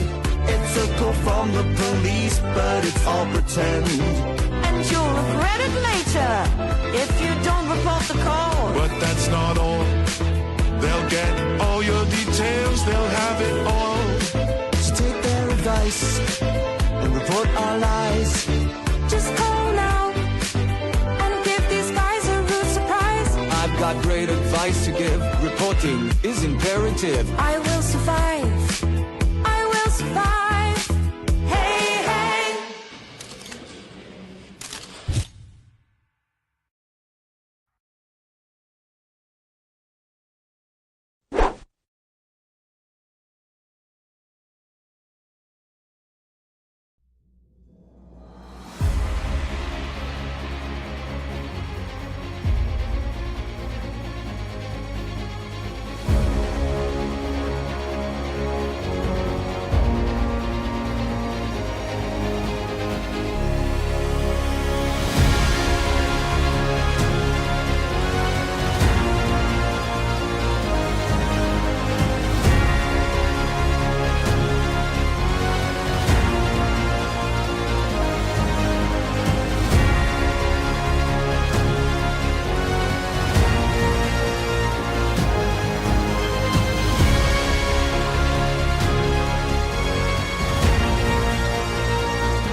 He wants to take initiative. Turns up deciding he wants to fall back to jump. That gets a triple. What is happening to Smash right now? He's got the knives. One more shot.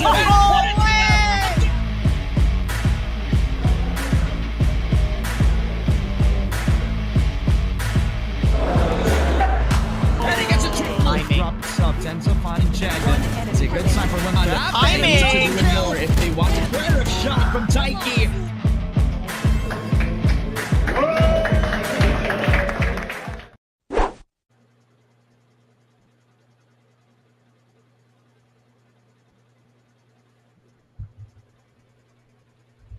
Hello, hello. Take two.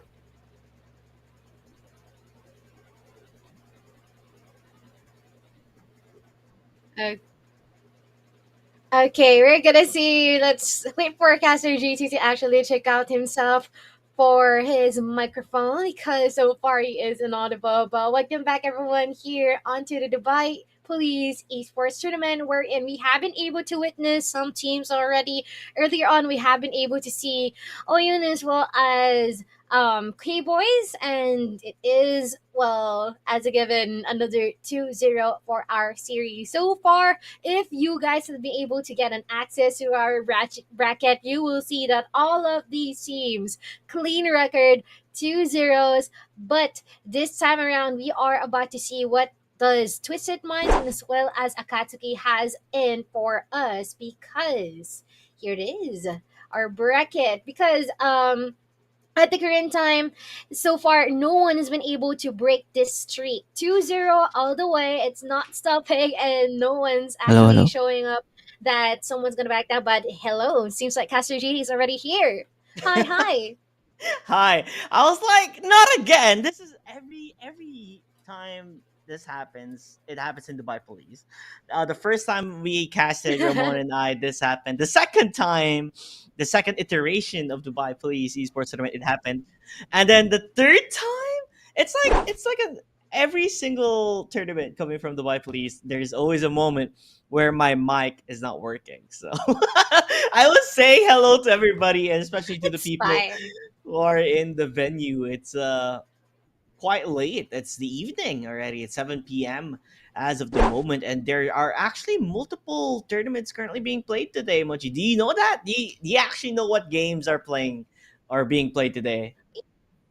I saw that there's like another live stream that is more focused on Dota, right? And it seems like that's also another fire game. So this time though, I guess we are just gonna have our players set up, and I am actually curious what is happening in Dota right now, considering I'm not quite familiar with Dota itself. But yeah, pretty awesome that we have multiple game titles here in this tournament. Exactly. I have a lot of friends who are like wondering, like JT, because I started casting Dota actually, and just a fun fact to everybody, in case you guys don't know, 404 Esports, their first tournament was a Dota 2 tournament, and it was one of like the biggest tournaments during that time for the MENA region, and it was super fun.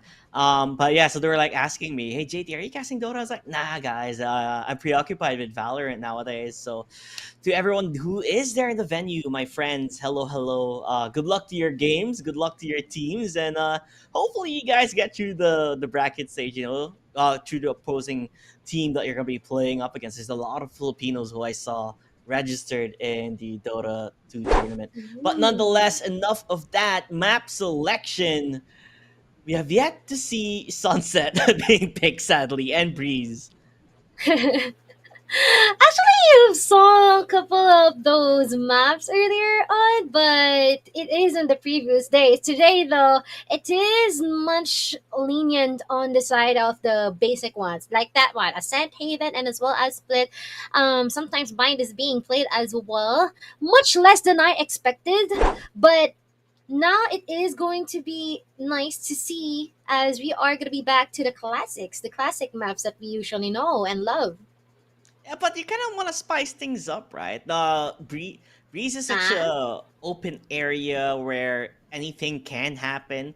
A very long range. It really dictates on how well you can aim from far away and how well you can control your sprays. So I was hoping someday we'll see Breeze, because so far, if was Sunset picked during the time you were casting for this tournament? Yes, once. It has been chosen once, and I haven't seen it ever since. Quite rare, yeah. Yeah, Breeze, though, has not yet been picked. Ever. Everyone has been banning it.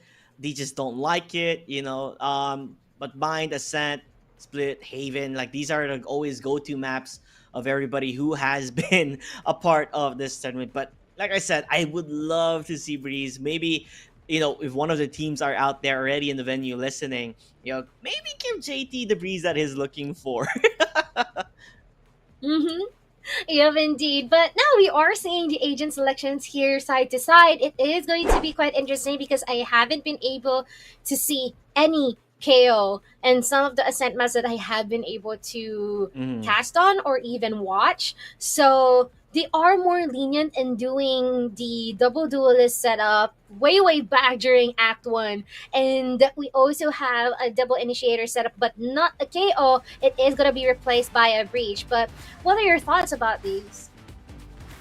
Honestly, it goes like, how well can you really utilize your skill usages here? Normally, we do see a lot of ciphers, right? And that's a really one of the reasons why KO has been a hard counter in a certain aspect, so that all of those setups will not mean anything. And I see a Phoenix. I've been wanting to see a Phoenix, so it would be a nice treat to see on how well they actually maximize his potential. Because Phoenix, right, he's not really a duelist usually getting picked at all. And situational basis, you would see him in Pearl. And now we are going to see him in a set. And that's another thing. And just a fun fact, in case you weren't able to watch yesterday, the team that we're casting right now, you know, Twisted Minds versus Akatsuki. Akatsuki are the #1 team who has the most knife kills in this tournament. Yeah. I believe they have 4 knife kills already, or 5. So it's like, I think, if I remember correctly, Base was in chat yesterday on Twitch saying, if I can get a knife kill on Bane, I would be happy and I'll consider that a victory. So, possibly seeing or saying that, you know, it might happen. Yeah, it might happen indeed. And we have also been able to talk about earlier in our group chat that this team from Twisted Minds, if ever that there are some people here who are not familiar with them, they have been able to participate in VCT GCC. So knowing the experience that they have, it is going to be something here for the side of Akatsuki to face up upon, considering like what you've said, it's the small wins that count on their end, but it would be better if they can face up against him. Yeah, for sure. And Kazoo, he's been, I guess, one of the players from Twisted Triple Esports who joined previously. And if I remember correctly, Triple Esports won the 2nd iteration of the Dubai Police. So that's another thing. Now, with that said, though, with the experience that they have, they're just going to take control of the A side as they push forward with no contestation. It's going to be about how well this time can Akatsuki go for the retake. And Moji, I don't know. I feel like it's much harder to retake an ascent, honestly. And this is a different play from what we have seen from our previous series. Previous series, more on power, more on fast paces. Now, they are thinking methodically. But we are seeing some shots being connected here from both sides of the teams. Tremendous trades already going on, already at 3v3. Not being able to go for the spike defuse as of the move because we're seeing someone who is really cheeky here. It is going to be Zemo, and he is gonna get this round for his team, for themselves. Really a good round here for the side of Twisted Minds. I do like that you really play well with your skill usages here, with hiding in the smoke. That is Zemo, waiting for the prey to come enter in his sights. Because he has the advantage hiding in the smoke, it makes it easier, right? And in certain situations like that, you would love to have a double swing when you enter so that you can always trade off each other. But when you go for that 1v1s with the peeker's advantage that he already has, it's just proven to be difficult for them to really take advantage of it. And so far, you know, Twisted Minds, they are doing well. You know, it kind of stops Akatsuki at their track because the bonus round, it's in the hands of Twisted Minds.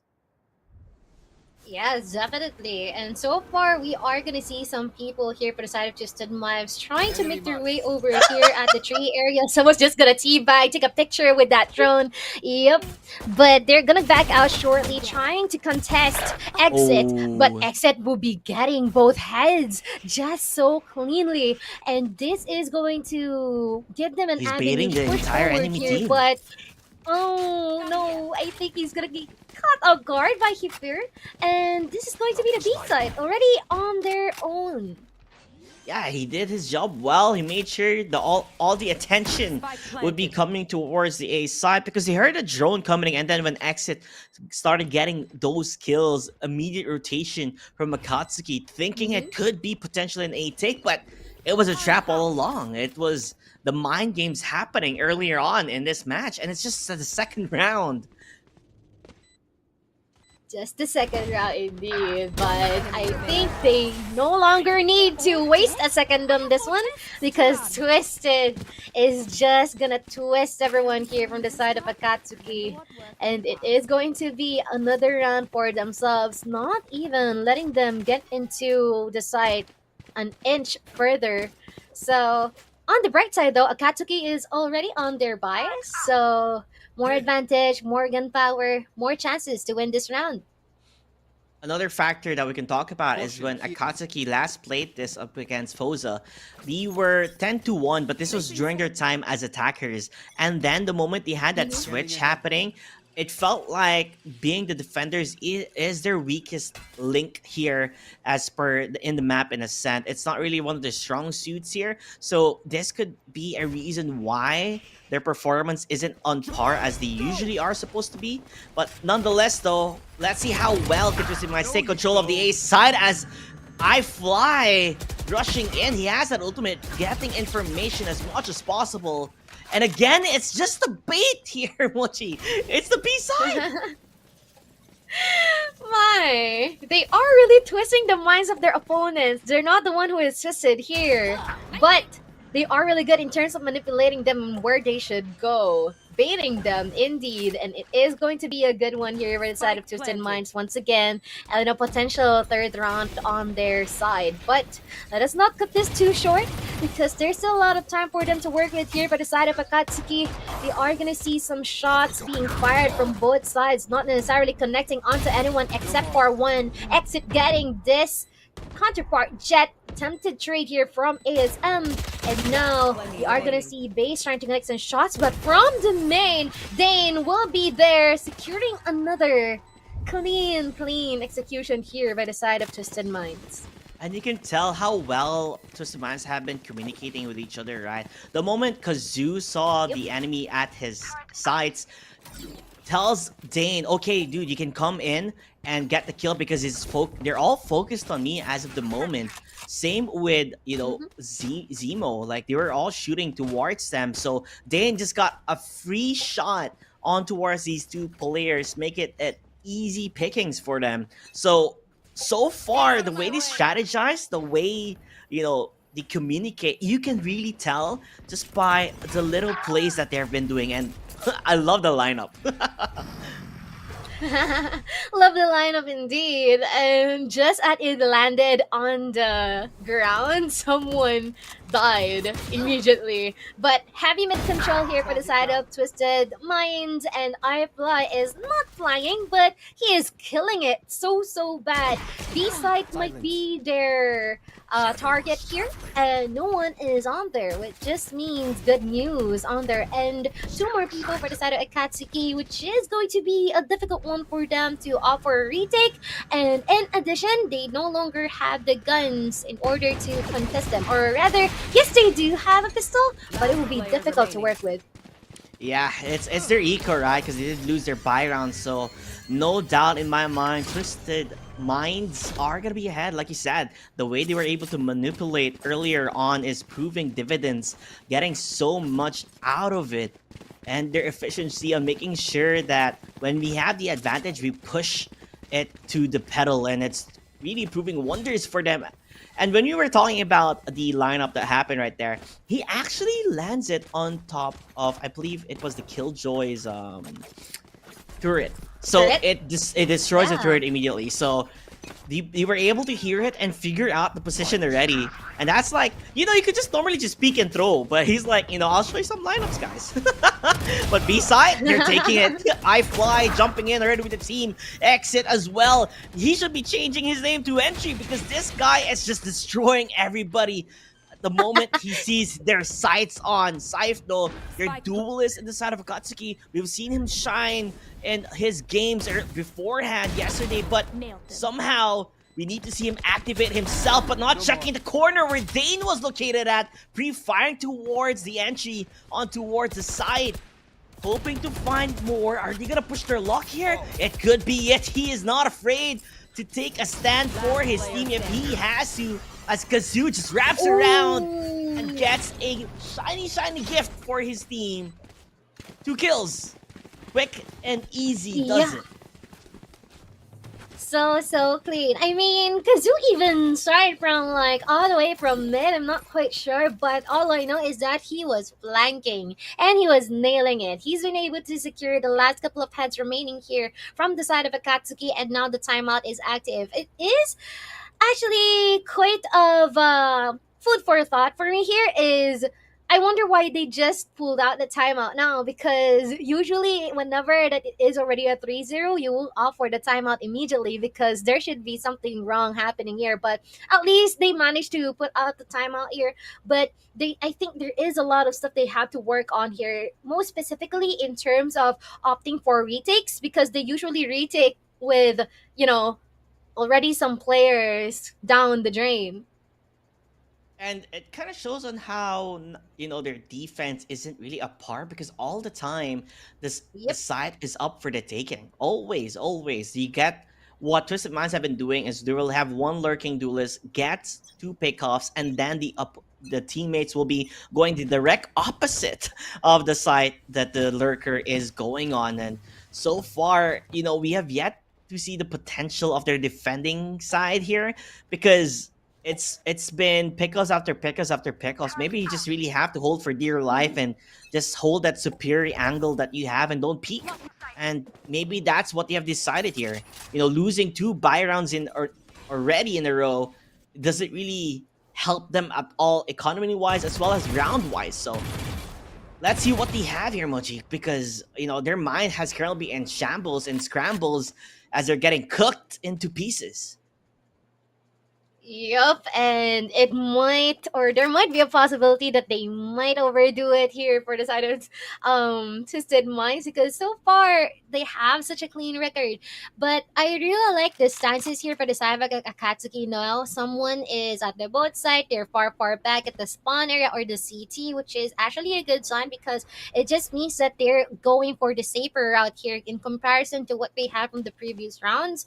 But let's see if they will manage to pull them back, especially that I think they are targeting the 30-second mark here before even committing into the B site, and they are well aware that the Killjoy is not here. I think it's because of the sound cues that the Killjoy's utilities may actually show.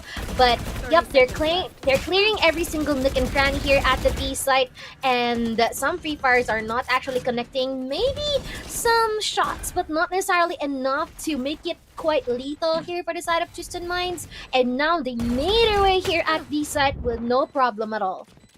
Yeah, they are gonna go for the retakes, right? But iFly, let's see what he can do. The running back, he finds one, Kazoo also finds another exit through the smoke with Zemo, making things work out in their favor. They're just playing like, like it's a normal game. It feels like they're just playing unrated. No contestation at all. And this brings back to the question again on what Akatsuki has been doing.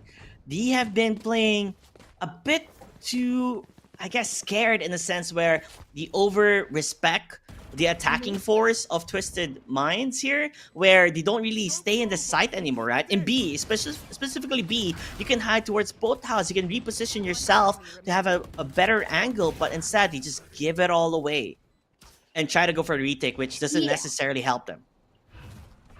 I couldn't agree more on what you said. There are some certain situations here where, despite of them trying to attempt in order to trade, their ally isn't actually doing well on their side. It's because it might be a little too late. It might be because of the reactivity that they are doing it, the essence of why they are doing it.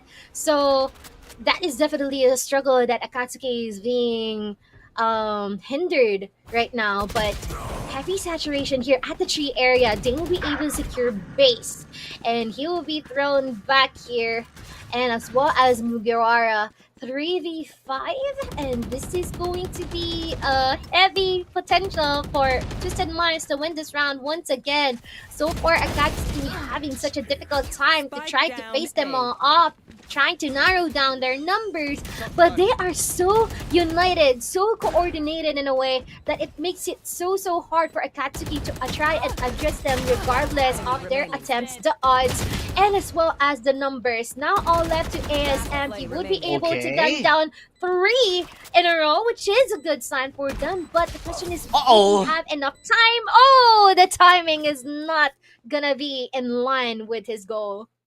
Yeah, ASM, it kind of looked like, okay, this might be it. This might be what Akatsuki needed. The momentum shifting is what they were looking for. But sadly, he throws his gun away, realizing there's only 7 ammo.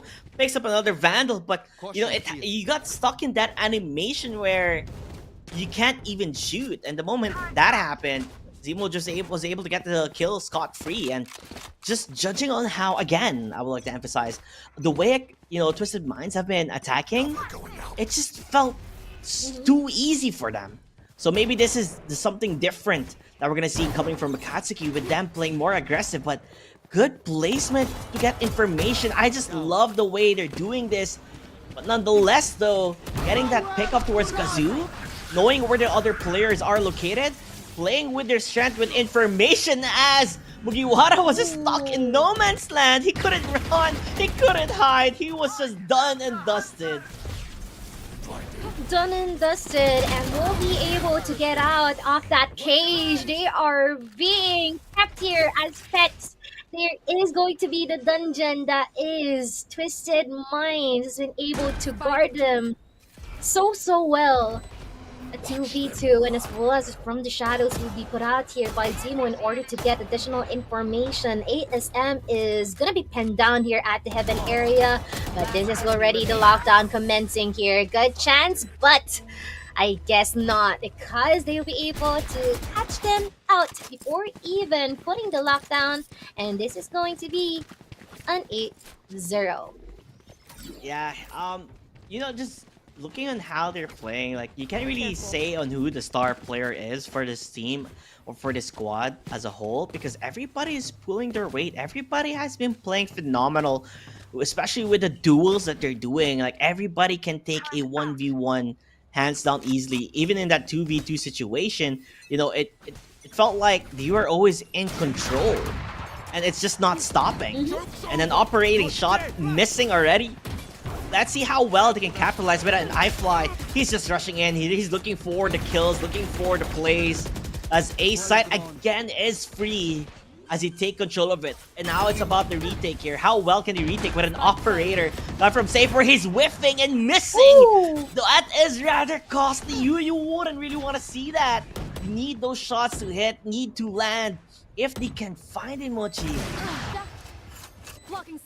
So unfortunate on their end, and we can see, despite of the contestants, Twisted Minds is still winning, just consuming them like a wave. And we can see that Twisted Minds is just really keen on reading them like an open book. They are well read, they know where they are, they know how to address them, and they know how to win every single round that they have so far. And look at iFly. I really love how he has been able to utilize the utilities that a Phoenix may give, despite the fact that he is quite underrated in these types of scenarios, but he has been able to show what the Phoenix true potential is all about.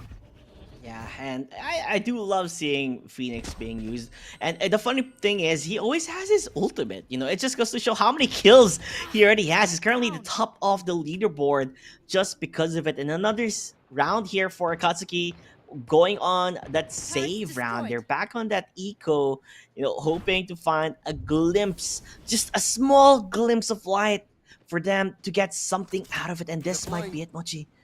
They don't know that they're getting flanked as of the moment. They hear the drone already happening, just waiting for maybe Dane just to show himself. They're able to find it, but not able to capitalize it. Dane gets a kill, Kazoo finds 2, and ASM, the only guy who's been getting kills on this squad.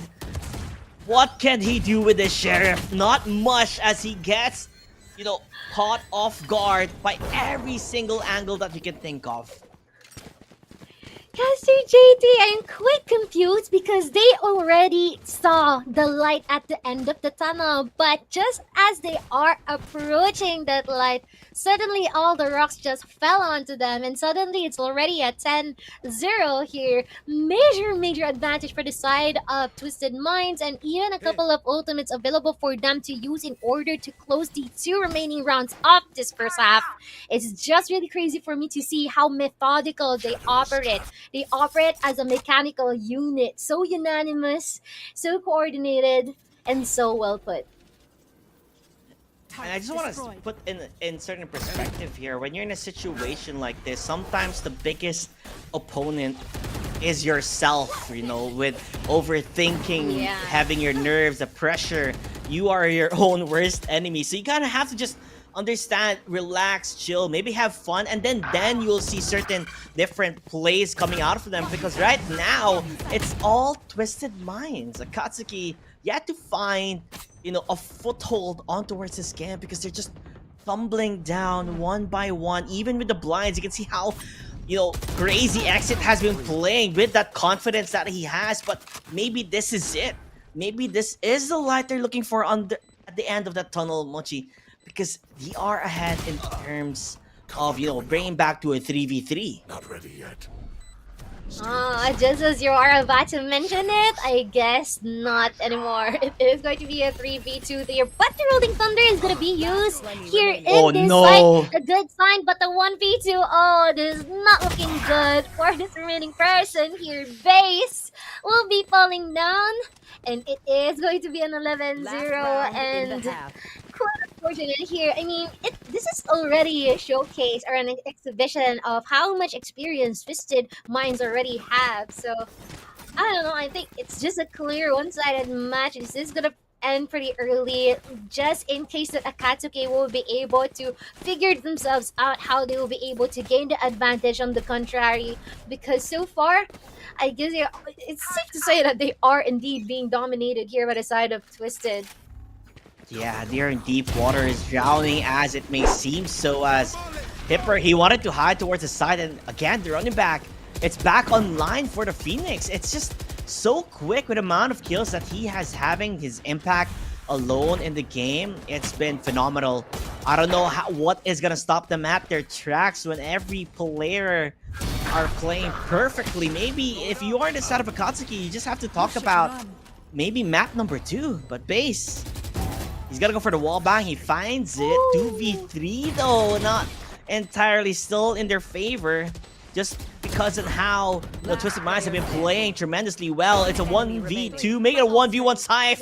He wants to be the victor. They do not want to end this on a 11-0, right? You want to go 11-1. And the wall bang, it will be there finally, a round 1. And I think that's something to at least celebrate. You know, not being the first team ever in Dubai Police to lose in a 13-0. My, that is a statement here on the end of Scythe, which just means that there is going to be signs of breathing, a pulse maybe here for the side of Akatsuki. But once again, that is the end of our first half. Another timeout is going to come in here for the side of Akatsuki, and I am wondering what is going to be their game plan here. They have a long way to go. This is such steep of a mountain to hike onto, but I am quite sure that they are doing their best. And I love how they have been able to communicate with each other here, despite of the odds. And this is clearly going to be a heck of a roller coaster ride for them in terms of gaining experience against Twisted Minds. Yeah, and Akatsuki, they're actually more of an attacking team, not a defending team, and they seem to have struggled quite a lot in defending, especially in the previous times that they were playing in Ascent. So this is their time to at least slowly climb that mountain, you know, slowly, you know, get closer and closer if they can, with the advantage that Twisted Minds has set foot. And as a player who played competitively before, you just have to take it one step at a time. You know, it's just how it is. Don't think about the advantage or the gap between one another, you know, the difference of rounds. You just look at it one round at a time and slowly but surely you'll get closer, and that advantage that they have built could be demolished. So with that short timeout that they had in the second half, I think that's a much needed breather, for them to come back potentially in this game. And hopefully brainstorm from any possible strategies they can use at the current round. It's all about the focus and the drive to succeed further. But exit is going to be spotted up by base here at the A lobby, while everyone has been able to make their way here at the A site. But they are not aware that someone's at the hell area. We're seeing some trades from here and there. Someone Oh my God. heads, and that is Kazu, a 1v3. And Base is Base just too is all far. the way running down here at the main. And yeah, it's too far, and it is quite unfortunate because he'll be fitting his demise. Match point. At this one. A match Yeah. point. So Eh, fast. They need to go for a force buy here, nonetheless. You gotta do something, right? You can't just give it away. And that right click, all he did was press right click twice. One per kill, and we're gonna see it on the replay here. Kazoo, like you said, was hiding in hell just around the corner. One right click and two right click, and it's over. That's it. That's how quick it was. And you can tell by his facial expression, it felt like nothing. Felt like I do this every day, and he's doing really well. Meanwhile, Dane goes for peek, gets a kill towards Scythe. That is the duelist gun. And they're just shooting through the smoke, and they're finding the shots. Oh my, so crazy. Even connecting the shock darts here from the rest of the members Could be here. an Everyone ace. at main, and Day to the 4K, and then the ace to top it all off. A 13-1. Really awesome play here for the side of Twisted Minds. And you know what? It all comes down to the utility usage and how they've been able to go and offer all of the free fires through the dark covers is in place here by the Omen. And it's just really awesome to see how they've been able to wing it just like that, just that quick, and just that smooth even. Yeah, and I can't remember actually so far. I feel like the history that has been happening in this tournament has been full 2-0s. We have yet to find a map number 3 and a lot of just just a lot of teams really dominating, throughout the tournament. But as the day progresses, this is, I believe, day number 3, right? So as the day progresses, only the strong shall stay and the weak shall falter. So we'll see how long can Twisted Minds continue wrecking havoc, because Akatsuki, it's not over yet. There's still map number 2. They can still come back, go back to the drawing board. Yes, it was, you got really dominated by Twisted Minds, even played around with the amount of strategy that they had and manipulation and thinking where they're going to be at.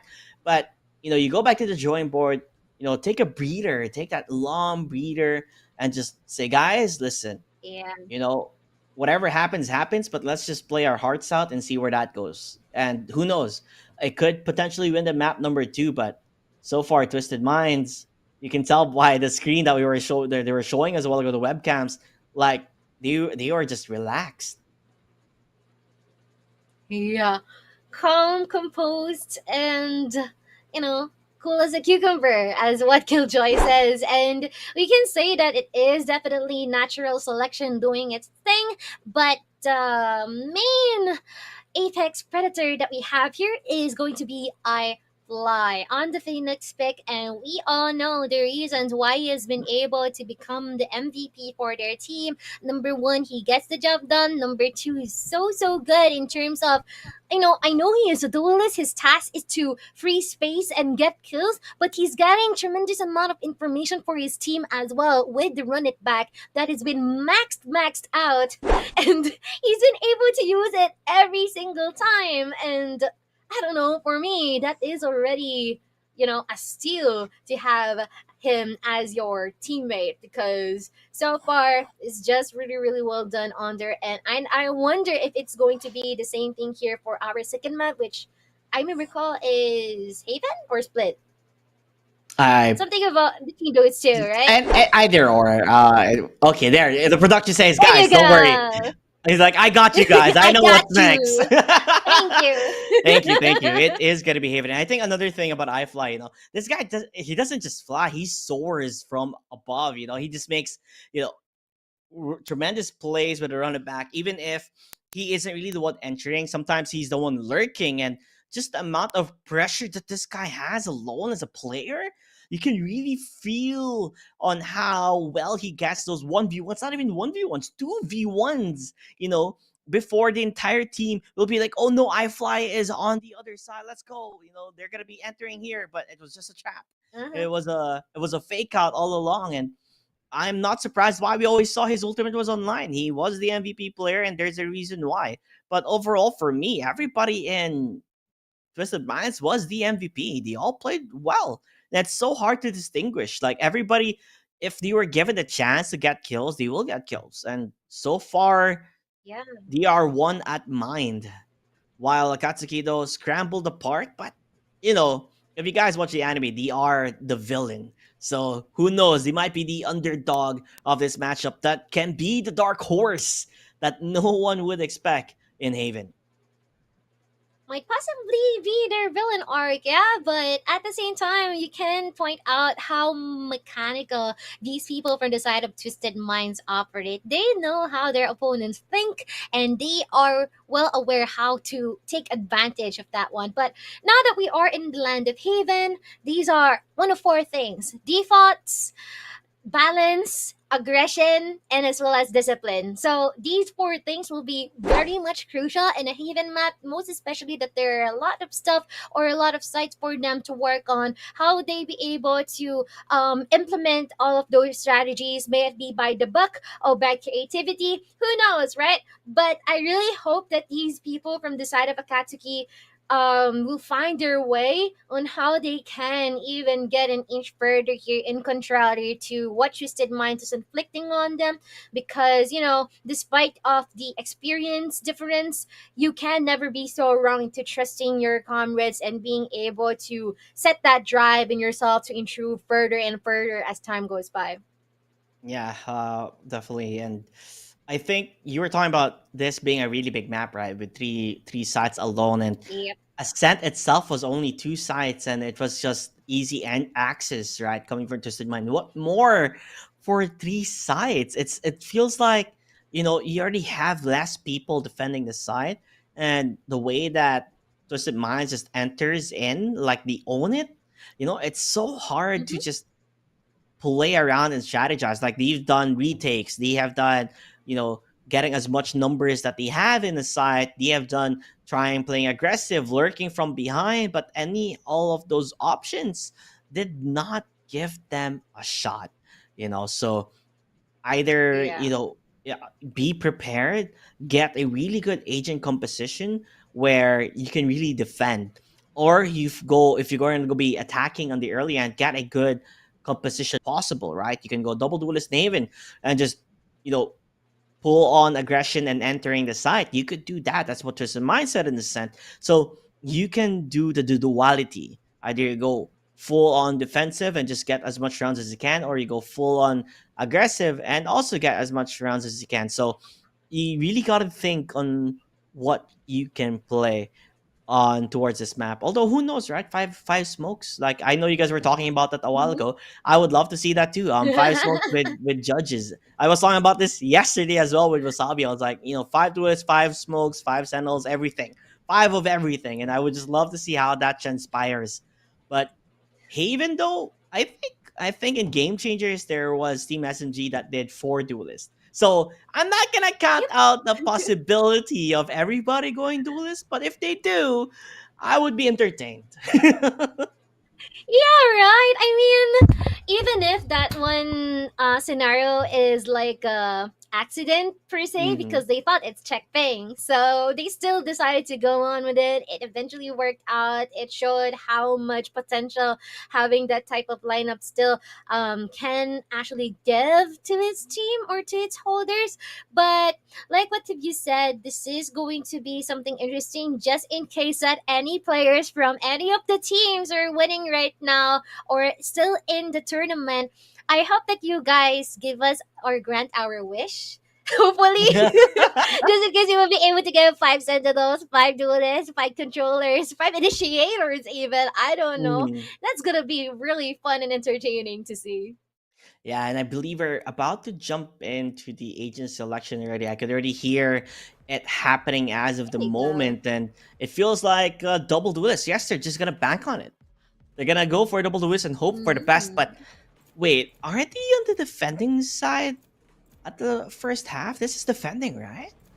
The left side is defending, the right side is attacking. So, I mean, it's hard to go double duelists as defenders first, right? Yeah, you kind of want to have the momentum on your end, and that's the most important part. Having that momentum to push forth more rounds for you to claim. Because at the moment, if you get stopped immediately, it just feels so hard to get that momentum back onto your side.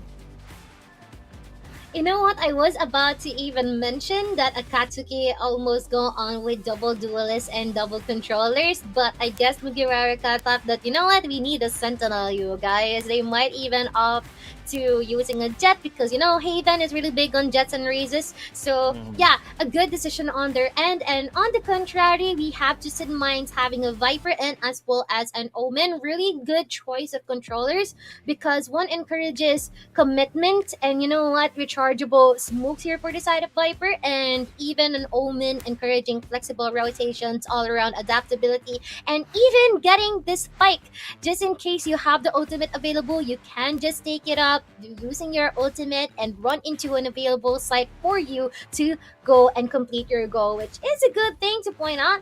And I really sure do hope that Akatsuki would be able to, you know, find a way in order to get some rounds and win against Twisted Minds.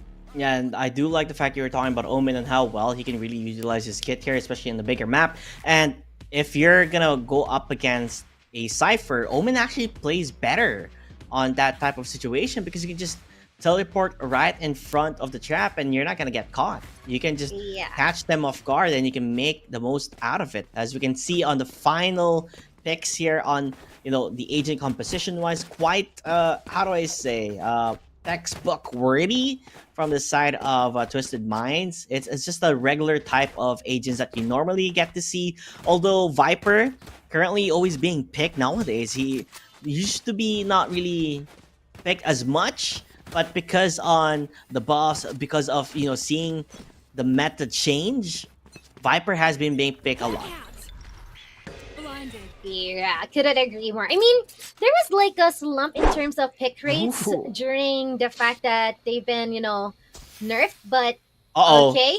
Seeing something interesting here from Scythe, connecting some shots here from the Frenzy. Really good pick up here from their end, but there's gonna be an immediate trade here for the side of iFly. But Akatsuki getting multiple heads here already, and Scythe will be able to put the cherry on top of the cupcake for this 1-0 score. What a good way to start off this map.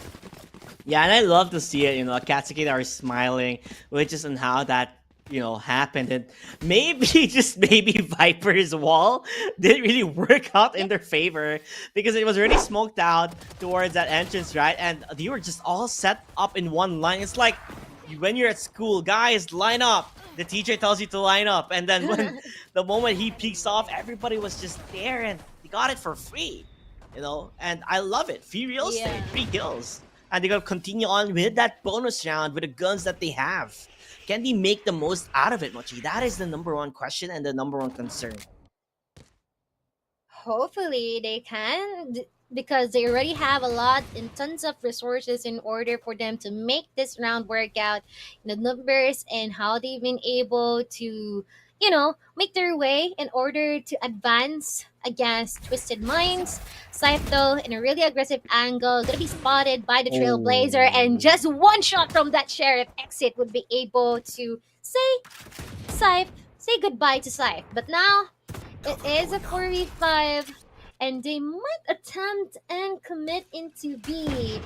But ASM is in there, just doing some jiggle feet from here and there, trying to connect some shots. We can see that some of them are damaged, but not necessarily enough to say that they will die at this round. But they are taking their time, but they should decide on this one quick. The way that they're playing 30 this, they're playing it seconds left. smart. Although, surprisingly, Mugiwara didn't really go for that one-way cage that we normally get to see when they put it on top of the entrance and see long. But nonetheless, Mugiwara gonna get a free kill. Not gonna have a hard time. Finds two and base just around the corner, able to shut them off. One or two players remaining, Kazoo and Ko. Can they make something out of it? It does seem like it, as they're finding the angles to get that fight. Although they're rather low, Kazoo gonna look for his teammate to peek at the same time, and I love it. I love to see the crossfire, the trade-off, the communication, understanding you do not have to plant. We just peek together from different angles and take control. Masterclass action coming here from the side of Twisted Minds. This was their eco, by the way, not even their buy round. And Saif, he died immediately, right? Couldn't do anything. Indeed. So unfortunate too. Like, he gave his battle away as well. So yeah, but now it is going to be a buy round here, and we all know how this one goes. More complete arsenal, more chances of winning. They might be go in I love it. their way here at the garage area, but oh, I think he's not gonna use or get that shorty into use here for the end of Scythe. But Tripwire will be activated and removed here eventually. And they're just gonna take their time to try to pop some heads here, just in case they get the opportunity in doing so. But they are already at site. All in. Kazoo and Exit, one for each. Now two more people here for the side of Akatsuki. And they are both from mid. Kazoo, one step ahead, securing hit there. And ASM will try and attempt to offer the trade, but yes, Exit will be able to pop his head just as he is looking somewhere else, and he will be redirected to nowhere. It's well, when you look at it this way, right? It's their eco, and maybe Cypher has to change the way he's been placing his traps, because it was kind of obvious because on the way he placed it before, right? It was the same angle, so they were able to predict it out, destroy it immediately, and then just take control. You know, one shot. I just love to see it. They don't really have to spray. They've just been tapping heads one after another, and a nasty lineup here. You know, blocking their vision, not gonna be able to really spot things out because of it. And Scythe, he's playing rather aggressive. Now, not normally what you want to see, right? But he understands that he doesn't want to be passive. Let's see if it's gonna work out. The strafe shots doing wonders for them. The double duelist attacking on towards A long, hoping to flank around Team Twisted Minds if they can. Scythe showing himself, going for the fake flash, but will they have the advantage? The answer is no. Getting shot down due to the aggressiveness that they are doing didn't do them well. Kazoo already lurking on towards B and finding two. Could be three, but Mugiwara shuts it down. But at the end of the day, Mochi, it's 1v3 and they did their job. Yeah, and even with the wide crosshair adjustments on the side of Kazoo, well, I guess he did it no sweat. Now they managed to put the spike down here at the A site. And we are gonna see if Mugiwara will be able to pop some heads here, possibly. Even some exit frags will do so good on their end, but they're just occupying these angles, and they just waited for him to walk into those. Now a 1-3 here, still an advantage for the side of Twisted Minds. Again, ecos, and ecos, right? This is one of the worst things that you want to be in as of the moment, especially on the way that Twisted Minds have been playing. It just feels like they're a tough cookie to crack. It's so hard to just understand the way that they're playing, the positioning that they're doing. And right now, though, Akatsuki, you know, being aggressive and defending side is a double-edged sword, and sometimes it works, sometimes it doesn't, and it seems to be the latter part of things.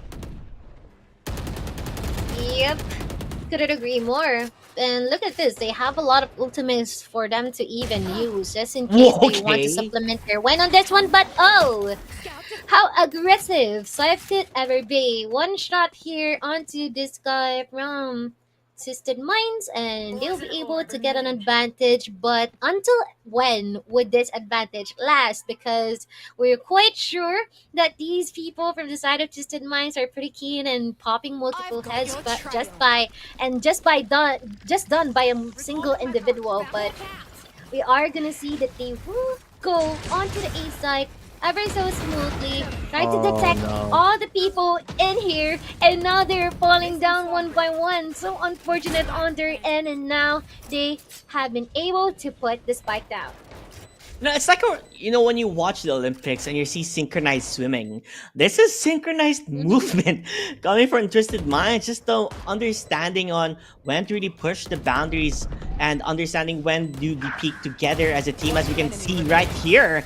They're just double peaking, double swinging, and it's just phenomenal to watch. Like, I would give them a gold medal if this was a synchronized movement happening in the Olympics, because they're doing phenomenal.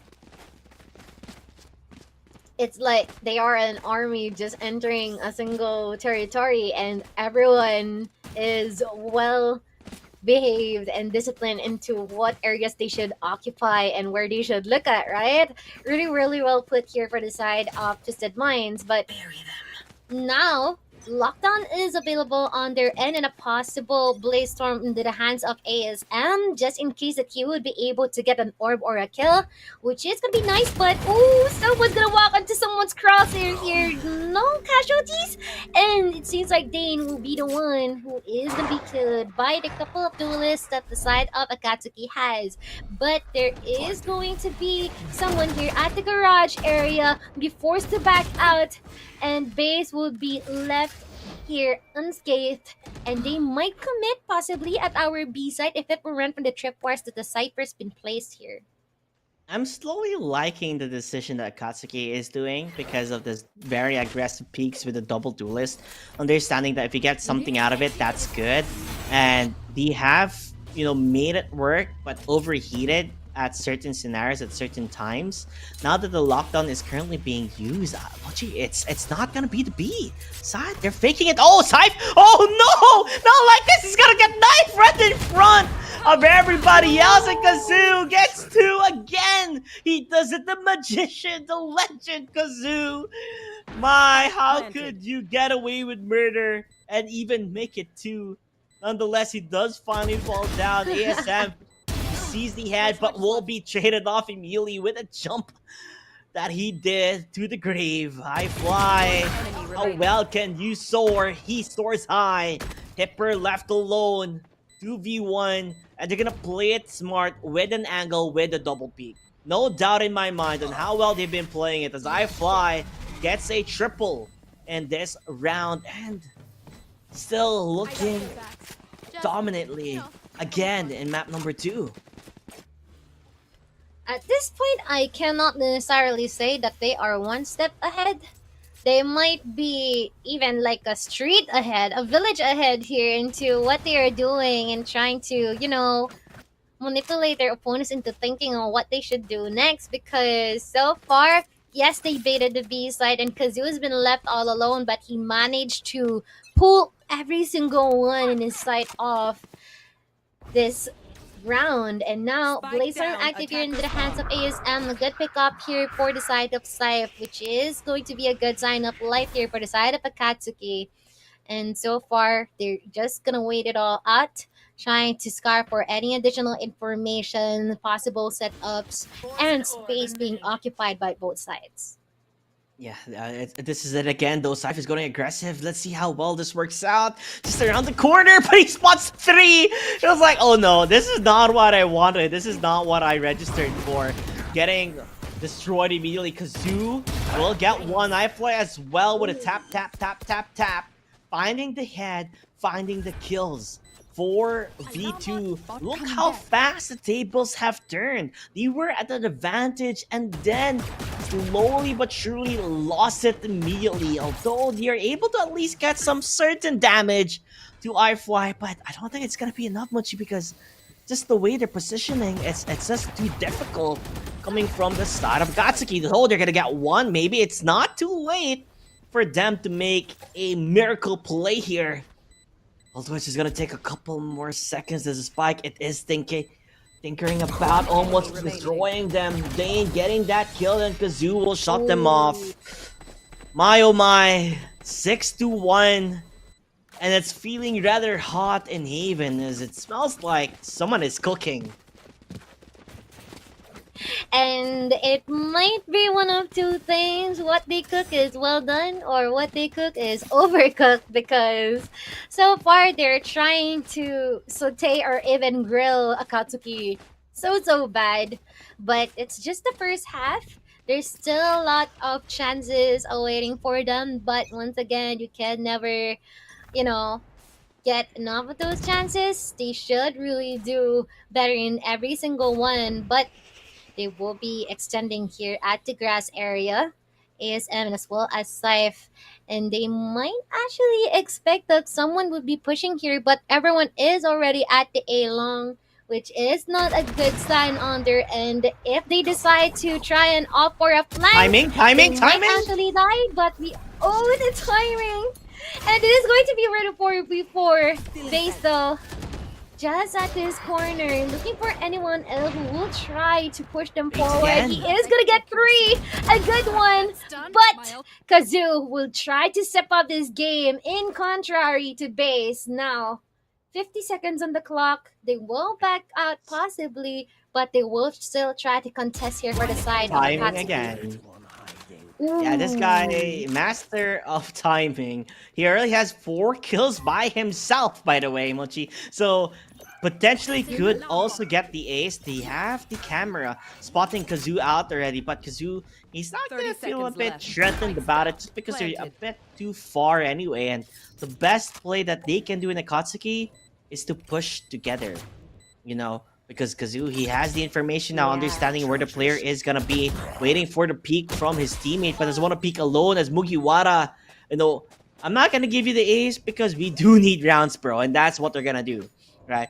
Little by little, they're slowly getting something, and that's the most important part. Getting as much rounds as you can as defenders, and them playing aggressive, like we saw again on towards B, where they exited this double duelist.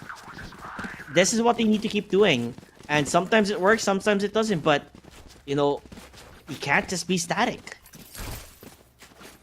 Yep, and morale boost is one thing, but of course winning rounds has or bears a heavier weight, right? So now we're seeing these people leaning towards A side, and most of them are going to be stacking here, even for the side of Akatsuki. So this is about to be a massacre waiting to happen, but they will try to make their way here onto the Sears area, trying to go for that stealthy movements and even the stealthy interactions here, possibly, just in case that they would try and resort to use some of those utilities. But now, this is going to be the lockdown being placed by the side of Twisted Minds, forcing them to back out and try to secure some threads as much as they can. But this is going to be a 1-for-1, a possible for another here from both sides of the team. Twisted Minds falling apart, but now even it out. Now the snake fighting put out here. He is gonna get some damage from that one, but he will manage to try and play around with Zemo, and Mugiwara would be able to end him out. Okay, so, rounds have been won in their end. Economy, though, still okay on towards Twisted Minds. But, getting these rounds gives them the momentum that they're looking for, and maybe they're finally able to get a good read on the way Twisted Minds have been playing so far, and it is slowly working out towards their favor. Now everybody has been playing or pulling their weight per se, and that's what you want to see coming here from Akatsuki. Everyone has to pull their weight, make things work out, find those trades, find those pickoffs, and slowly but surely, time can tell the possibility of them, making it to a 6-6. It's still there.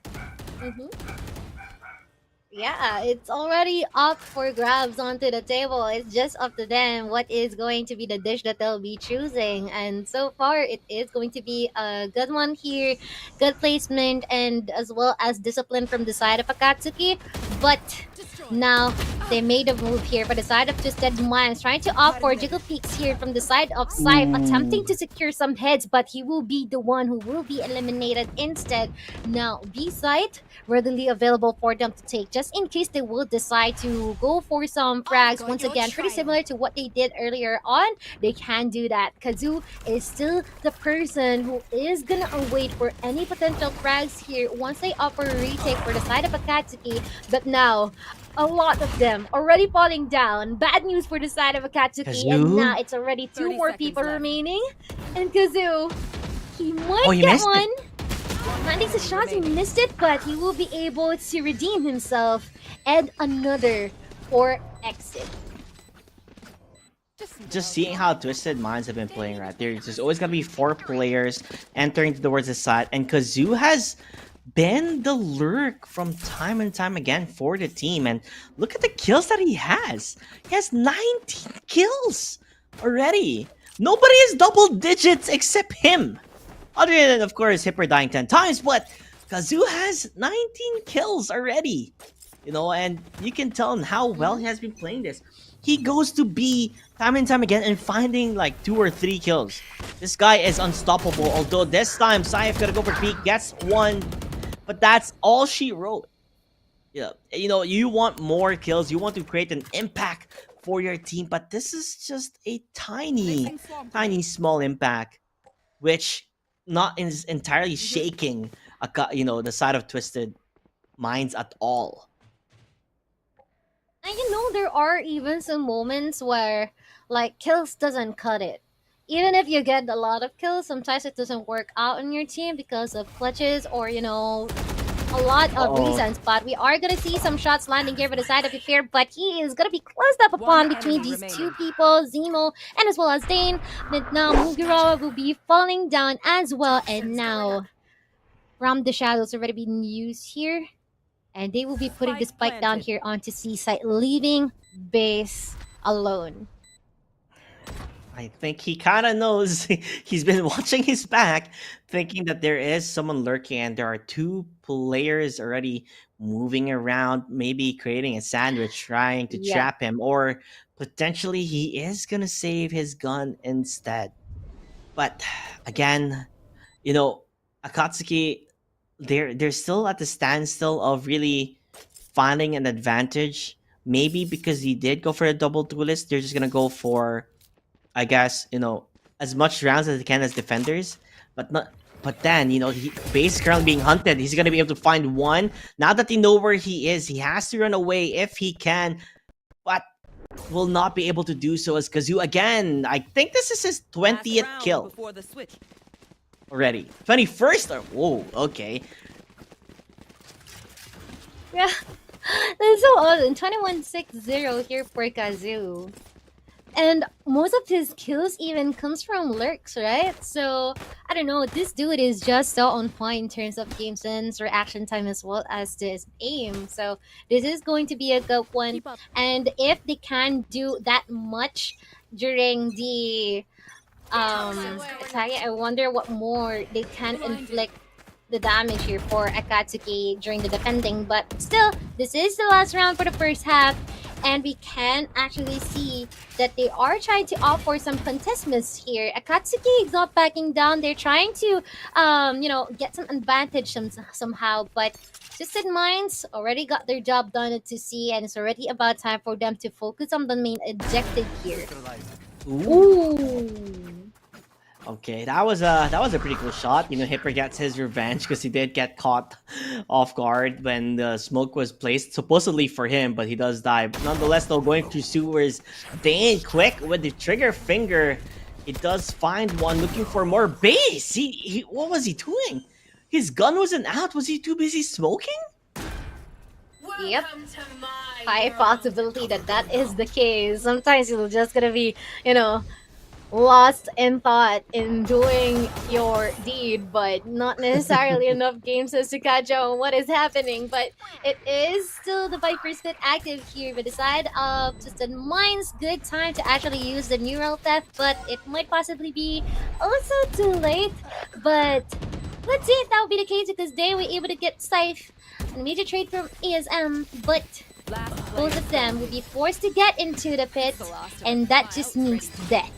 Now that is going to be the mark of the end of the first half, and if Twisted Minds is this aggressive into attacking but also so methodical, which is quite scary, I wonder what more they could do in defending, because this might be the time that if ever they could manipulate Akatsuki would be so reactive and they won't be able to do whatever they have to do, which is to catch up. And this time, theorize this, okay? If they have to win the pistol round, it's a must for them. Although, 9-3 curse, technically here there people always say like, yeah, it's also possible, but it's not that easy, especially when you're up against Twisted Minds. But we do see them actually finding those, frags, finding those kills, and potentially it could work out with an all-aggressive push, but there is a good read coming from Twisted Minds that it's gonna be a push towards A, as they already set up 3 players in it. ASM jumping into the fray, Exit jumping around. Aside, he dodges those bullets. It's like I'm watching Leo or Neo from the Matrix. He's just dodging. And he's dodging well, right? But it is going to be a duel here, quite some time, but Kazu made it work. And we are gonna see them just looking into specific angles here, trying to connect some shots from that frenzy, but one shot from the ghost from Kazu is already enough. Someone here with the camera, an advantage on him, but will he be able to contest this duel with a 1v2? I guess not, because Zeno will be able to secure him out, and this is just another score onto Twisted Minds. Getting them closer and closer to match point, as they only need 12 more to get that match point up and running. Now a bonus round is what they're gonna have, and a force buy, it looks like, from Team Akatsuki. I guess you gotta really commit into this, right? You can't just let them take as more rounds time and time again, especially in a situation where you're trying to lessen the deficit that they're up against. You just have to really put yourself in a situation where you don't really want to be, but it has to be done. It has to be done indeed, and so far it is definitely a struggle here to Akatsuki into deciding on what site they should actually work upon, because there's always this ample time that they have to work with before even committing, and that is already enough time for Twisted Minds in order to address what they are plotting. But base really good in the Stinger, connecting one, but there is going to be 2 phones exchange here by the side of Twisted Minds. 3v3, and currently they are in control of the site. Even mowing down a couple here by the side of Akatsuki. Really nice turn-up events. Now 1v2 might be possible for Zemo to make this work out, but he is, or they are well aware of where he is, and this is going to be a bad time for him if he won't be able to segregate these 2 remaining players from the side of Akatsuki. I love the cage usages. They also have a trap already and have advantage of understanding where they're gonna be. Now they just have to play crossfire, right? You don't really necessarily have to peek, and that's what they're doing. They're hiding in hell, these 2 players, understanding. But if you do line up though, it could be a bit risky, so maybe hold your horses and peek together. Just be a bit more careful, Akatsuki. Just be more disciplined, and that's what's gonna happen. There you go. The discipline is there, understanding that we do not have to overcommit. Let us not overheat, and just take the advantage by numbers. Yeah, and that is going to be a good one here for the side of Akatsuki. I mean, they got a long way to go. It is 4-10, but this is going to be nice because that just means they can even out the numbers, or there are more chances even. But this is going to be, a lot of stuff they have to take into account before getting a 10-10 or even further advancements. But they will try and attempt to go for RC side once again, and this is going to look really well. And it is going to be them just, having full control of the side. No contestment whatsoever here by the side of Twisted Minds, because they are well aware of the deficiency that they have here in terms of guns and firepower. So I guess already up to Akatsuki how they will be able to manage this, knowing that they've got the advantages on their side.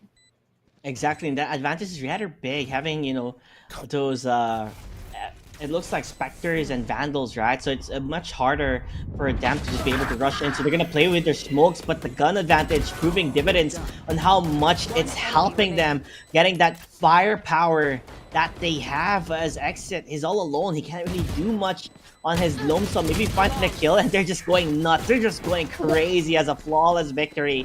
As insult to injury, right clicks on the dead. As Akatsuki, they're not giving up. They're gonna keep fighting on until the very last bit of every single round. Their movements are crazy too, no? I mean, you can see that how they move is just well put into not having the bullets connect into them. And it's so nice to see how they've been able to utilize that. And that just means that's how much knowledge they have in this game so far. But they might attempt to go to our B side momentarily. Everyone's rushing in, and it is going to be a good time on their end, opting for some free fires here, hoping it would connect. But so far, no one is scathed. It is still perfect health for these guys, which is going to be a good thing. But with Twisted Minds attempting to offer a retake here, Dane would be able to start on this one, and we are seeing some kills from here and there, all equalized, but Zebo is gonna pop up at the best time possible with Kazoo ending it off with an 11-5, and even one more round away from the match point. You just hate to see it, right? The timing of the things that has been happening, that transpired on that round itself. I think Hipper was too busy going for a recon or a shock dart and just maybe step way too back, where they were able to just pot him off on an angle and just got that kill. Meanwhile, the other two duelists who were at the back of B's side, got caught from both angles. One jumped on towards the ledge, which could not, fire or shoot back to the enemy, puts him off in a very bad angle, and they're just able to capitalize those tiny minor mistakes that they don't want to see or do. Meanwhile, Kazoo, they're not checking their corners. Yes, he finally falls down, but they lose one duelist. Paranoia also going to be used here. Zemo already has Dane jumping on, helping him from behind. They are not looking. Look how quick the movement is from Twisted Minds. 12-5. Dangerous waters for Akatsuki. It's either they sink or they're able to lift themselves up for a tiny amount of fresh air. And you know what? That is a prime example of what playing around between smokes can give, because that has been placed here by the side of Twisted Minds, and they're well aware of the advantages it can actually promote on their side, and they've been able to capitalize on that well. Just like that, they managed to stop every single one down their tracks. And now they will attempt to commit onto Seaside once again, but they might be put here onto Garage on their leashes. This could be possibly not a good sign at all. Yep, this might be it. Possibly a 3v2. Some shots connecting. No one falling down though.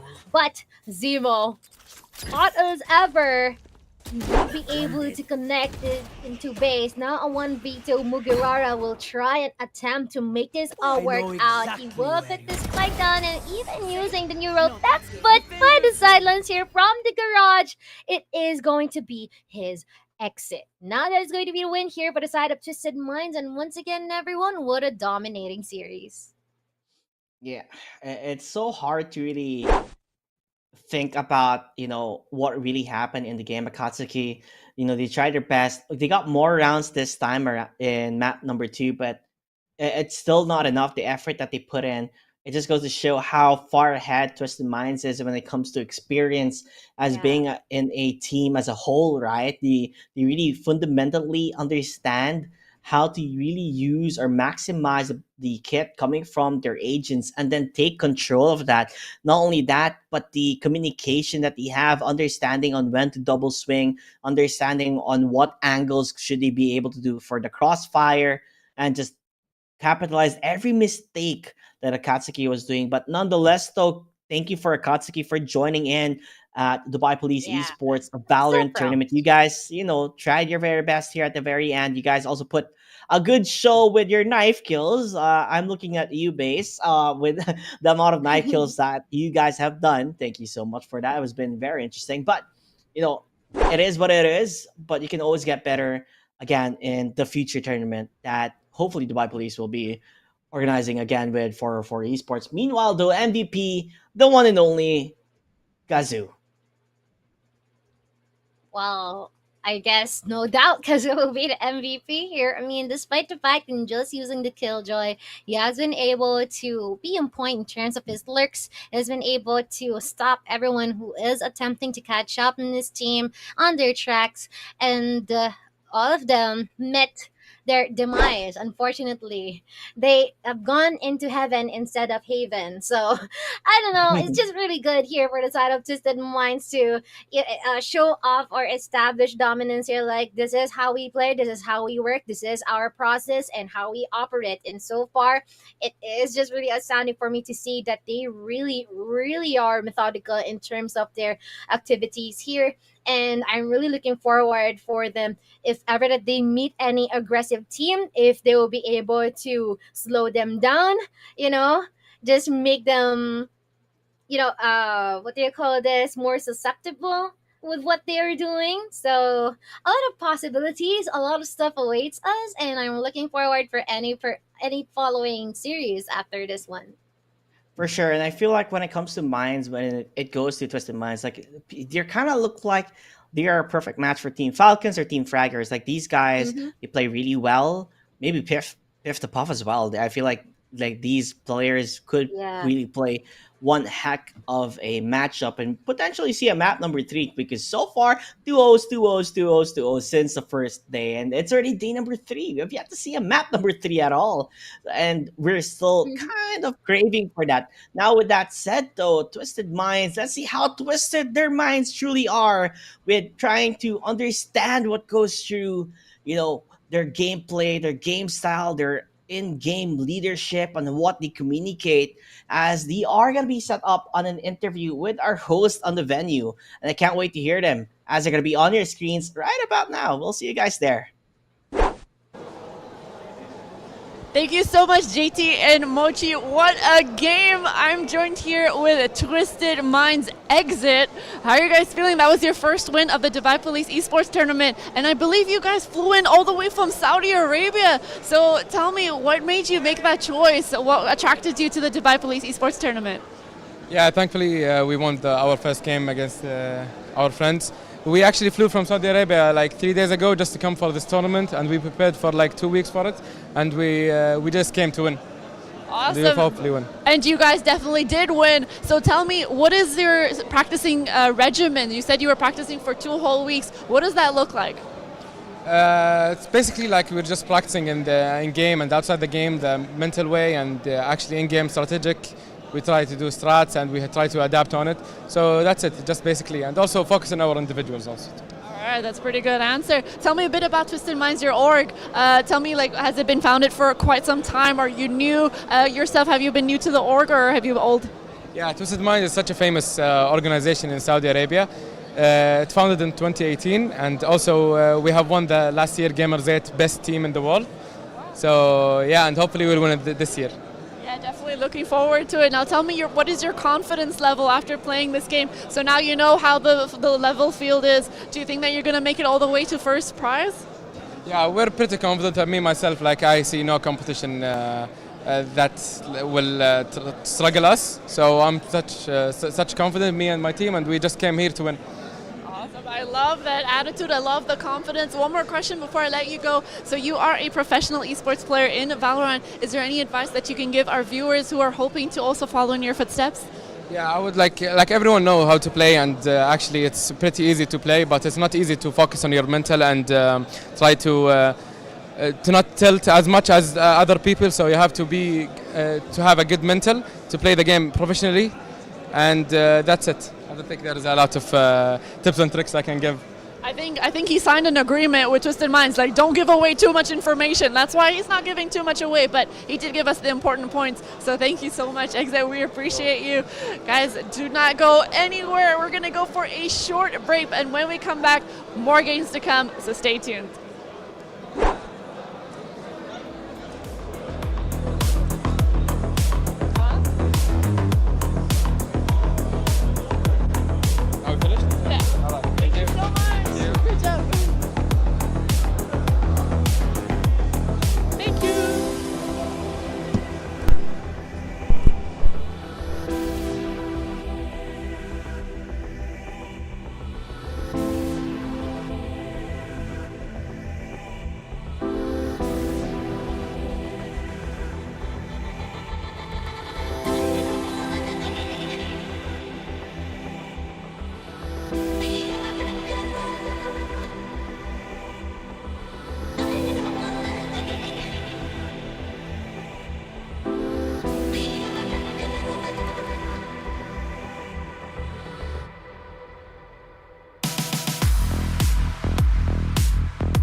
down, they just think they are. Another little wannabe gangster trying to play hard. Ding down, they just think they are. Another little wannabe gangster trying to play hard.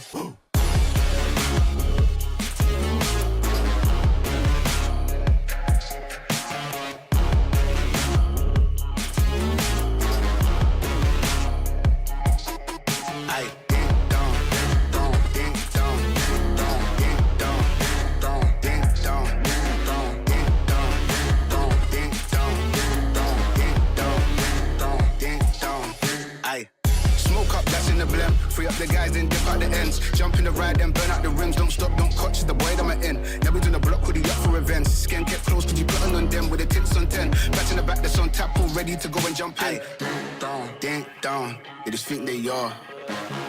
Another little wannabe gangster trying to play hard. Ding down, they just think they are. Another little wannabe gangster trying to play hard.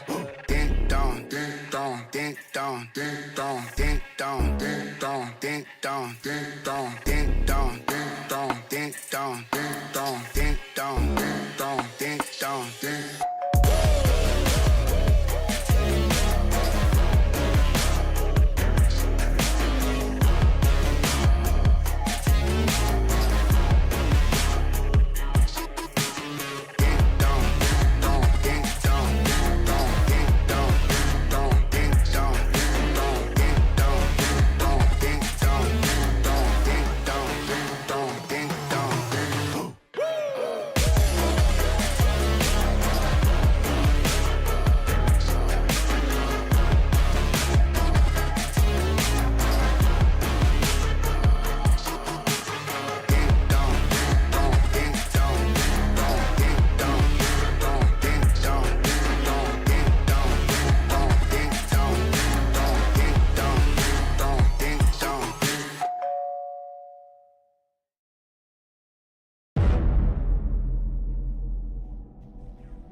So guys, if you want to win a gaming monitor, we have a chat group here giving you a raffle. Come over here to join, please.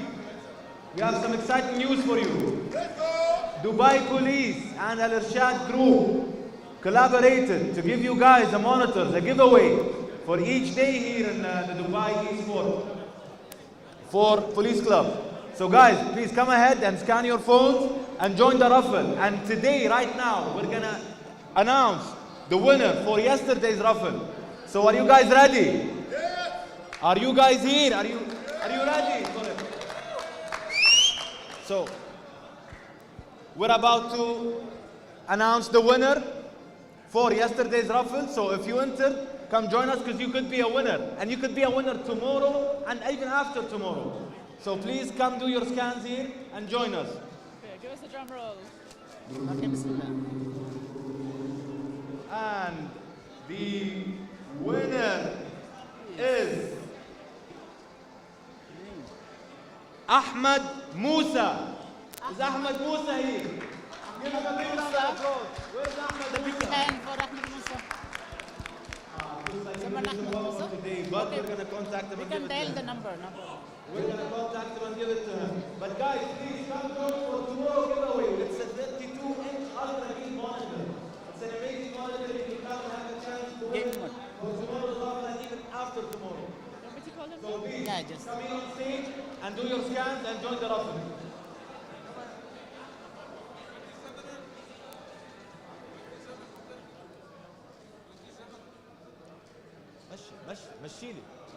مشيلي غلط مشيلي زخني على طول ها على طول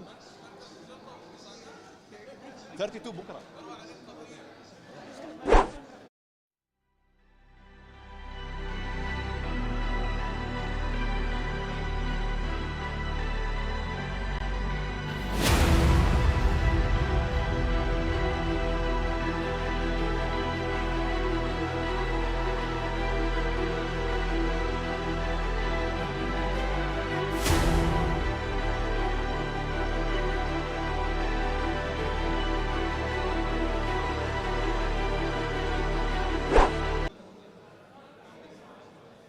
Because you're not here. If you're here, come on stage and come claim it. Otherwise, I'm gonna take it in 1 minute. You have 60 seconds to get here and claim your monitor. Can you make it? Yes, in the police, that one. Yeah, Dubai Police Officers Club. Where are you? You're near. Okay, I'm gonna give you 60 seconds. Come and claim your monitor. Not 60 seconds. All right, we're waiting for you, okay? Okay. Yalla, No problem. They can approach our They're stand. coming now. You know the person? No. So just tell them for tomorrow they can just scan. Come and scan. Come scan. You scan. On the raffle.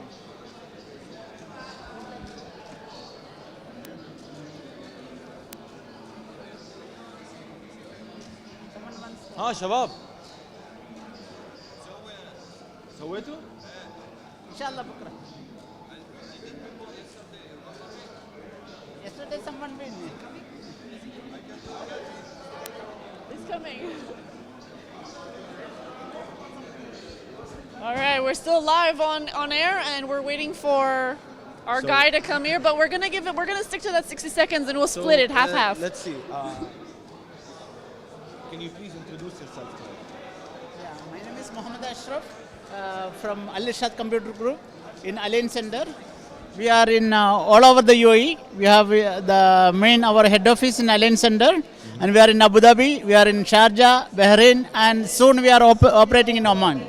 We have almost 16 outlets in the UAE, specialized for the gaming, especially all brand gaming monitor and PCs, graphic card, everything we are giving the very good price. It means. I've seen the shop you guys did here. It's amazing. There's an amazing setup, a lot of new products, a lot of amazing new products. They have the highest of the highest end products I've seen. A lot of good monitors, and today they have been so generous, giving up, giveaway here with the Ultra Gear 27-inch monitor, and tomorrow the giveaway will be the same monitor or a different monitor? Yeah, different monitor. What type of monitor would they expect? 32-inch. A 32-inch monitor for tomorrow. Gaming monitor, 165 Hz monitor, 32. And what about after tomorrow? There's also a giveaway for after tomorrow. Tomorrow, 2 monitor, 27-inch. Just like this one? Yeah, this model and another model also. Uh-huh. The 2K monitor also. So you guys should come join and check out Al Irshad Group here at Dubai Police Officers Club. They're doing a lot of collaborations, a lot of good stuff, a lot of giveaways. This is amazing. Also, we are providing 10% discount, special Dubai Esports visitors. We are giving 10% discount in our showroom. Wow. So you also get a 10% discount in the official showroom, which is located in Al Ain Plaza here in Dubai. Yeah. Well, thank you so much. Thank you so much. We really appreciate this so much, and we're glad you're giving us, for all the gamers, something they need. We'll see you tomorrow and after tomorrow, inshallah. Thank you. Thank you so much. Thank you so much. Thank you.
in the playback tape. So tell me how you feel with it. You put a lid on it, I ain't got no chill with it. This right here your problem, you gon' have to deal with it. Lay it on the line, high risk, that's the meal ticket. Yeah, we ain't never fall back. Hold our ground where we at. Never fall back. No lies, no facts. We gon' stay right where we at. We ain't never fall back. Yeah, we ain't never fall back. And you can find me where I'm at. We ain't never fall back. We ain't never fall back. And you can find me where I'm at. We ain't never fall back. Been way down, never falter. Came with the hands out, get them off us. I'm 24/7 in the office. Pay attention cause I ain't repeating offers. Yeah, never met a man I've been scared of. Careful, you gon' get exactly what you asked for. Here for whatever you bring me, getting handled. I answer to no one, I don't need to hassle. Yeah, we ain't never fall back. Hold our ground where we at. We ain't never fall back. Hold our ground where we at. Never fall back. We ain't never fall back. Hold our ground where we at. Yeah. No lies, all facts. You can find me right where I'm at. We ain't never fall back. We ain't never fall back. Yeah. We ain't never fall back. And you can find me where I'm at. We ain't never fall back. We ain't never fall back. And you can find me where I'm at. We ain't never fall back.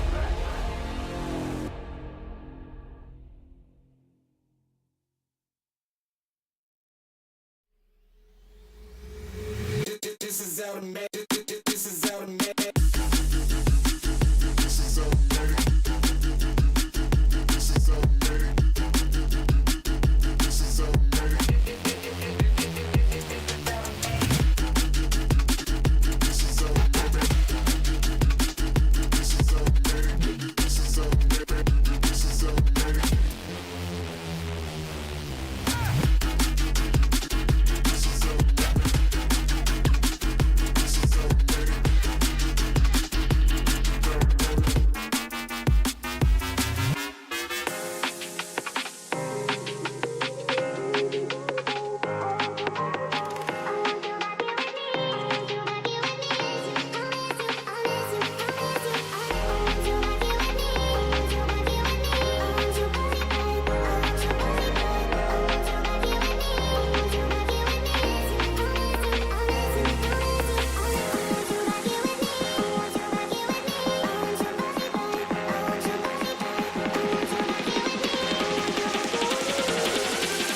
Did you really think I'd just sit here and watch?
just think they are.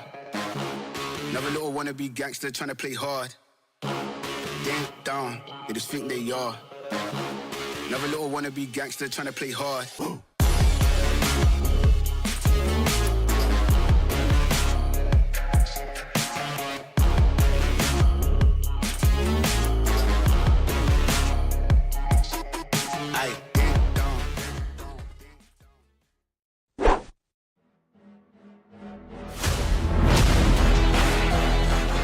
Backlines, 1391, a triple kill, double kill from the Omen.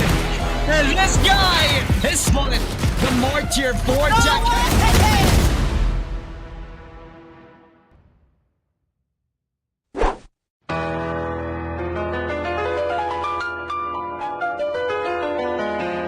At first I sent the link and she was petrified. Kept thinking she would be a victim of my scam and lies. But then I read a few lines and the grammar was all wrong. The hunch grew strong. He was trying to scam me all along, so I blocked his hack and reported the fraud. Oh, she even blocked my number and my phone calls from abroad. They'll try to tempt you with rewards and a fake prize. You shouldn't crumble. You should report these shady guys. Well, no, not I will survive for as long as I report the fraud. I know they won't survive. I've got great advice to give. Reporting is imperative. They won't survive. I won't survive. Scammers these days have a no new trend. It's a call from the police, but it's all pretend. And you'll regret it later if you don't report the call. But that's not all. They'll get all your details, they'll have it all. So take their advice and report our lies.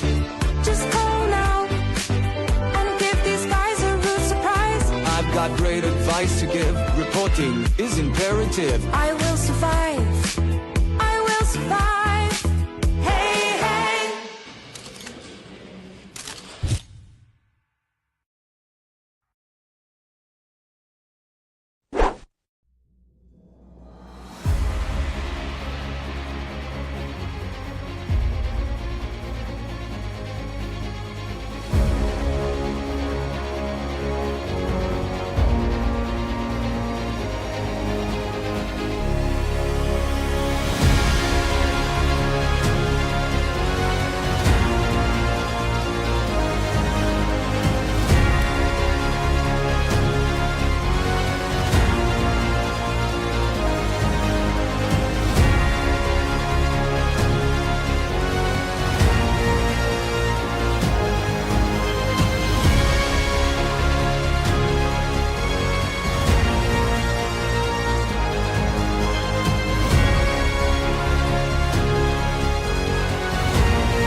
He wants to take initiative.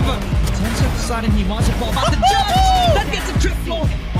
What is happening to Smash right now? He's got the knives. One more shot.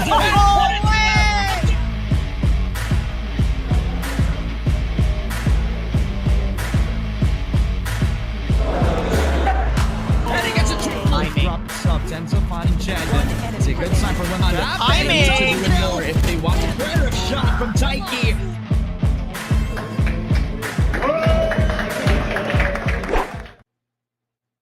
We are back, ladies and gentlemen. I'm hoping you can finally hear me because a while ago I said hello and it was like, JT, we can't hear you. But now we can. So it's me, JD, and with me is Mochi. How you been doing, Mochi? Well, I've been able to reset and contemplate on what happened in our last series, and yep, definitely fire. And there might be a possible fire series once again this time because I believe what is gonna the teams that are gonna fight against each other is going to be Fino and as well as Purge. Am I right? Yes. I haven't been able to cast with these two, or did they have like a previous game? What are your thoughts on these teams? Fino was already in round number 2, while Purge were playing up against Scrub Bots yesterday, I believe. And that went one-sided. I mean, most of the games that we have casted since day number 1 have been one-sided. There's not really been a close game at all so far. And definitely, I would love to see a closer game happen. But sadly, maybe Fino and Purge might be the game that we have been hoping to see here. As you can see, all smiles on the side of the team on Purge and on the side of Fino. First time we're going to be seeing them play in this tournament. It's going to be their first game. So it's kind of a mixed ball. Like, you know, when you're the team that's going to play in the next day, you can kind of just like watch and review what happened previously, and it kind of gives you a advantage, kind of low-key advantage, right? Yeah, especially in these types of scenarios, though it can also be the latter advantage because you know what, they didn't have enough information on their side as well, so that is another advantage too. So they really should be more creative, or they should have something else into play now that it is going to be these 3 maps: Ascent, Haven, and Lotus. Did definitely resembles each other quite a bit. Haven and Lotus both have 3 sites, but for Ascent, I mean, we've been here back to from whatsoever, right? So yeah, Ascent is going to be a stable, and Haven and Lotus, well, we already came from here from the previous series that we have, and we all know Haven and Lotus, a lot more ways, lots stuff to do, a lot of considerations. For Ascent, blank canvas, all creativity, already up to you. Yeah, and I guess judging on how so far the teams have been playing so far, it's just that I guess what comes to mind is what happened previous series on Twisted Minds, right? This is the number 1 or way of entering a site, or number 1 of taking control of the map. Either have one lurker and just capitalize on the lurker, because not only is their lurker deadly, but he makes a lot of space for the team. And I guess if you have the star potential to do something like that, they should definitely abuse it, because you're able to open so much for the team alone. And meanwhile, I love the Yoru roulette that we're seeing here for Fido. I would love, no cap though, if they do a roulette, I would love to watch it, just because, you know, it's all fun. I think we need to make a caster team and then join the tournament. Yo, all I know, together? I'll be bot fragging all the way. I mean, we bring Archie in, and then we're all together and just having fun, just playing It's so 5 duelists, and then we win. Hey, you're never ever so sure about that one, but yeah, actually, that's a good thought to have. No, it's going to be really interesting and fun to watch as well. Like, no competition. I mean, it is a competition, but you know, it's more on the fancy side of things. So, yeah, definitely. But this time, though, I guess. Oh, first time I'm gonna see a KO in the team comp here in Ascent for the side of FIN or Fino. But on the other hand, they will be capitalizing more in the hands of a Sky, which I cannot deny. Sky offers a lot to the team. Like, you've got a walking webcam, which is the tiger or the trailblazer or the dog, whatsoever you can call it. You also got the guiding light, a couple of lines, even the heal. Like, it's a, you know, it's a full stack thingy here Sky may offer. So yeah, it is also a good thing that they chose her. Yeah, she really has almost everything that you would need. Meanwhile, the Cypher, I mean, you're talking about KO, right? And we're talking about Cypher at the same time. Like, these two counteract each other as long as you're able to get that suppression. And it's somehow, for some reason, it's not entirely popular in Dubai esports tournament so far. But I think this is the second time it has been picked. So this is the first time, or the second time, we'll see how useful it will be in the side of Team Finn, aka Team Fino. So B side, it seems like the easiest side to take. There's no setups, there's no utils. It's just Stova left alone on his own device. But he gets a lot of information with that recall. He spots 5. Was like, guys, help! I'm left alone. I'm in the boathouse, hoping to find kills, but I'll just get destroyed instead because the entirety of Team Finn is just here as they're owning the site, holding the angles, waiting for Purge to come into their grasps. Those are the types of scenarios where you're just gonna accept your fate, right? You have no other choice but to, you know, just accept whatever is gonna transpire on you. But we are seeing good potential really here to the side of Purge, but sadly, I guess the latter did happen here. Fino will be able to get an edge on their end, and definitely this is going to be a clean pause plan situation and more further advantage in terms of gunfight, since this is going to be SMG or assault rifle round after all. You get your Guardians, you get your Spectres, or commonly what people would buy are the Bulldogs, and you can see Omen already going for a... Okay, I thought he was gonna go for a Vandal, but this time decides to get for the latter and, you know, get the Bulldog instead. And a lot of pro players or pro teams understand why the Bulldog is such a good pick, is that it is the bonus round. And if you do win a bonus round with the Bulldogs, it kind of equates or making it easier to play up against Vandals, so, or Phantoms. And that's the reason why people rather choose a Guardian or a Bulldog, just because on how well you can play around it. This time around though, Purge, they decide to stack up towards B, hoping to see a push, but there might be a good read on the side of Finn, that they're understanding that it could potentially be a stack on B as A is up for the taking. Everyone's free to go into a site.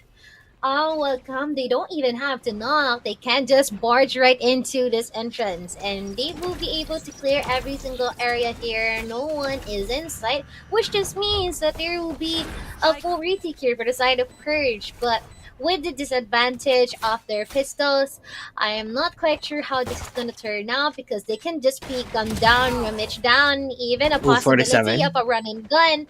But yep, all of them coming from the tree area. Oh, they'll be able to get those right things connect. Now, he is going to pop up here by R2B2, but still, everyone would be able to catch up here from the side of Finn.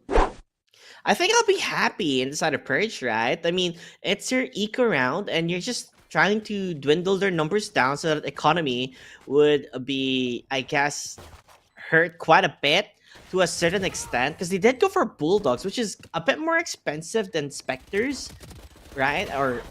Or Guardians, and that's the reason why if you get kills like these, it does give them a ample amount of an advantage coming on to the next round when they go for a full buy.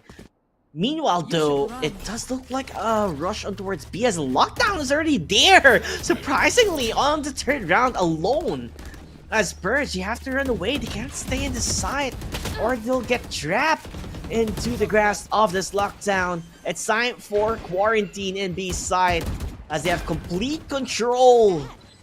And maybe a good hold here, but the retake is already being set up from Purge. They know where the players are hiding. They're going for the shots, pre-firing. It makes it work so far, but through the smokes, they're finding those kills happening for Finn. Somehow, some way, bringing it back in towards their favor. 2 players remaining on towards Boathouse inside, but trapped and could not escape. R2B2 pummeling them down on this buy round that they have here, Mochi.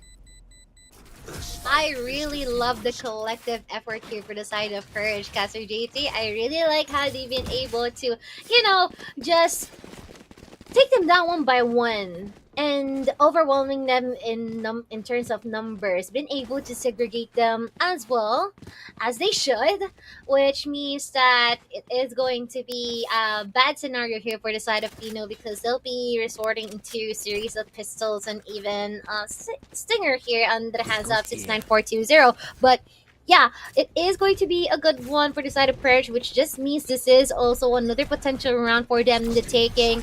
But still, let's not cut it short because one-tap potentials of sheriffs can never be underestimated. He got compressed. He already loses his, tripwires here. He did get hit by that knife, so easy pickings for the side of Finn. They're able to take control of the site, although they don't necessarily have the guns, like he said. As R2P2 is able to blast away Walter Wet already, and Finos as well, finding those kills, but will not be enough as they do get dismantled piece by piece by Team Purge. So 2 for 2 and a buy round finally on their end to see if they can have an answer back. They played it smart. They were able to get the suppression on towards, I believe, the ciphers. So the chaps were not really a factor, but the retake was tremendously well done by Purge. Yeah. I guess that is already their strength, no? Given that the early rounds, they've been able to facilitate that despite of not being able to play against Purge in the previous stages. So this is actually a good start for the side of Purge, and as well as there might be a possibility that, if Fino wouldn't be able to defend themselves in post-plan situations, it just means trouble for them. But we can see some of our initiators here for the side of Purge will be detective, ironically. No command. But it's already the no command being commenced here on their side. R2B2 being able to pick up one once again, gaining the advantage here for the side of Purge. And we all know how this goes. It is going to be the same drill of retaking here for the side of Purge once again. But they are yet to put the spike down. They have been deleted, and now they are down. Yeah, Fuse just pushes in, understands that they didn't really have the spike. Just the moment when the door was broken wide open, they were able to get the kill towards the spike holder. So it just puts them in an awkward spot where they have the side, but they can't even go for the plant. We saw Jet, I guess, a Ural, going for the smoke, right, to just pick it up as much as possible, but it just makes it hard for them because it's such an open area where you can be peeked from heaven, the same from garden. So it made it close to impossible for them to get that spike planted, thus making it easier for Purge to shut them off. So buy round from them yet again. They're forcing it to the pedal, and I don't know how well that's gonna be. Yeah, I don't think this cycle is gonna be a good one. They should stop the cycle, but we're not quite sure how, especially if they won't know how to address what Purge is doing onto them whenever that the post-line situations happens. So yeah, they really should be careful onto this one, but this time they're playing it quite slow here for the side of Fino, which is always a good thing, but might possibly be a double-edged sword because that just means there's a lot more time for Purge to actually react. R2B2 and Kaito will be able to secure one for each, even being consumed by the Molly here. It's been placed by Walter Wet. It's now 1v3 here. It is just Sammy who will be able to end the last two people here just that quick. It's like I was just like watching someone play in aim labs, He just walks in through the smoke, not afraid to see what's out there, and then just pops some heads one after another, biting the dust. And it's just the confidence, I guess, coming from Persia. They had a shaky start in the beginning, but they're wide awake. They're not asleep. We're looking for the victories, the W's, and they're finding it. Yes, indeed. Props to Sammy into doing that one, but this is now already the 7th round here. Free fires will be connecting onto Banger. but we are attempting some further holding in terms of placements here, taking advantage of the opponent's smoke, which is actually a wonderful thing to do. But once it dissipates, it's not gonna end well, just like what we're seeing here right now. Great advantage here by the side of Pino, but it is going to be Purge being stopped into their tracks because this is going to be really difficult for them to offer a retake, but that operator from Kaido would be connecting into Pino's Sinors. Yeah, they were like, okay, guys, I kind of don't want to go one by one, you know, like in an interview for that operator and views. He's going for a cross angle, but they're going to smoke off the corner there. Just go against it, understanding where they're going to be. As Sammy, he finds one where the spike is. Now it's going to be a 1v2. I believe Kaido, he's the jet player on their end on Purge. He goes for the Vandal, drops the operator. Understand that that's not really the gun that he needs to clutch things out. But does he sniffs out the other player? They're hoping to peek at the same time. Let's see. He gets the shot. He understands where 69420 is, but not enough to capitalize towards it. Walter, 6 HP, dude. This guy almost got killed quickly. Yeah, he just escaped death on that one, but there's a lot of ultimates available here for the side of Purge, so they can actually use those just in case. They got the Hunter's Fury, the Neural Theft from the Shadows, as well as the Blade Storm, and we all know the advantages that these ultimates offer, but on the contrary, the same thing here by the side of Pino. They've got some ultimates available for them as well, so they better choose and see what will be used here wisely, especially that it is most crucial as well that this must not be a disadvantage on them, because this might actually work against them.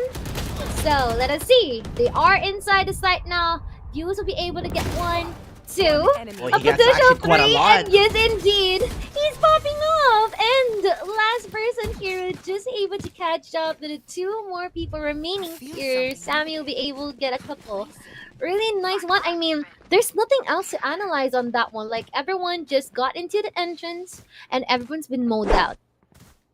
Yeah, actually, the funny part is they weren't even really able to set foot on towards the side, other than the jet who dashed in, right? Like, yes, you get your suppression. You're able to destroy immediately the setup that Cypher had worked hard for, but it was just a non-factor just because of how well their positioning has been. Views has been anchoring the side time and time again. Meanwhile, Kaido, he is trying to find kills here. He does damage the Omen quite a bit. R2B2 finding Uriel already. So dwindling the numbers down from Team Finn.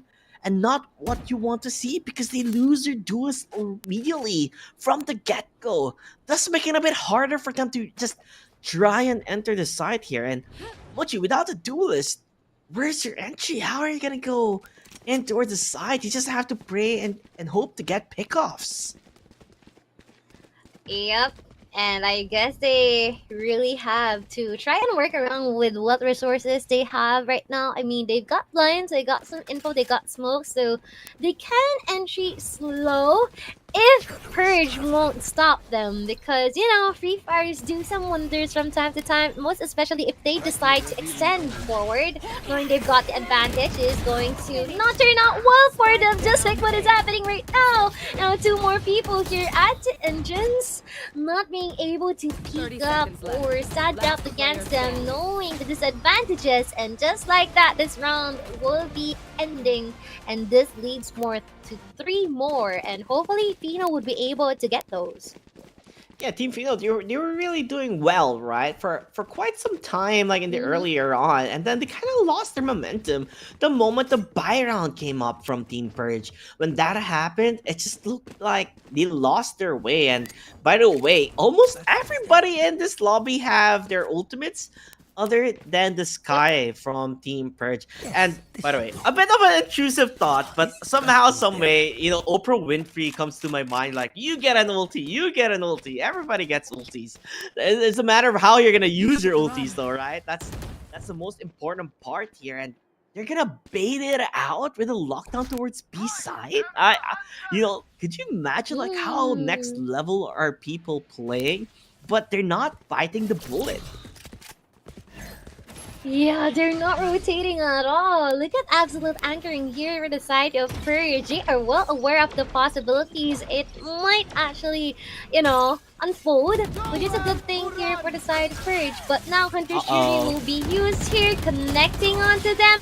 But, oh no! Oh no! It's all about the tripwire! This dude, the sniper, has been totally buffed. And we just saw two people being caught up onto them and just made them dissolve. Now two more people remain here by the side of Fino. They're gonna try and rotate all over to B site, running, getting those gains. But would they be able to penetrate the B site? Because at the current time, I don't think that would be the case. That would 2v2 all equalize here. Definitely a issue for them to face. But this is going to be the bright side of things. They have time to work around it, put the spike down, find their ideal positions in order to counter the remaining members here for the side of Purge. But you have to remind ourselves, right? Look at the health coming from Tim Finno here. 11 HP on Ural, and I guess like 20 left on Sova. And when you're in that situation, you have to hit your shots perfectly. One bullet to the head is all it takes for them to win, and it's not an easy thing to do as they're about to commence their attack here. Either they split their push or go from one exact way, and that's what they're doing. They're gonna go and push in as it's gonna be a 1v1, and Kaito finds the 2 kills that he needed. With no stress, he didn't really get low at all from his full health and full armor. So another round being won by the Purge as they're slowly but surely showing why the advantage that they have is continuously happening. Continually happening, and it just means that they're taking every single round. I mean, the small wins being accumulated here for the side of Purge is just really nice because that just means they were in control. They got the momentum on their end, and they really know how to address the attacks coming from Fino. And so far, Fino's definitely struggling because even despite of the actions that they're trying to cope with what Purge is inflicting on them, it's not necessarily getting the cut, The shots here will not be connecting, but they are well aware of the presence of the rest of Fino here at the B site. And the no command again, making sure that he can't use any skill usages. But Kaito is not afraid. He said, I don't need skills because I can kill. As you can see in the kill feed, he does help his team quite a bit. Sammy also finding his own set of kills, bringing the numbers down. Spike has not even been set up yet because it fell on towards the ground as R2B2 picks up the pace for the team. The Seekers are out, chasing them down as Views with a recon spots out where the player is going to be hiding, as the wall bang will be there as another round 1 on the defending side. It's just picture perfect currently on the side of Purge. Definitely perfect. And I cannot wait to see how everything is gonna change once that the sides has been swapped, because we can see that these guys are really good in terms of their defense, but we can also not deny the fact that there are some teams who do not perform that well in the attacking or in a specific side. So let us see if that is gonna be the case, because so far we are gonna have Banger backing out here because the drone shot is going to be connecting onto him, but we'll try to retaliate and backing out once again, just setting some sort of feel here into what Pino is going to attempt to do next here onto our A side. I think going through on how they're playing, it's been one directional, right, Mochi? It's been about entering A side from the main entrance or entering B side from the main entrance. We never really got to see them do any B split, E split, or even go towards pizza or market, right? It's just been one directional, and sometimes it gets too easy to predict, and maybe they should start moving their map around instead of just going B immediately or go towards market instead. Meanwhile, Ural getting the kill towards Kaito, so that's quite a big one with the Blaze Storm at his hand. As from behind, Sammy Will he peek at the right time? It seems like it. He's got to find the kill. 69420, hoping to hide out the corner, but unable to. R2B2 finds his set of kills as well. Views rushing in towards the side, but the judge from Ural shuts him off immediately. The Blade Storm activated. Let's not forget he dashes already because the shots have been fired. 64 HP. Sammy, what can he do? Sammy boy, Walter finds that. Nope. Sammy finds it instead. 1v1 Euro with a judge. Jumping above from beyond. Euro with a 4K. You gotta say, you know, if you can't kill with a Vandal, buy a judge. This place is nice. Yeah, I mean, like, not only does it get the kill, it also gets the morale boost from your opponents, right? There is going to be a probability that they'll get tilted if you keep on using it over and over and it works, right? So I think that is also a pro in using those shotguns or even an Odin, right? It's always those quote-unquote cancerous weapons that most likely would get you the win and also destroy your enemies. Not just literally, but also mentally. But yeah, this is going to be our second half, and it is about time for us to see how the pace or the strategies will be changing, especially we are seeing that Purge, they play slow. They really make the most out of the small wins, how they secure every single kill, how they work on it together, and how they get into the site little by little. And it is most importantly a good thing here for the side of Purge, but I wonder if this is gonna last, considering that, you know, time constraint is also something they have to consider. But they're doing the right way where they're going for the B-split push instead, but gets tracked down by the recon. Understanding 69420 spots him down, and the blind does hit towards Kaito, but he's not afraid to take a stand, and he gets the shot done. Same with Views. Ural, though, from above, somehow, some way, spots where Views is located, as Sammy, with a double E, makes it work out for his team. 2v1. Although they're rather low, so they're stacking towards a corner. Let's see how this works out as they're able to spot him down. A sigh of relief from the side of Sammy. You saw from his webcam, or from the camera itself. He said that was too close to comfort, but we are still at the advantage at hand. I love how Purge is working in terms of booleans, right? Like, you know, okay, we're quite low, we have the numbers, so why not let's just stack up onto this specific position and try to mow them down with the gunshots, because we will be able to trade for each other. And they also know the advantage of, you know, okay, the killjoy is at B, almost into our lead, since it's a pistol round, it's the first half, the second half, let's just go to A and let's see what we can do about that one. So pretty simple, pretty straightforward here for the side of Purge, and we are gonna see that they will try and attempt to do side now that he got the advantage in terms of guns. They will attempt to try and connect some shots. Phantom into the hands of Fuse. It is going to be a good kill from him, but yeah, seems like close quarter combats are currently commencing, and you can see who is winning. It is Purge. I mean, when you're up against Vandals and Phantoms and you're using a classic, it's so hard for you alone to win that battle. It's like you having a knife and the guy having a machine gun. So that's like almost the same comparison. It's such a disadvantage, especially on the bonus round. And you know, it was surprising to see that they didn't necessarily go all Bulldogs, maybe because they're just confident enough that they're able to just maximize with the Vandals and Phantoms and not worry about it, because I believe nobody died, right? True. On the side of Purge. So, you know, all that investment that they had on the bonus round is a major win, because they're this time up against Vandals, right? The buy round coming from Fino. But how well can they really shoot their shot here?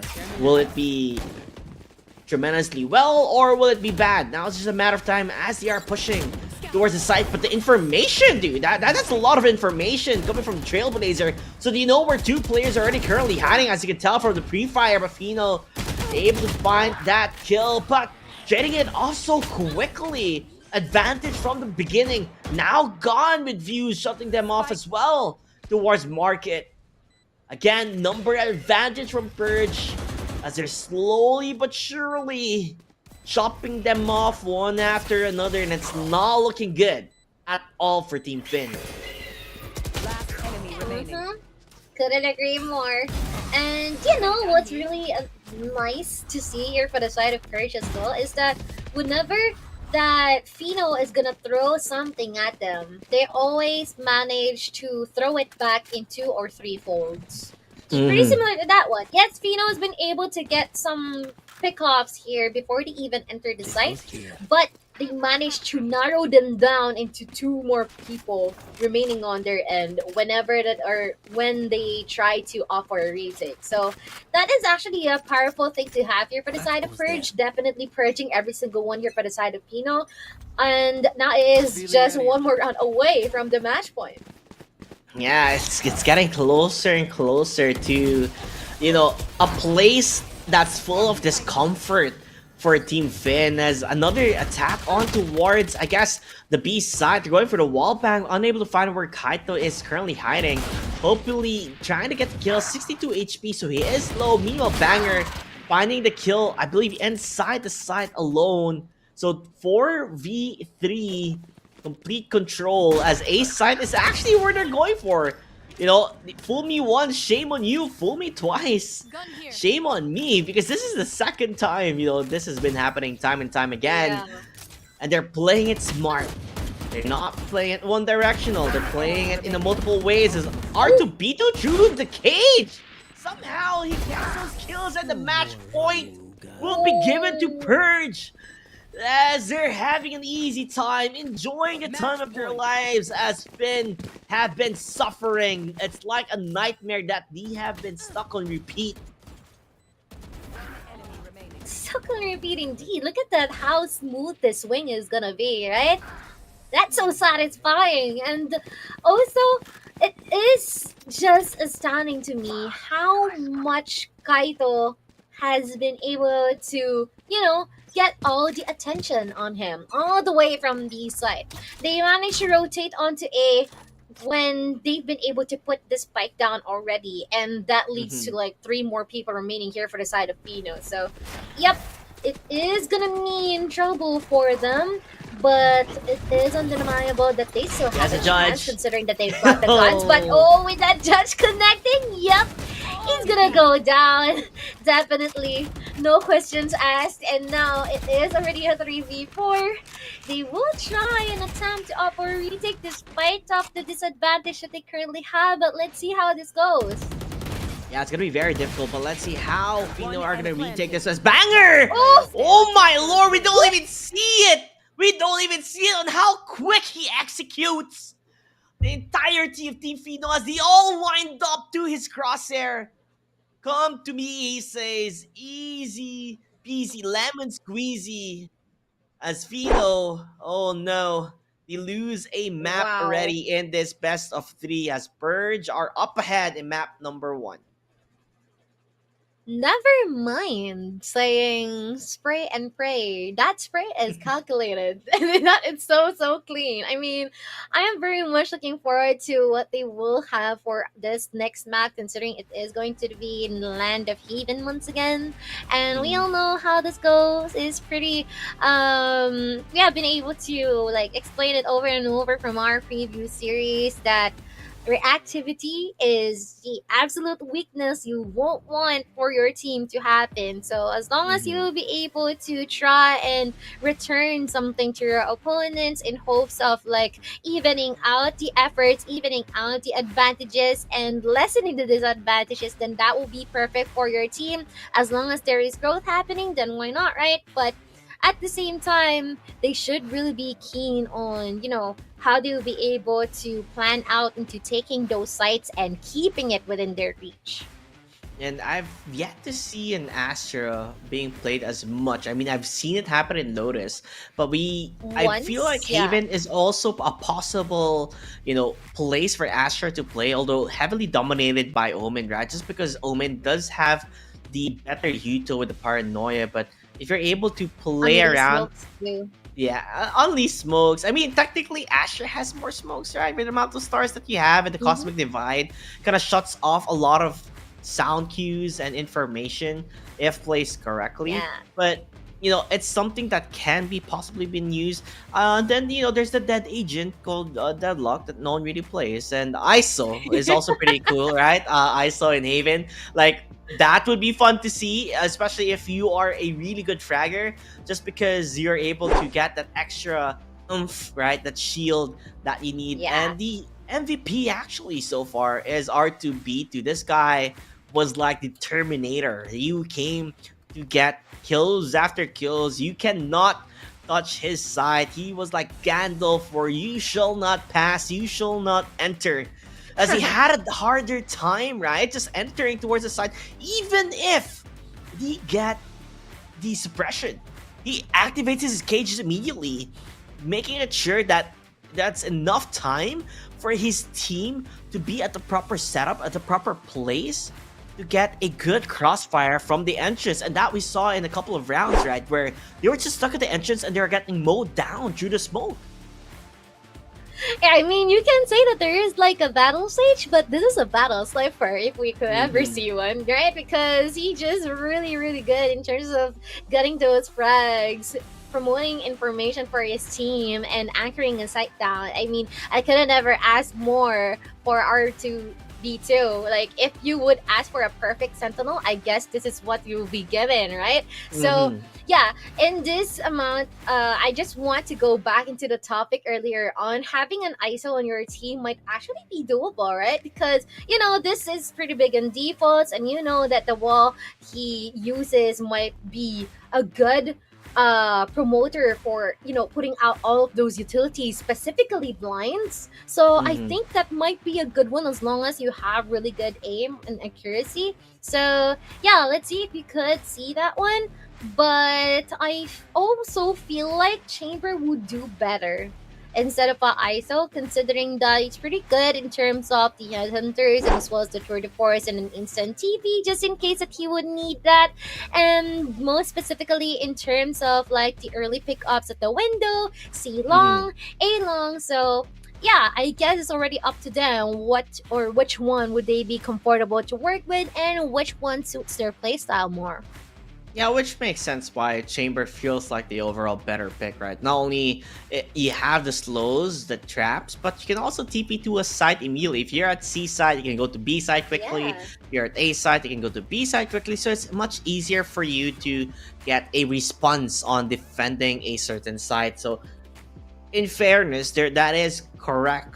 But of course, there's something about ISO that I would love to see in such a situation where you see a 2v2 and someone is planting the spike. You can potentially stop that person planting, or even if it's in a 1v1 diffusing situation, that's where he really shines the most. So if you're able to stop that guy from diffusing, it could you buy enough time for that spike to explode, or you win that 1v1 just because he does have a bigger advantage once he gets that ultimate being used, because he has more walls set up, right?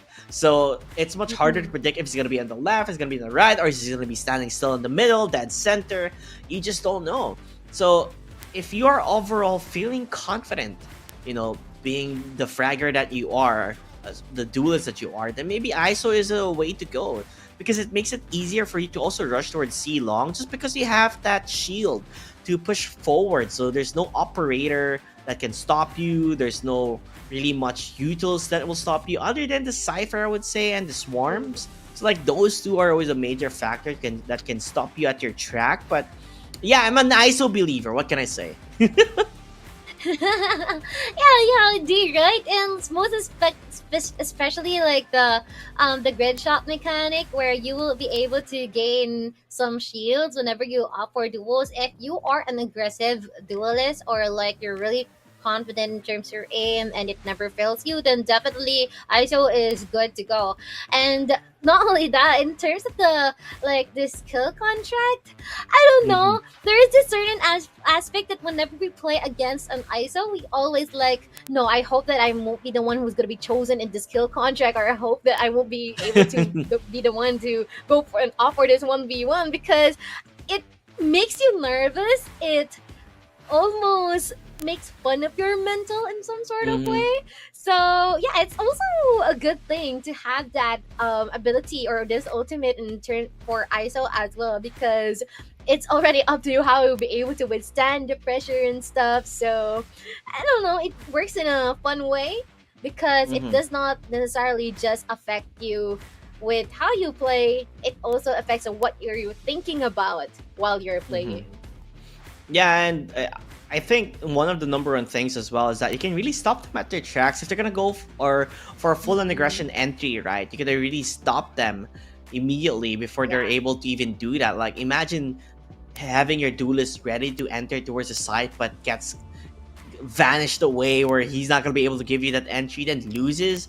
So that kind of stops that mobility duelist from making a factor in towards entering the site, which you wouldn't really want to have a one less number, right? That's why duelists are the guys that they call for entry, because it's just easier for them on how mobile that they are. And there are also a lot of duelists that prefer using, like, I guess Reina, which I'm not really a fan of in particular, just because it takes so slow for him or her to really enter the site. So I'm all about mobility, and that brings you towards, I guess, Neon. I think we have seen not a lot of Neon, but we have seen crazy movement Neon, and it feels like Neon does bring a certain spice to the game where you just see that crazy movement, dashing and moving around.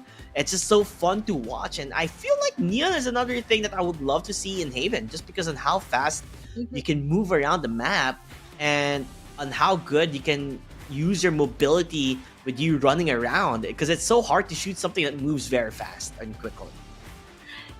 Right? As most especially that she got that overdrive already. By the way, the recent skin collection is fire as well. But yeah, going back to the overdrive, it's pretty awesome to, like, you know, once you get that overdrive, you just gonna zap everyone. And just run the map, see whoever you can actually eliminate, right? And though I can also say that there is also a bad thing here, or the bad side for this Neon, is that there are some certain aspects that whenever you rush into a site, you won't be able to clear every single nook and cranny in a specific site. So I guess that's a downside, but Jet also has the same thing. But so we will be having a couple of Jets here, and also an Astra, which we have been able to talk about earlier on, and I'm definitely looking forward for that one. Yeah, it's interesting to see Astra and Viper combination. Probably if you're gonna go post-plan situation, those works perfectly, just because not only lineups are there, you also have the gravity well, you know, you can concuss them, you can stun them. It fits the perfect picture if they can do it precisely. But enough theory crafting, let us begin the game in map number 2 between Fino up against Purge, as Purge is currently 1-0, and all they need for their perfect track record is another map 1, which is map number 2. Or will we see Fino answer back and show them that this is still not the end of us? We have something to show for the entire crowd, that we have what it takes to continue forward from this tournament. Let's just see how things will go here, as based on what we're seeing right now, setups are currently being done by Purge on C, and maybe a potential garage entry towards C is there, which I would love to see. And at the same time, having an Astra on your team here, though, for the side of Fino, just means that an Astra cannot be pinned down that easily unless detected by utility, because she can be anywhere, everywhere, all at once. But we are seeing some heads being popped up here, and the grass area is receiving a lot of fertilizers between these two sides, because there's already a lot of bodies on the floor, but not much of a commitment as of the moment here. It is going to be Fino having 4 more people remaining, and unfortunately, it is their duelist missing. There's something about reference that I do love enjoying to hear. Everybody, everywhere, all at once seems like a very fantastic movie. I don't know. Yeah. Other than that, also the song that your bodies hit the floor. Sorry, I just keep getting, like, I don't know if you're referencing it just because, but I just immediately reference it myself. So that's the reason why. Anyway, A side, they are gonna go. I'm glad for it. you We have the appreciate it. stars. I do. More, please. As the recoil will be there, it's gonna push towards it, but Walter and Ural are ready with the swarm already trapped on towards them. Lashing on, and Sammy's left alone, but they're not looking behind him. That's where he's gonna be. He thought he was flanking, but he wasn't. Picks up the share. Howdy, partner, he says, if he can clutch this up. But guess what? We have lineups. Makes it 10 times harder here, buddy. You're gonna smoke it up, but it's not gonna be enough as the lineup will be there. And look at the HP. It dropped him rather low as Walter will get him immediately. And Haven, it is a map of lineups. Definitely not gonna look good here for the side of Purge, because look at them already thinking, oh, this dude got a lineup, so what should we do now? But yeah, I guess the most obvious solution here is to have someone lurk, I guess, but what are the odds here, most specifically, that they have a killjoy from the bunch here? They have to assign someone who is pretty good in terms of duels. So let us see what they will have to offer for us on that one. But we have to focus on the present here. Gun advantage for the side of Pino. And most importantly, Views will be pushing forward, connecting one shot, but not entirely enough because Ian will be shutting him down shortly. Yeah, but immediate rotations now coming from the Purge. Everybody's here, or mostly almost everyone is here, other than the Lurk from behind, who's taking his sweet time, hoping to find information, but it is going to be a take on towards A, and the shots have been fired. Sammy does get one with his classic, but it doesn't really work out in their favor as they lose the number of games, but the job has been done, right? You damage their economy just quite a bit, and you make out the most of it. And the MVP of the last map are to beat you again, Ural. Looking at the wrong direction, time and time again. This guy has been a victim of peeking at the wrong side at the wrong time. Twice. I mean, we can count it all throughout the game. Let's see how much he dies because of that type of scenario. But let's see if it's gonna be changed later on. But currently focusing on the present is already a 1v2. I don't think he's got enough time to actually make this work out. And definitely that is going to be a win here for the side of Pino. And also Byron for the side of Purge. And we all know how this goes. This just means this is going to be their opportunity for retribution. And we are gonna see a timeout active this early, which is actually good because that just means they're proactive. I mean, you're set to timeouts in first and second half. I felt like this might be a tad bit early, I would say. Just because when you want to get a timeout, it's when either you lose your first buy round and you're all going to be on your second buy round, or, you know, the enemy is just ahead in terms of at least 3 to 4 rounds or 4 rounds ahead of you already. That's when I would propose to get a timeout. Maybe too early might bite them in the butt, but we'll see how this one will go. Of course, buy round, that's when you start talking about, okay, guys, so far this is what they've been doing. They've been actually rushing, right? Not really much in terms of fundamentals because it's just been A, and it seems like A is what's working, so why not stop? If it's working, why stop? If it ain't broke, do it. And that's what they've been doing so far, but this time though, they do have the firepower to answer back with the Vandals.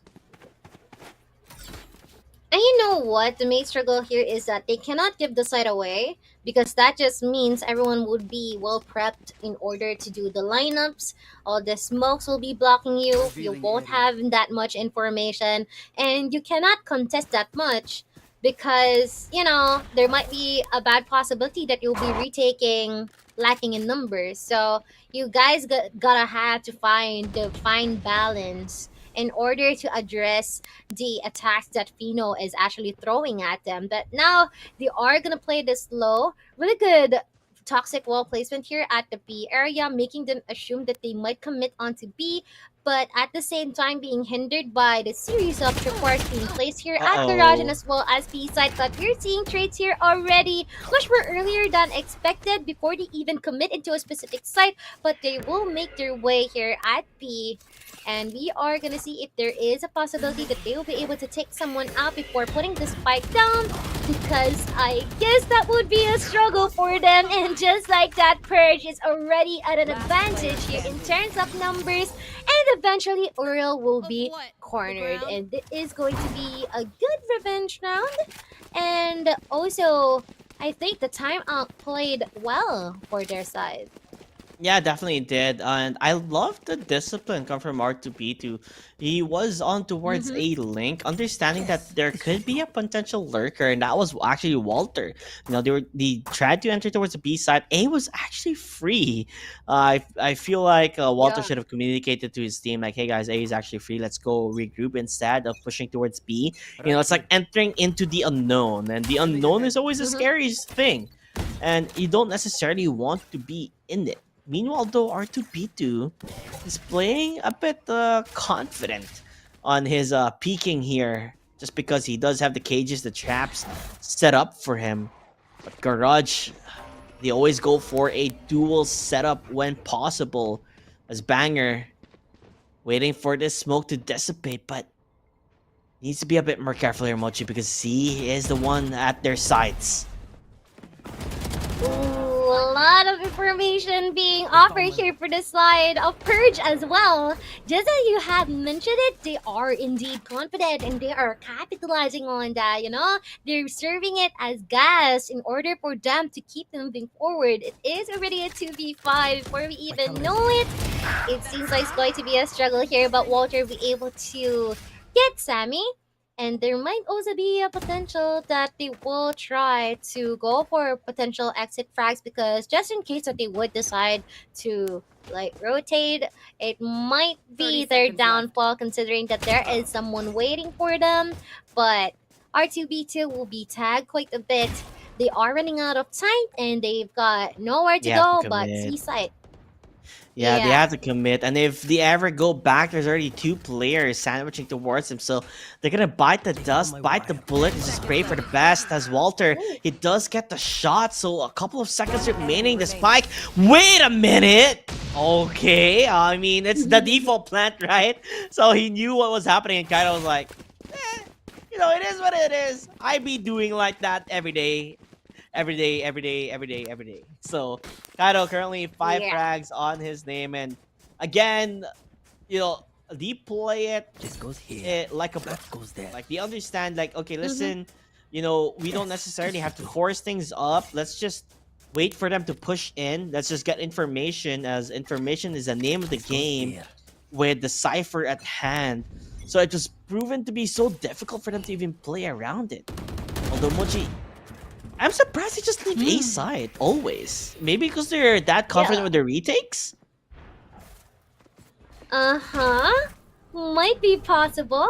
Because, I mean, they've got a couple of initiators after all, but we are seeing a lot of pushes here from the side of Purge as well. Despite them being the defenders, this is what we have been able to emphasize even earlier on, that being reactive is the worst thing you could ever do to your team. You must always have that type of mental reset in order to keep yourself going, because at this current time, Uriel will be left alone. He's got no other choice but to face against the remaining members here by the side of Purge, hunting him down.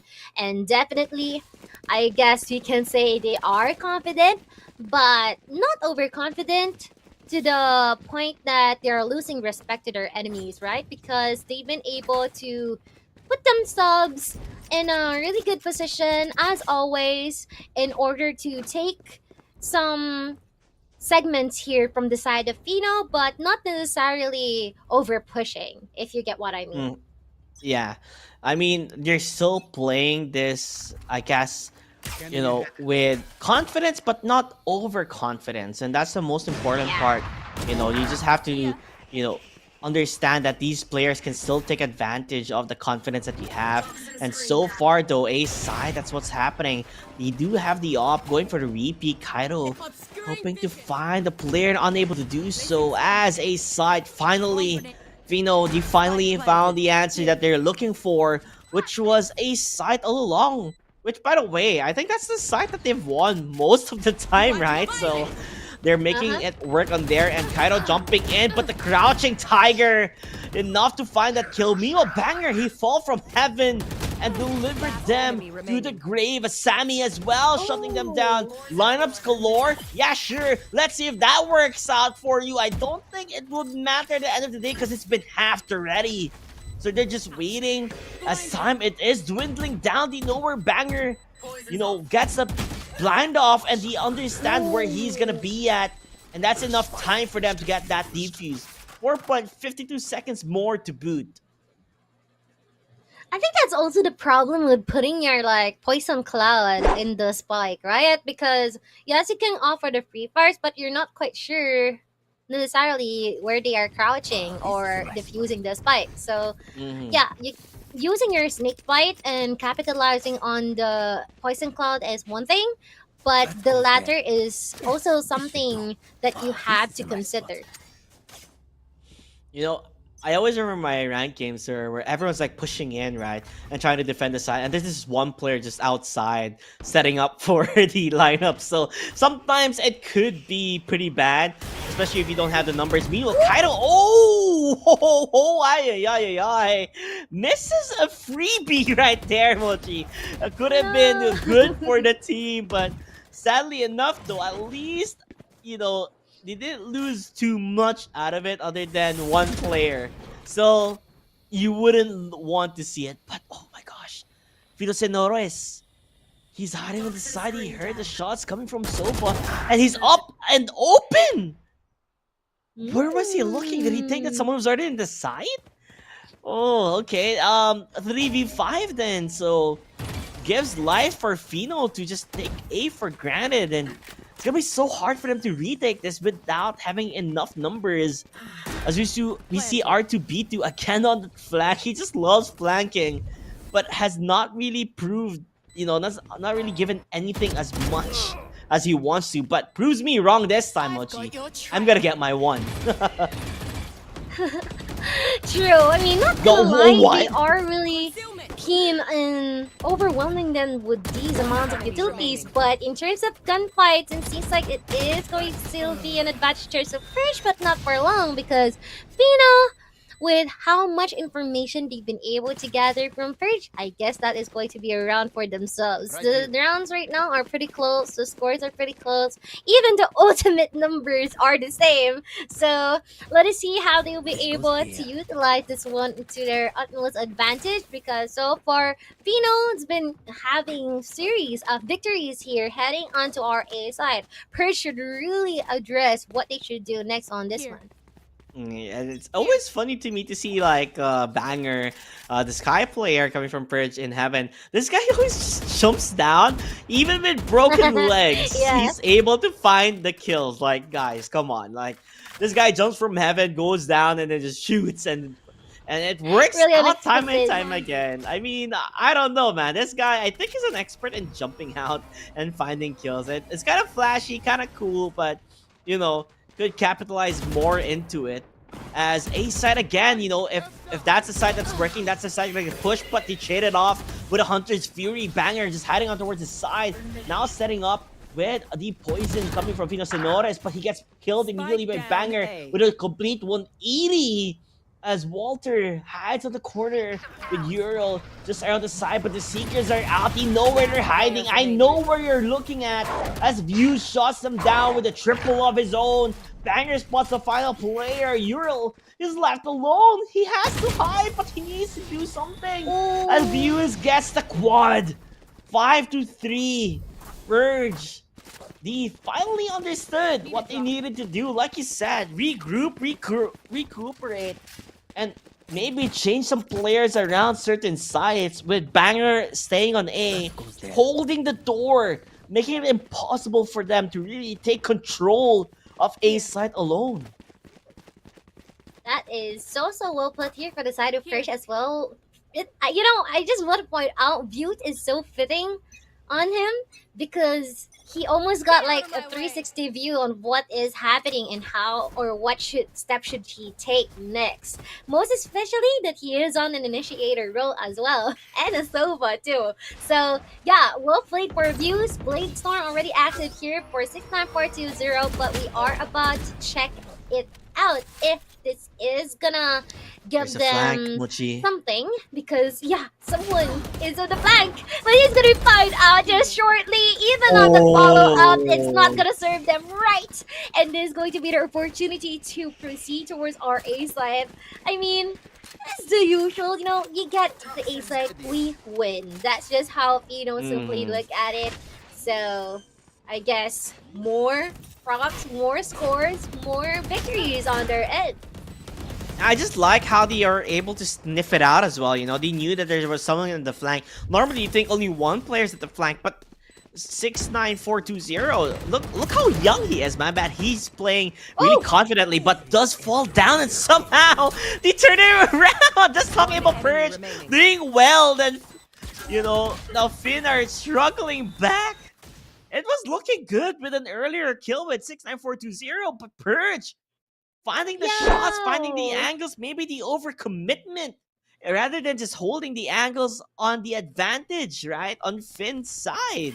They had the side for free. They didn't really necessarily have to show their heads, show their bodies, and take duels. You just had to take crossfire, and that goes to show experience and discipline. As you know, tells the difference between the two. Yes, it's quite unfortunate too, because Fino already got the bread, but it became a rock instead. So quite unfortunate on their end during that round, but they still got some creds to work with. So I don't think that's gonna be a problem at all. Just in case that they will be able to make this into a 6-6, that will be perfect for a reset for our second half. But oh, wow, that is definitely aggressive here for 69420, securing a couple in a row here. Almost a collateral, if I may say. But A-side, once again, is their ball. Viper's bid has been put out here, and will definitely take time for Purge to address this one. Yeah, 69420 had a mistake as well with an updraft. Probably accidentally pressed it and then died. But so far, he's jumping away, hopping as much as he can. But he does fall down, but at least he traded out 3v2, make a 2v2 somehow. True inside the Viper's Pit. The safety of the Viper's Pit not really proving dividends at all, as views in R2B2 take them on up that duel. What an earn, Mochi. This was supposed to be the round again. Time and time, Purge. They don't care of the advantage that they have. They're answering that they are stronger, even with only little numbers on their side.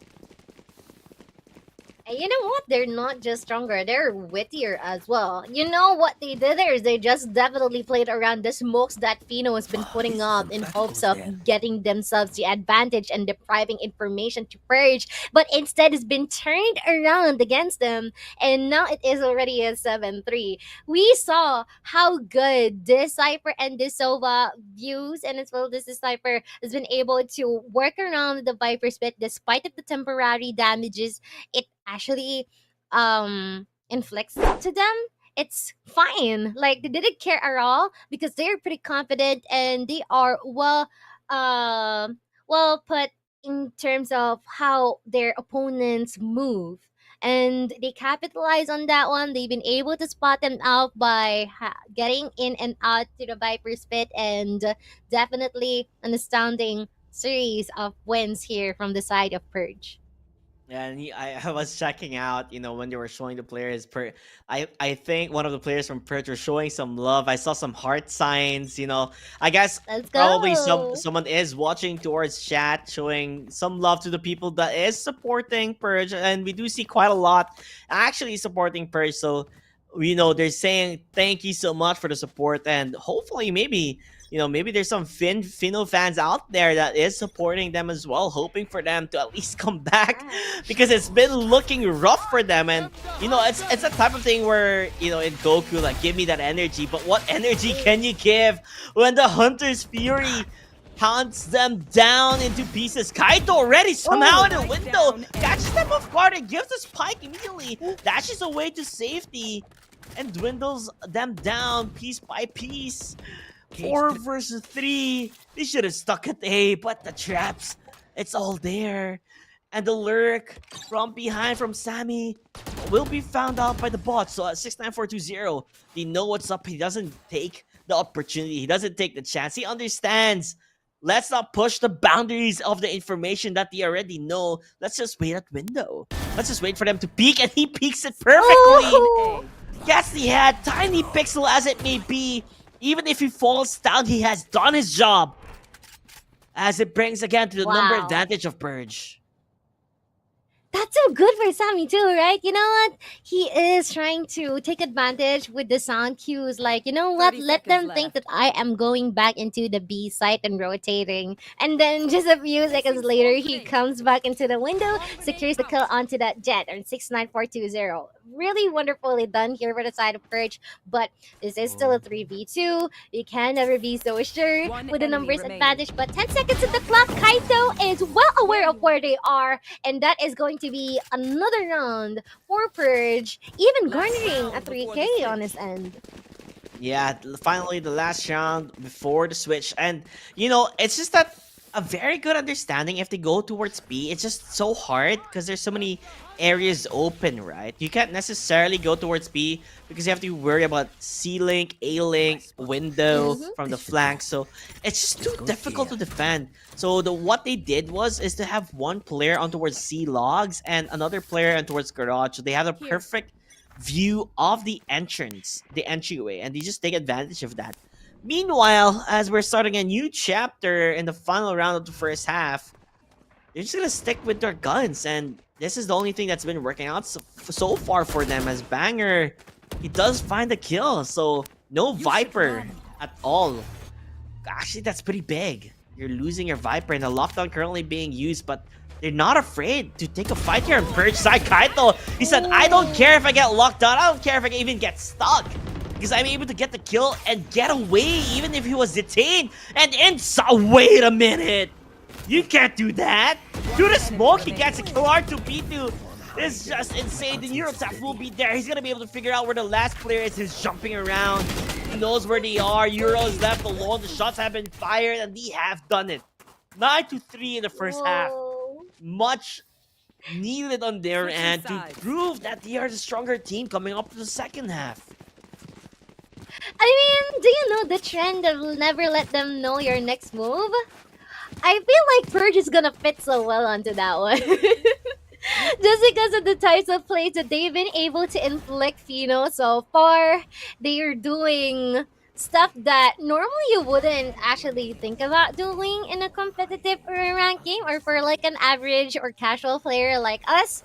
But look at how they've been able to just make their way into pushing out them further, despite of focusing on the advantages that they had from the previous rounds. Normally, A-site pushes will work, and their duos will work, but always being snatched away from them just as they are gonna go and enter the post-plant situation. But now we are gonna see some kills here from the side of Purge, which is actually a good start on their end because they were well aware of their advantage. But Uriel, though, will be getting that frag onto hand. Pop flash gonna be commenced here, connecting some shots onto the contrary, and now we are seeing series of kills here from the side of Purge, and now there's 2 more left here from the side of Fino.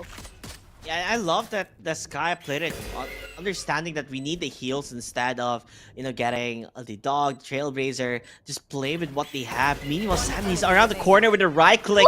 They were both waiting outside the smoke. Even if the flash is there, it just didn't matter much. They were 2 steps ahead, maybe make that 3 steps ahead, understanding on what could transpire. 10-3, and it's looking quite similar to the first map. Could be the same story unless, we see something coming from Fino here. We see potentially a force buy, and the pressure is on. They feel it, and it's just affecting them mentally, especially as physically in terms of, the way they're playing.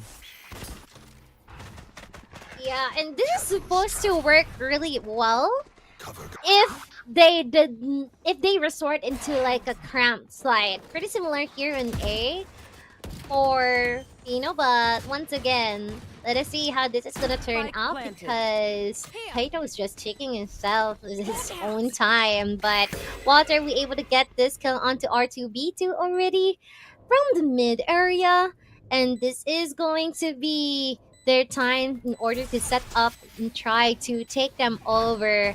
Act like a tsunami, hopefully. But Banger being able to secure a couple of kills in just a couple of shots as well. Now a 2v3 pop flashes already being commenced here. All of them just capitalizing more in terms of their buddy system. Just wonderful decision making here for the side of Purge as well. Gunning down the remaining person, but Walter will still be able to live. Still a nice try here for Walter. Just unfortunate that it is not enough for them to win this round. And it hurts, right? It hurts badly because he was able to get a pick-off immediately on towards R2B2 with the Stinger, timing-wise, because R2B2 was looking towards B, and he was just out in the open when, I guess, Walter went for the peek. Gets the Vandal now from him, but you know, when you're in such a disadvantage and you come in towards the second half, you just hope to win the first round so you get the bonus round, but it's just not been going towards their way here. 11-3, 2 more rounds only left for Purge to close it out if they can. And Fino, they're just really in a bad position to be in, although at least in the beginning, you do find those pickoffs, but it's just a matter of time before the Purge enters towards A, and I feel like a lot of teams like playing towards A because it's much easier for them to just take control of. As 69420 is just hiding towards Hell, gets picked off immediately from Kaido. 19 HP, doesn't really care because he has the heals from his teammate. And at the same time, it is to the 4v4 though, but there is going to be less utilities to work with here for the side of Purge, which is the opposite for, because we are well aware of what type of utilities they might offer, but it all boils down in terms of gunfights. They got the advantage here for the side of Purge, and they are winning. 5 ammo, 2 ammo! One by one. This is intense. No way! Banger would be able to take him over a 3K on his end, giving his team the match point. Well, he had only 2 ammo! And I just like, the confidence that he had, where he was just so relaxed and understanding. We're gonna see in the replay right now on his ammo usage, right? He went 7. And then he shoots again, brings it to 5, misses a couple of shots, 2 ammo, goes for the flash, goes to the peak, 2 ammo. That's the amount of bullets he needs to just secure the win. And you can tell, pure confidence. And this might be it, Mochi. They're just entering and shutting them down. Yes, there is a hold on towards C, but still not enough to really hold down Purge when they are attacking. They're getting kills here and there, but the trade-offs are much bigger. The Seekers are out 3v2, and they're such in a disadvantage that there's even an Ares already? As you can see, Banger just enjoying the moment. I don't know what was that, but he's just trying to survive. Bring it back to 2v2. Nonetheless, 1v1 now. R2B2 is actually from behind. Smooth criminal. Oh my lord, what is happening here? A bunch of shenanigans overall, but nonetheless, this could be it. R2B2. All smiles galore for Team Purge. What a way to end a clowny round as they win that one out. I'm lost for words here, Mochi. I'm lost for words. I am so glad. I am just sitting here watching them do all of those stuff and with you casting, because I feel like I'm gonna break a laugh if ever that I am the one talking over what they're doing, because I don't know, it's just fun for me. Like, you can see that they cannot wait to end the match already, right? Like, they just go straight into C, and then Fino tries to contemplate into how they can actually stop this unstoppable force, but this one by the sidelines has this Aris just spamming it, teabagging. Someone throwing that cage from the backlines, from the flank. I don't know. It's just really fun to see here. Really proud here for Purge. It's just so fun to watch the last few months because you can still see these players having the time of their lives, not just exerting the effort, but you know that they are indeed having fun. And who exerted the most effort here and made all the gifts and blessings come their way is Kaito. Kaito on the jet pick, really good and pristine pushes and pickoffs here. It's been shown off by this guy, and we can't wait to see more of him and along with the rest of Purge in our next matches. Yeah, I think out of all the round one teams, I think Purge is the one that's going to round number three, which is not a lot of teams actually from round one survives towards round three. So they are the first one, I believe, based on the bracket, to survive round one, round two. So now they're going to be going to round number three, and they deserve it. They played tremendously well, and I just enjoyed the part where the guy with an Aries was just getting wall banged, and he's just going up and down with his mouse. And then the funny thing is, and then the camera was there, so we could see his face. Even his head was going up and down, up and down. So it's like an entire body mechanism. Not only is his mouse going up and down, his head was going up and down. So it's like his character is also going up and down. So this guy was just having the time of his life. And R2D2, insult to injury, man. This guy was just watching them at their flag, just looking at them, and just being like, "Hey guys, I'm behind you guys. Come on, notice me." Guess what? There's a cage.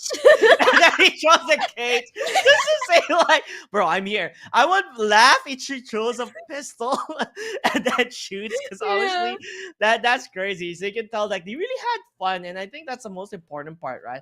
But still, I think Fino, this is not the last of them. We've seen them in previous tournaments as well in Dubai Police. This is not the first time I'm actually playing. So hopefully we can see them actually evolve into better players. You know, you're back in the drawing board, but nonetheless, thank you so much for joining the Dubai Police Esports Tournament. It was a heck of a ride. You know, this might be the first game that you guys played, and it's a loss, but it was always going to be an entertaining one nonetheless, even if, you know, it was a bit a struggle in the beginning, but they did put up a fight. Meanwhile, though, Purge, kudos to you guys. GG, well played. You guys played phenomenal. Really understood since Ascent, right, on holding on. And honestly, Moji, I don't know what else to say. I just had a good time.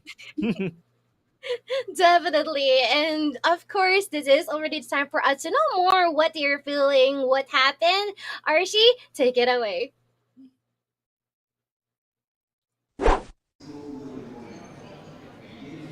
And we're here with the second day of the tournaments, the winners of the second day. We're here with Mr. Nuruddin, and he's Ahmed. Well, first of all, I want to congratulate you guys on winning. Thank you very much. And I want to ask you first, how was the game? Because it seems to me like it was a very intense game. It was very intense, but to be honest, some of us, we thought too much about it, but it's really simple, and we went with it. We went forward and we just dominated with all confidence. Well, okay, I understand. And since you were the MVP, he was the MVP. He was the MVP. Okay, sorry, my bad, MVP. Well, you guys were both of you. It was really close. Yeah, it was like it was both of you were competing to be the MVP. I see. Yeah. How did that put more pressure on you to carry the team? In the beginning, he had a lot of pressure. Yeah, of course. At the beginning, I was a little bit distracted, so that's why we called the timeout. And so we called the timeout to talk about me, because I wasn't really doing my role. And then, as we can tell, the timeout really paid off, and I ended up MVPing. Well, actually, I want to give praise for whoever called the timeout, which is you, right? Yes, good job in calling that. That's what you do when you're anxious. You have to, figure out a way. So, what was the turning point? Like, what did you guys say to yourself that we have to do something else now to win? We said that we can change up our play style, and I needed to do go more aggressive, because I wasn't confident. I was playing more passive. So we said that I needed to play more aggressive and actually communicate with my team more. And I think what worked for us is we noticed that when we tried something and we kept going with it, the enemy team did not emphasize on their mistakes. So we just did the same thing for 12 rounds and we won 12 rounds straight. Wow. You heard it here. They won 12 rounds straight. So what we learned from this interview here is like, if you are feeling tired in a game and you don't know what to do, take a break. That's it, right? Well, good job, guys. Congratulations again. Thank you a lot. Thank you a lot for having us. Talk to you guys. Enjoy. I know you need a rest, so we'll see you again, inshallah, soon. Thank you so much. Thank you.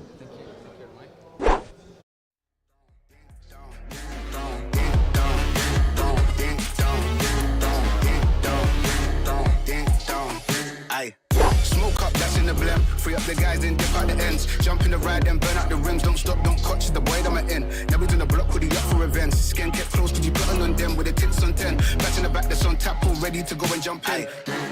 Ding down, they just think they are. Never little wannabe gangster trying to play hard. Ding down, they just think they are. Never little wannabe gangster trying to play hard. Ding down, ding down, ding down, ding down, ding down, ding down, ding down, ding down, ding down, ding down, ding down, ding down, ding down.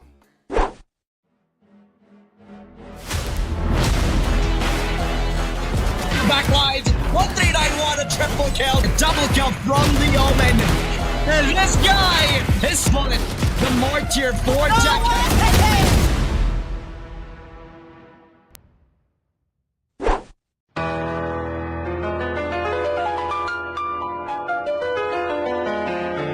First I sent the link and she was petrified. Kept thinking she would be a victim of my scam and lies. But then I read a few lines and the grammar was all wrong. The hunch grew strong. He was trying to scam me all along, so I blocked his hack and reported the fraud. Oh, she even blocked my number and my phone calls from abroad. We'll try to tempt you with rewards and a fake prize. You shouldn't crumble. You should report these shady guys. Well, no, not I will survive for as long as I report the fraud. I know they won't survive. I've got great advice to give. Reporting is imperative. They won't survive. I won't survive. Scammers these days have a no new trend. It's a call from the police, but it's all pretend. And you'll regret it later if you don't report the call. But that's not all. They'll get all your details, they'll have it all. So take their advice and report our lies. Just call now and give these guys a rude surprise. I've got great advice to give. Reporting is imperative. I will survive.